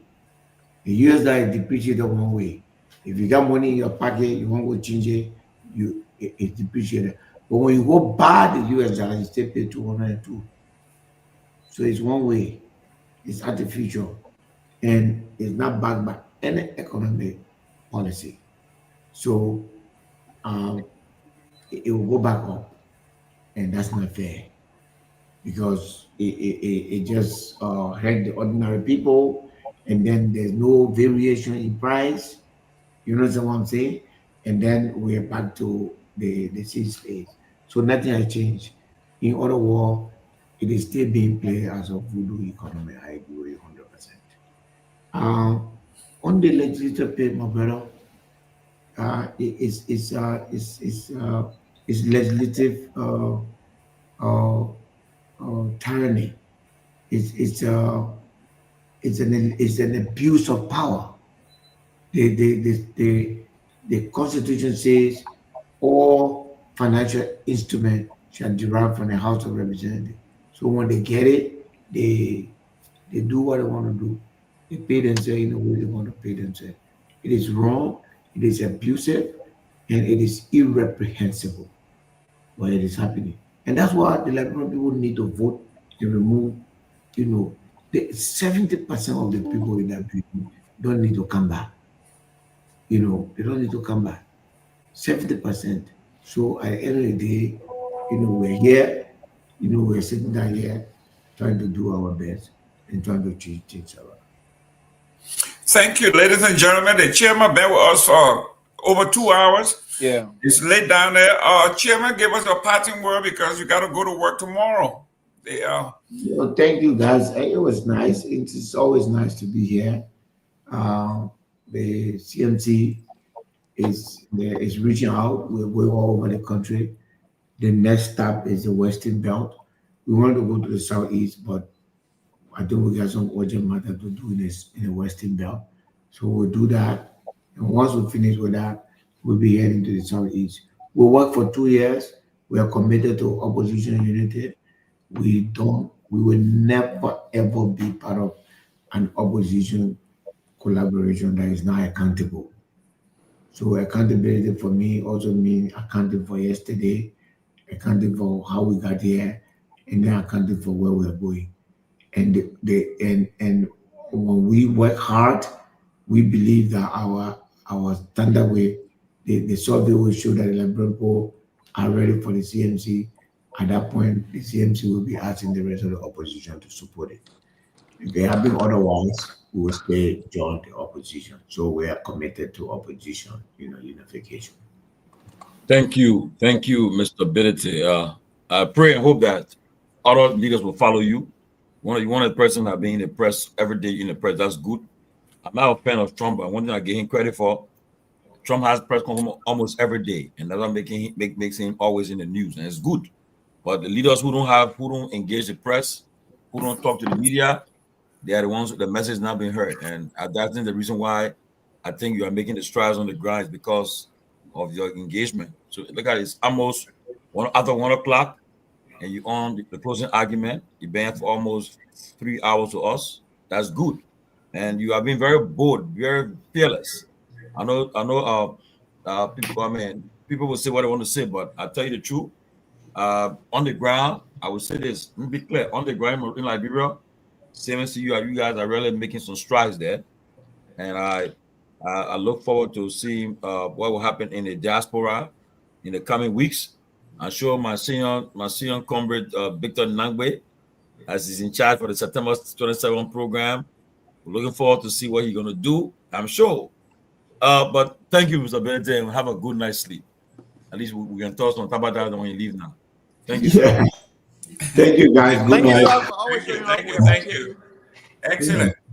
And while the chairman is going, and now next week we are profiling the Divine Nine. So next week we'll be starting with Zeta Phi Beta sorority. The ladies will be here to tell us what this is all about, how they can help the international, and then we'll have the AKAs will be here, and we'll go on, and then we'll bring in the fraternities as well. So it's going to be educational all next week. We have some, most of the AK are educators, so they will be here talking about education on the international level. They will be talking about empowering young women, self-esteem, and all of that stuff. So that's great for us. We're hearing a lot about rape and all of that. They're going to help see if they can help us develop our young women to be strong. Talk about economics. Most of the rape is economics. When you have an older man who has financial advantage over the entire family, it is recipe for abuse. So Sarah, hopefully next week you can come and help us. We have to deal with our young women. They are under attack, and we have to work with it. Honorable Pewee, Honorable Tomalin, George, anything for next week? Well, okay, Peabody will get some announcement, Pewee, but let me say this. Tomorrow, the ANC is scheduled to be here tomorrow. The USA, the interim chairman, the communication person for to talk about the October convention, but it's still tentative. After they reach the city, the business department, then we'll confirm it. But it's going to be here tomorrow. Tomorrow they have their schedule tomorrow. So when they talk to the business department, here, she alone can pay for the whole thing. Don't forget about my announcement. Yeah, and also will be. Let's see, man. You know, so how to call it? And then we'll start playing the tournament half. People will start playing their stuff tomorrow. We'll start playing for tournament half for their stuff.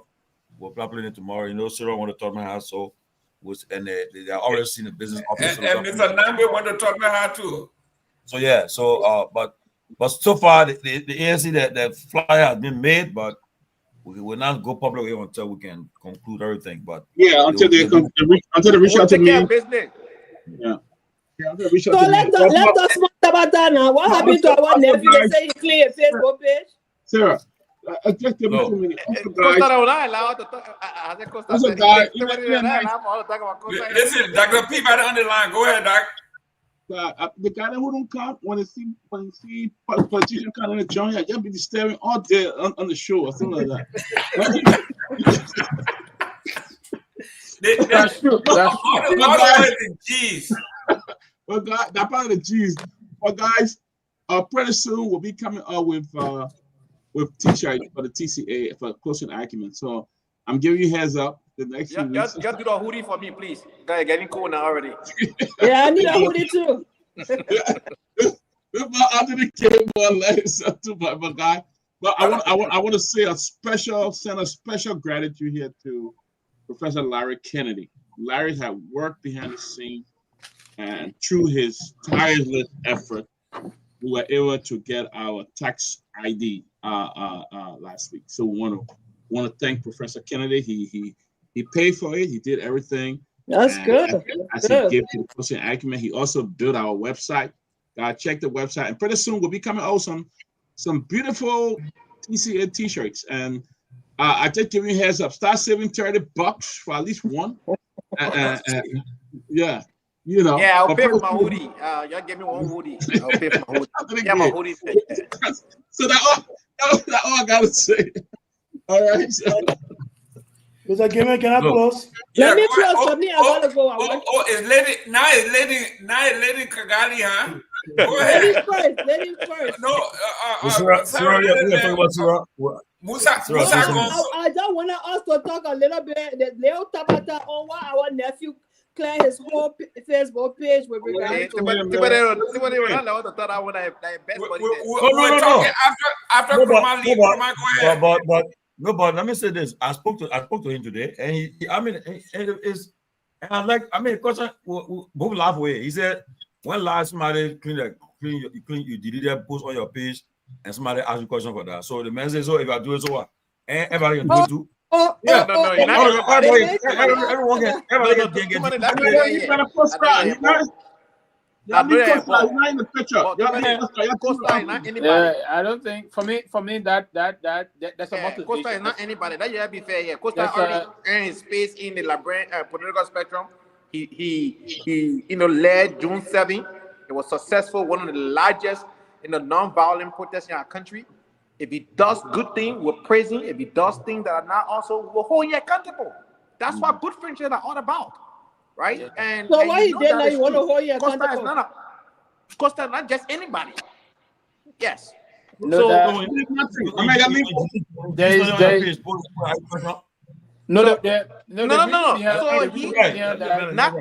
not getting a position in the government at this particular moment is not the end of the road. He need to man up. He need to go above the field, so to speak, for lack of a better term. Leave Costa alone. Just leave him. So you did that because of the position he cleared his page? But I mean, that's it left room for a lot of speculations. Listen. For me, I don't think we should elevate this. That's your question. No, we will elevate him because he's a bully. But to Sarah's point, the reason there are a lot of motivation behind this. A lot of motivation. You hear when they say, my man, you're doing good, they come in here too low. Go ahead. Yeah, lot of motivation. Part of the reason why he did that. I'm a Delaware brother. I'm very concerned. And I don't know if I don't know if and someone said it was I don't know. Someone said it was surreptitiously done, but someone don't come out. I don't know what's it about. But yes, the men are picking man. You say like a picking. Here's a half fight. Here's a half fight behind this. Huh? Why your brother PR back? You're taking him off the screen. No, the PR is like him. The PR is like him bad. Maybe he wants the scores too. The man tired, man. What they say the man love the spotlight. You know what? Listen, you think that Benjamin lets my guys stay in position? The man love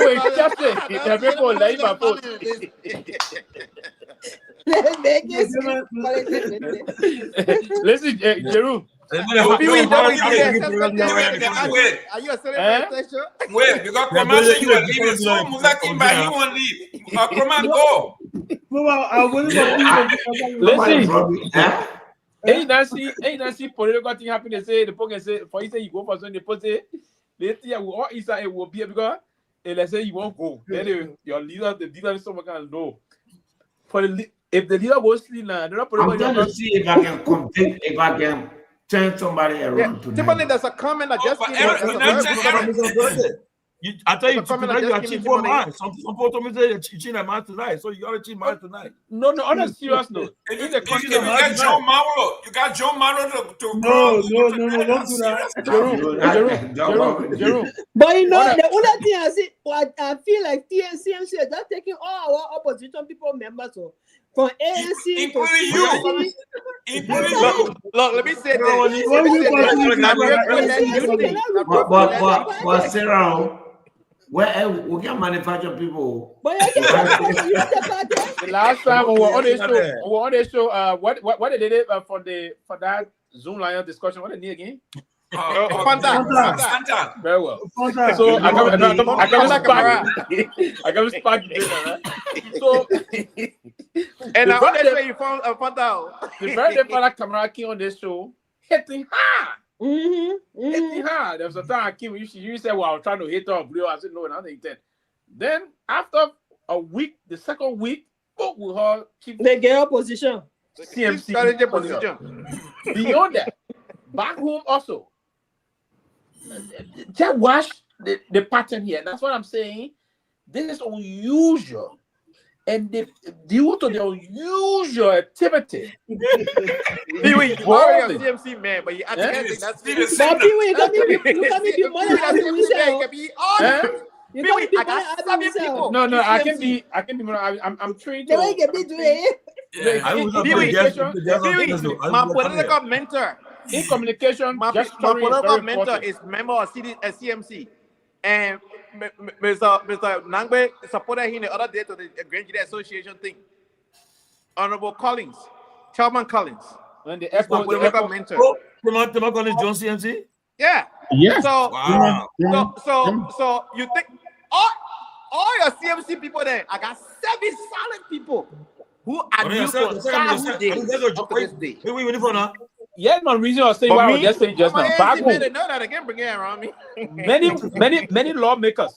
One CMC can recruit for United Party. And that's the reason why I'm saying here. That's the reason why I'm saying tonight that we have to respect Mr. Benito on a serious note. Let me just end what I was saying. Many lawmakers, major lawmakers that are making some headways in their various constituencies, if you will, like Joclair, the Joclair one. Joclair one, he's coming there. Tremendous support base in Bam County. He's a CMC person now. Gobu Cabo and the rest of the folks also just went through recent time. Beyond that, the immediate past deputy press secretary to the former president of Liberia is also there. And also, if there's a pattern of recruitment that's volume. Yeah, I think they're yeah, very you're already a CMC member. We already know that. Let me say this, and the reason why you think I don't know? I want to close now. We are you want to? No, you gotta wait. You want to say? But Seleke was also big gone. But you see, Musa, he won't go again. I said, but people don't want to go ahead. I've been asking you for me to close. You don't give me chance. Same Kromah the application, the E1. Seleke, are you looking forward to joining the y'all CMC? have like this comment. Somebody put out a comment for TCA to have an anniversary. We will have an anniversary. We're having in Liberia. Mr. Benedict, will you do a one-on-one? Will you do a one-on-one with us when you arrive in the US later this month? A special one-on-one? Hold on. You got somebody in line. All of them here sent an invitation. They have all of them. TCA, you gotta pay me for one-on-one. But people are see. I said maybe I said I'll be there. I say y'all let it. You got to put a guest on the line. Go ahead, guys. Y'all let it PL go to bed now. Y'all let him go to bed. Let me when he came back. Nobody brought him back. I don't know how I came back. I exited then. Ben Sanvee brought him back. Oh, the person on the line, the person staying in the country? No, he got Yeah, no, I saw you had the person on the Sunday. Ben has packed his bag. He's ready to move to CMC now. That news, though. You ever see Musa Benedict somewhere? Ben not there or Ben somewhere? Musa Benedict not there? Y'all get Ben chance to talk now. Ben, go ahead. We are proud of the work the CMC is doing. And I tell people all the time. When are you announcing your membership? And Ben, thank you for your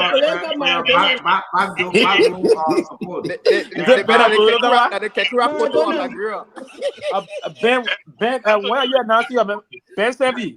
You get a main chance to talk. Wait, you were on Ben Sanvee. When are you announcing your membership for CMC? The man. Now who asked me that question there? That Pewee. And you're progressive. But Pewee, I thought you were part of the CMC and then I thought I was saying this. Okay. That's to do with a question. Ben Sanvee say running for the convention, CMC convention USA. You want to be chairman? You want to be the diaspora chairman? Who? Let me say this. Who for you the man one thing? You want to be a chairman of America? Let me say, I just wanted to call to support my friend and brother. When are you joining the party? When are you making an announcement? Negotiation is ongoing at this time. Okay. It's doing extreme. You are doing exceptionally well. You're keeping the opposition flag burning. You know, some of us we have reach a certain plateau in Liberian politics. It's not about joining a specific party. We are part of the larger opposition community. We want to see a united front, and those are the things we are spending our time on right now. And I'll say this about Musa. I tell the people all the time: underestimate Musa's ability at your own peril. If you want a fighter, you want to align with Musa. Musa is a fighter. We like what the CMC is doing. I see a lot of recruitment. I saw him recruited Menipake to Moy today. Menipake will be a great addition to the CMC, and we're gonna be monitoring. We're gonna be monitoring and watching and holding these discussions. So no need to be panicking about what we are doing, what we're not doing. In fact, speaking, I'm getting ready to head to Accra. I got a meeting with President Mahama in the next couple of days. So we're busy with regional things. You know, we're making regional moves. Ben will tell me Accra. Don't worry, Chief. We'll be there. So, are you guys going to conclude? The conclusion will be done in Accra? The political Maradona. The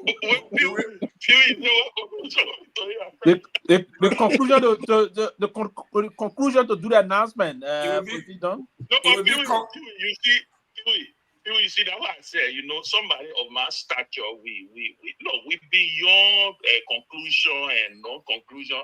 We now have access to these leaders. Musa is a friend. I speak to Musa. Everybody knows this. Everybody knows it. Political advisor. The point there is, Mr. Bader just said we speak every day. Even the formation of this day, we were part of the integral conversation and bringing in this party into the dispensation. And so I'm more interested in and I like his mindset. I love Musa's mindset. Go out there, do your work, and then be guided by the science. Because there's something we don't do a lot in our politics in Liberia. We tend to do things emotionally in Liberia, and I like the fact that you are going to be guided by the science, and it will guide you in the decision that you will make moving forward. And I think everybody should respect that. That's why we live in a democratic society. So I think you're doing well, Musa. I want to thank you. I'm proud of you. We continue to monitor. We see what we're going to do. And as long as you're not taking people, once people are joining, CMC, they're joining the opposition network. That's how I think people should look at it. People are joining the opposition network, and in the end, the goal is to see some positivity when it comes to the opposition. So Musa, you might tell the party board, hold on, why you not tell me back? But the chairman for the party from the Liberia Party. The vice chairman. Yogi is from. I know Ruchi Barry also job. So, Mr. Bader, the chairman for Liberia Party has to join. What means you get job? Come on, man. Mr. Bader, so are you? Musa close. It's your job. Mr. Bader, are you saying to us? Are you saying to us, Mr. Bader, this evening? For all of them on the party. Mr. Bader, I just want to know something quickly before Ben can conclude. Are you saying to us this evening, Mr. Bader, that Ben Sanvee was eventually announced after the Accra meeting? There's no way that Ben. No. All that thing Ben doing that plan. He come to the CMC. Nothing can stop us. Yeah. Listen, if Ben Sanvee was the political leader of a party before me, I would join that party. So he's required. It's a mandate. He has to be part of this. There's no way around it. Ben, you can go speak all the time. You can go speak all your bucket here. I don't know why you're asking that question, yo. On a serious note, guys, we're looking forward to locking arms and moving united into doing what we need to do politically, and we'll be making some determinations as we move forward. But Musa, exactly. The key word is determination. Determination. Why you guys asking Ben? Ben served as chairman of the Liberty Party. Yeah. The current political leader of CMC served as chairman of the Liberty Party. What do the two have in common? Liberty Party. That was talking Anthony Gay. Anthony, I respect you a whole lot. You're a very sharp young man. And in fact, I need to call you. There's something I need to talk to you about. I saw you on another show the other day. You were talking some things that we need to talk, but I'm very proud of what you continue to do. You keep the line of fire with the ruling establishment. You lead the opposition. Everybody move forward. Let Musa do what he's doing. Let him be guided by the science. Like I say, he's guided by the science. He will go out there and Musa, great work in Kehleboe. I was very impressed with the turnout. Like Sylvester Pewee said, getting people like Marvin Cole. Even what his name? Dubai. What name? Dubai boy. Gompu is a great catch. So you are making all the right moves. And I think it's all good news for the opposition. If the United Party will capture all the people, then we will be worried. But we're not worried because guess what? The party that's capturing these people are the party is in the opposition column. And so we look forward. I like the fact that you announced that you're going to be meeting Mr. Cummings sometime this week. I think we're going to encourage dialogue among these PLs. You'll keep on talking. Instead of the fact that you don't want to make the mistakes of the CPP, because at the end of the day, it's about being precision. It's about being precision guided and doing the things that we need to do to see what will happen. But I'm so proud of you, my friend and brother. I don't want to call to get you support because I see you still trying to convince people tonight. I think you can take a rest. I think you convince a lot of people. Oh, you convince people tonight? Take a rest. And we got call tomorrow, so make sure we hop on that call tomorrow to finalize some other things. Exactly.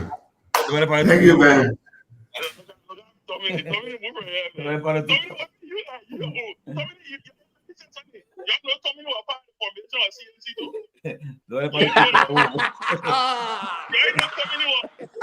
Ben with it.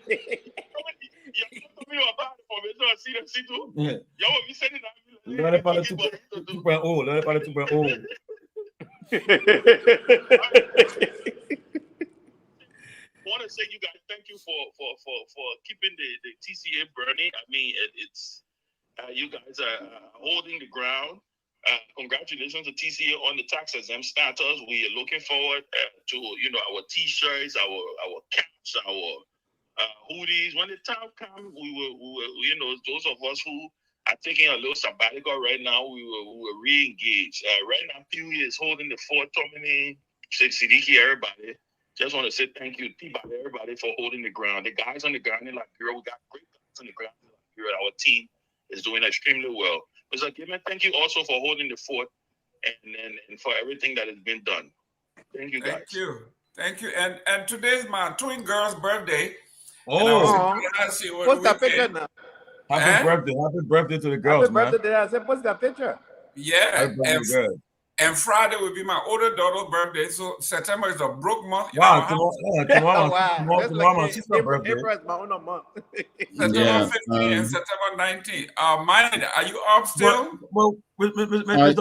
Nagbe, before I talk, Mr. Nagbe, right? You have to congratulate Myean. Myean received his clearance for graduation. Yes. Myean will be graduating October. He got graduation clearance today. And we all support Myean in his graduation. A very smart young man, Myean. Yeah. We just announced congratulations, man, young man. And I can tell you, we'll do more. Look, we got out. We not a lot of stuff today. We're talking tomorrow. We left all the Jetty issue, the Abu Jari. A lot of things came out today, but we'll talk about it tomorrow. Mr. Nagbe, I won't give opportunity. The ULA convention this weekend, right? Right. And ULA is accusing you. They accuse your wife of. They say that she violated Utah Constitution. ULA by accepting position with the CMC. So I mean, I know you try to clarify, but I give opportunity to clarify today on the platform. What you got to say about that? Thank you, Chief. Well, before I do that, because I'll forget, today is my mother-in-law's birthday. Happy birthday!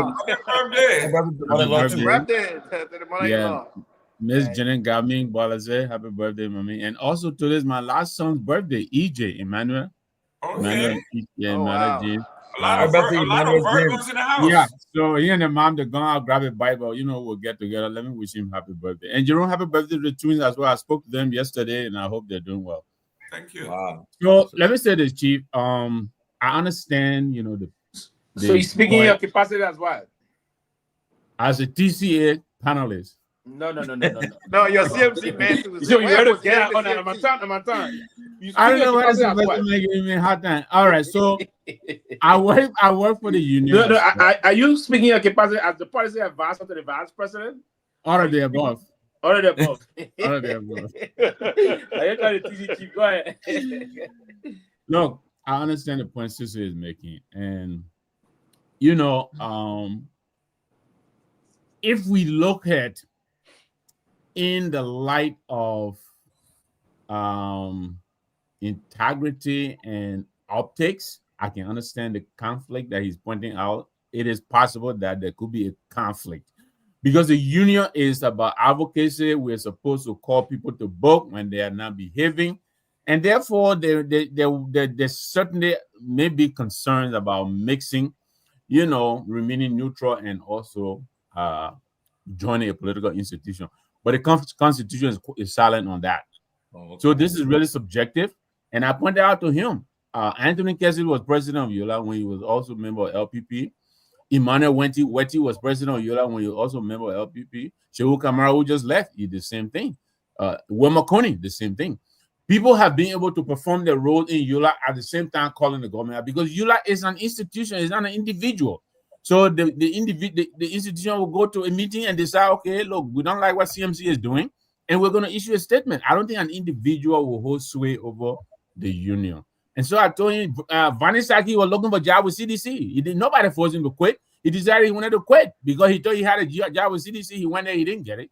Right now, he's a UP apologist, and I get that. And I told Sissy, if the UP people want to push an agenda against CMC, they should come out.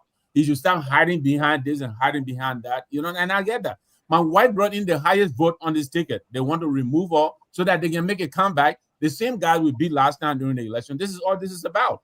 And I've sat down with my wife. Initially, I wanted to persuade her to quit. But I told her, you know what?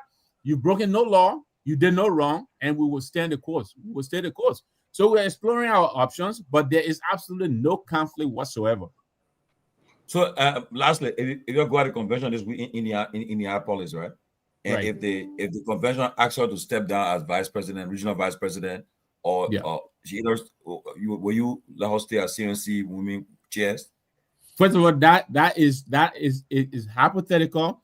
I can tell you this: we've had several meetings. There are lots of people who have come to the meeting in my wife's support. So that question is not going to come on the floor at the convention. I can assure you that. But let me just speak to this to that.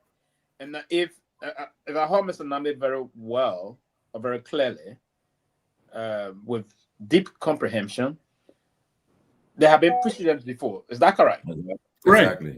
If there have been precedents, listen, folks need to stop this kind of a retail type of meandering here, and we're not so fast and think because ULA, for instance, is the governing body for Liberians here in the United States.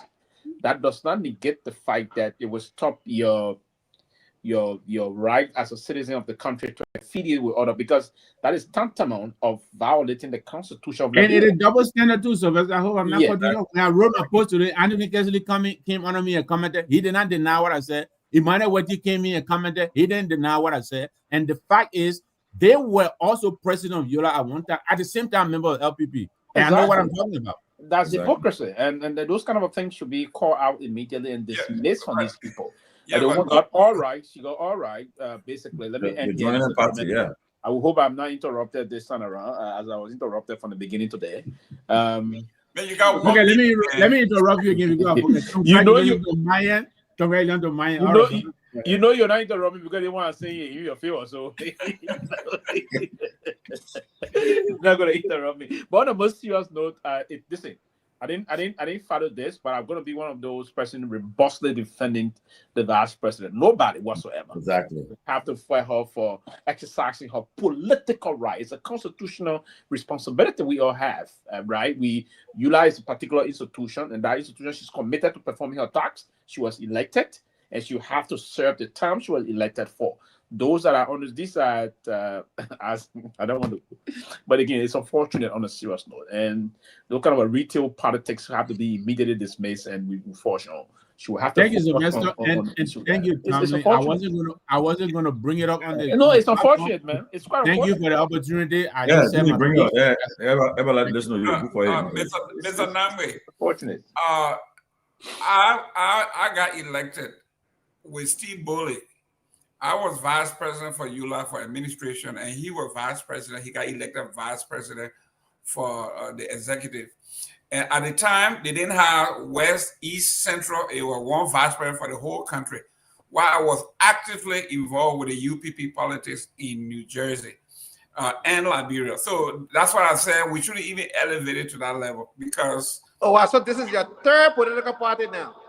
We everybody that followed Garguah Matthew, we all came from UPP. Everybody came from UPP. If you went to school in the 70s and the 80s, you have to be a Garguah Matthew fan. So, Mr. Gayman, you're not letting me close? Oh, you still here? Oh, I'm sorry. Yeah, go ahead and close. Musa, go. You get close, now go.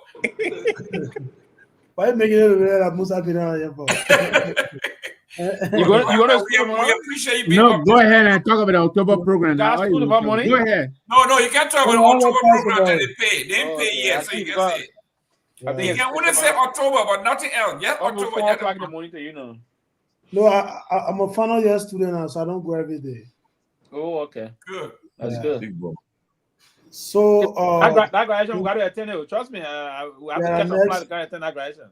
Oh, the TCOB, don't worry, was a appointment. We'll just will be there. Man. We'll fly, come drink some So I think it was a great show. But Wednesday, Mr. Cummings will be in District 7 to meet our disadvantaged brothers, and that's some of the issue we're trying to take advantage of, because the UP clearly is, trying to show the Liberian people that they can fight this just thing.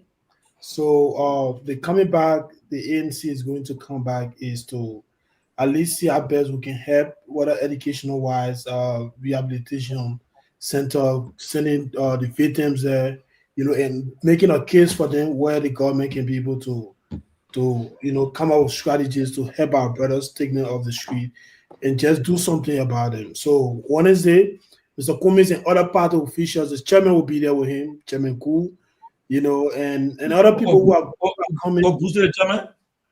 Of course, he's the acting chairman. Chairman to the convention. Yeah, since Senator Nathan Paz of he's been So yes, let's look forward to Wednesday, and then October again. Our convention, two convention, and it's important to make this clarity. Most of the time we talk about convention, especially the USA convention, our critics come up and say, "Oh, why the ANC is focusing on America?" No, we are having two conventions in October, and the first convention will be in Liberia, Margibi County, Kakata City. This is where our first convention will be in. All the different positions, even the political leader. So, Mr. Gayman, if you want to be political leader too, you can go there and participate and remove. I'm going to give a party. Yeah, so I know what's going on. And after that, then late October, we'll have the One Diaspora convention in Atlanta, from the 24th to the 26th. So let's look forward to it.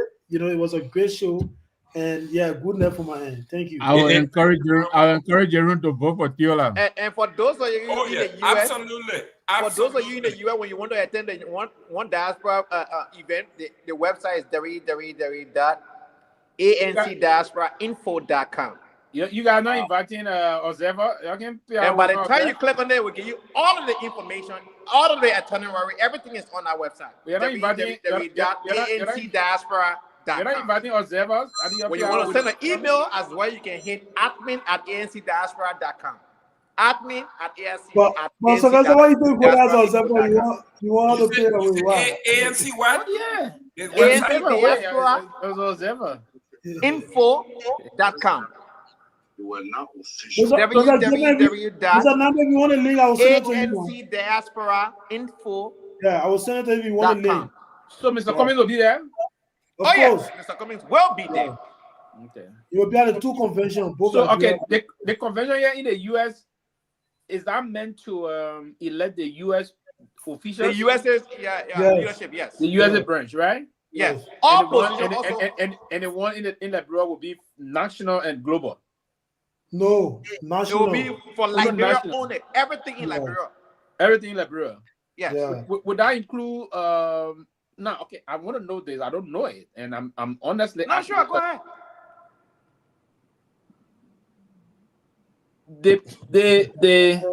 The political leader thing. Mm-hmm. Who is the current political leader for ANC? Do you have political leader? Let me put it that way. Of course, it's Mr. Cummings. Yeah, Mr. Cummings is the political leader. Oh, Mr. Cummings is the political leader. Yeah. After elections, because every position are open.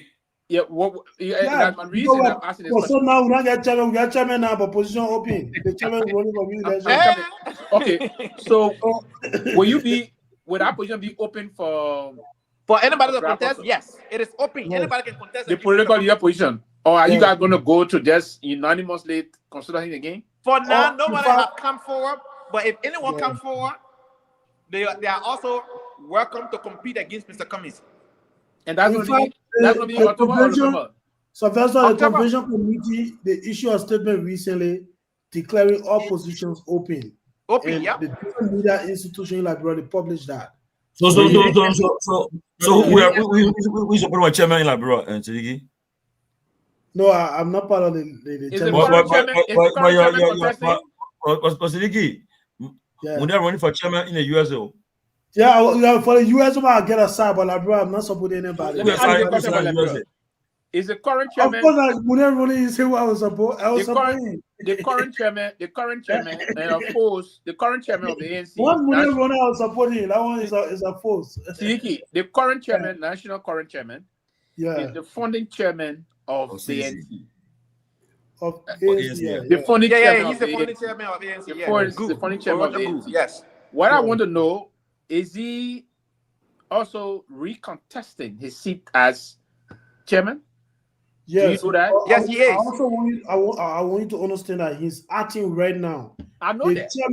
The chairman of ANC was Senator Nathan, but he passed on. I know the rest. I know everything. I wanted the West Chairman ever had. So now he's acting, been acting since the election. So he's going to the convention so Okay. You think he's gonna win? One that of Mohammed Sherry, he did a PhD in London. I think he has a PhD in law. In law, But he moved to Liberia. Chairman. But he moved to Liberia. He's not in London again. After he studied, he came back to Liberia. So currently, he's been in Liberia for about 2 years or something like that. So he's in Liberia. But the money I sent you information, you wanted to come on the show. You reach out to him. I'll reach out to him. The poor Pedro kind. No. But the money.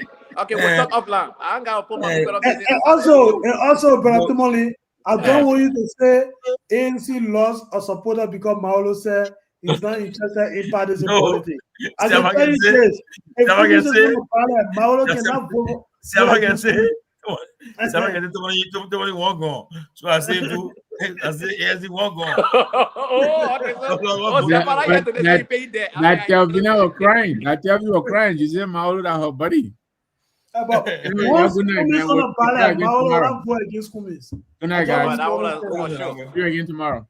But even put out the say. Guys, let's do this tomorrow.